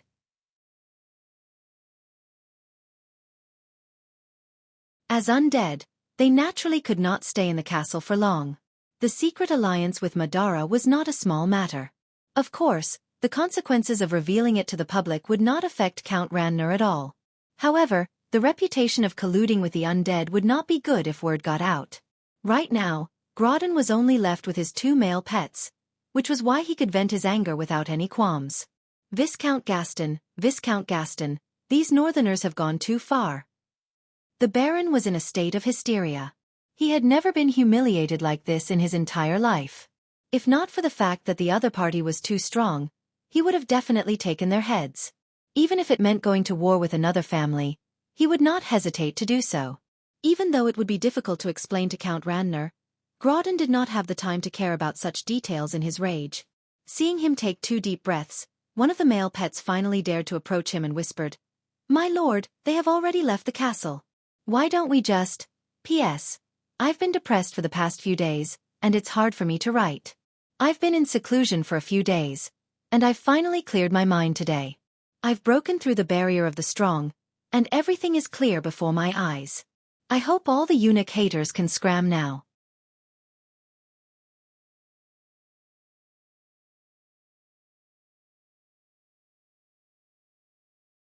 Chapter 213. My lord, they've already left the castle. Why don't we? Even though he's a viscount, his family shouldn't be able to reach so far south. If I remember correctly, he's from Balta, the northernmost border of the kingdom. Idiot! Grodin was furious, but his mind was still clear. He couldn't help but curse. He snorted coldly and said, "Who should we send? That guy is at least a gold-ranked fighter. Didn't you hear what that skeleton said? The red-haired woman beside him is probably at the same level as well. Do you think I don't have enough trouble? My lord, it's my fault for not thinking things through. Then why don't we just seal the city gates and leave them here?" Another male pet cautiously approached him and asked. Grodin took a deep breath and kicked the bastard away. "Do you have a pig's brain? Who's going to seal them off?" He scolded. "Why don't I send you instead?" The male pet cried out in pain, but quickly got up and shook his head with a pale face. Even though he did not know the strength of a gold-ranked fighter, he knew that he would only be courting death if he went. "Then let's ask those skeletons to do it. Didn't they sign an alliance with us?" Grodin's male pet glanced at his companion with a gloating expression, and replied in an even more submissive manner. But Grodin shook his head coldly and said with disdain, "They won't do it. They would not do anything. Madara had just signed a peace treaty with Aween, and they would not offend another noble family at this time. Even though I don't know why their commander is here, I don't think he'll be willing to leave any time soon." There was something he did not say out loud. In reality, both sides were just using each other. Signing this secret alliance meant that there would not be any communication on the surface, but Count Randner could use the Madara army to suppress the kingdom's southern army and further consolidate his power. This was the true meaning of this alliance. Of course, there was no need to say these words to a male pet. He turned his neck and touched the wound on his cheek. He replied with some hatred, "But this matter won't be settled so easily. I'll definitely teach that guy a lesson. Father might not agree to go to war with another family, but I'll see if he can protect the people around Viscount Gaston." He sneered and immediately said, "Bring me a pen and paper. I will write a letter to the Count immediately." "Yes, my lord." The male pet beside him immediately lowered his head and was about to do as he was told. But it was at this moment that the door of the study silently opened. A figure slid in like a shadow, then said in a low voice, "I'm sorry, but I'm sorry. My lord, the matter with Kyrie has been settled. I just received a messenger pigeon." Grodin paused for a moment before he recalled the matter. He immediately nodded and gritted his teeth as he said, "That's good. Give that thing and the letter to my father. I'm sure he won't refuse my small request." Grodin turned around and saw that the figure was still standing there motionlessly. "Is there anything else?" he asked. My lord, the city seems to be a little unstable. I'm worried about the mercenaries. The figure replied in a low voice. Don't worry about them. Even though the skeletons of Madara won't help me deal with that damned Viscount, they won't let them off easily. But they won't let the rioters do anything to me. I know that better than you. Grodin waved his hand. You may leave. If those mercenaries don't know their place, I'll teach them to be obedient. The silhouette nodded, and then silently retreated. On the other hand, even though Amandina wanted to let the rest of the day pass by peacefully, it seemed like there were some things in this world that could not be changed by one's will. She never thought that things would develop out of her expectations from the start. They could not stay in Abyss any longer after the conflict with the local lord. Brando was not afraid of Grodin's revenge, but he had to consider the possibility of Madara stabbing him in the back. After all, they had fought once in Fortress Reden and were targeted by Madara in brags. He might even be on Incersta's assassination list. Cabias might be wary of his identity as Viscount Gaston, but it was just a facade. He could hide it for a while, but it could not hide it forever. Leaving Tonajil as soon as possible was the wisest choice. However, 3 hours after they left the city, they ran into a group of Grodin's cavalry. Carrie? Spiderhammer was equally surprised. Spiderhammer, who had a ferocious face like a hyena, was surprised by his good luck. He looked greedily at the women in the group. Oh, Martha, he had never seen such outstanding women in this area. Even if there were only a few of them in the territory, they were still the Lord's women. He did not dare to have any improper thoughts. The rest of the women were either thin and sallow commoners or prostitutes who frequented inns. He had never seen someone with such an outstanding temperament and beauty before. Kyrie couldn't help but rub his eyes, thinking that he was dreaming. He could not help but think about what kind of benefits he would get if he gave these women to the Lord. Of course, it was not impossible for him to secretly keep one of them. He secretly licked his lips and glanced at the group of people blocking the road. They were just a group of mercenaries. It was not his first time dealing with these people. His lord's last woman was the little sister of a small mercenary group leader. Wasn't he the one who taught those people a lesson? Carrie secretly counted the number of people in the group. There were only a dozen of them. Even though they were only at the mid-level of iron ranked, they were a little difficult to deal with. However, they were not even worth mentioning in front of 100 of his men.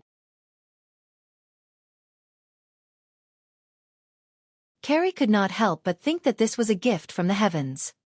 His hand was already on the handle of his mace, and his gaze finally stopped at the young man leading the group. A young man? He looks like a noble. A noble's son on a trip. Carrie secretly confirmed his identity. This kind of person was not uncommon in Wonde, but to be so determined to travel to a barren place like Tonajil, one must be naive. Did he really think that he could run around as he pleased just because he was a noble? The cavalry captain could not help but smirk as he licked his lips and asked, "Who are you people?" His hand was still on his weapon, and his voice was like a broken bellows, leaving a deep impression. "Don't you know where this place is? So many people are carrying weapons in violation of the ban. Could it be?" He wanted to say, "bandits roaming the wilderness," but he could not finish his sentence because he saw the young man looking at him strangely, as if he was looking at an idiot. "Did you come from the Green Village?" Brando asked as if he did not hear the question. Carrie was startled, but he immediately reacted. "Bastard, who do you think you are talking to? Do you know who we are? We are Lord Grodin's cavalry. I suspect that you are a group of bandits roaming the wilderness. Throw away your weapons and surrender," he shouted fiercely. "Otherwise, when I give the order, you won't have time to regret it." "So?" Brando asked. "So what?" Carrie did not hear the suppressed killing intent in Brando's voice, or rather, he did not think that a group of iron-ranked mercenaries would dare to resist him. There were more than 100 cavalrymen behind him, and they were not just for show. They were bloodthirsty men who were selected from the mercenaries for a large sum of money. "But I'll give you a chance to turn over a new leaf." The cavalry captain waved his left hand at the mercenaries. "The women stay, and the rest of you get lost." Amandina, who was standing behind him, did not feel the slightest bit of anger when she heard his words. On the contrary, she was used to the arrogance of the noble's private soldiers. She sighed. "Can't he see that he's walking into a trap?" Amandina could not help but look at Brando. The anger that the youth had been suppressing since he left the Baron's castle finally erupted. His right hand loosened from the scabbard and drooped down. He tilted his head and said word by word, "I remember you asked me who I am, right?" Carrie was startled again. Is there something wrong with his head? However, this noble knight captain who had been through hundreds of battles still subconsciously tightened his grip on the hammer in his hand. For some reason, he felt that something was not quite right. "Mr. Cavalryman, I wonder if you have heard of a story?" "A story?" "A story about being brainless and unhappy." This time, it was not just Carrie. Even Amandina and the Night Song Tiger were startled.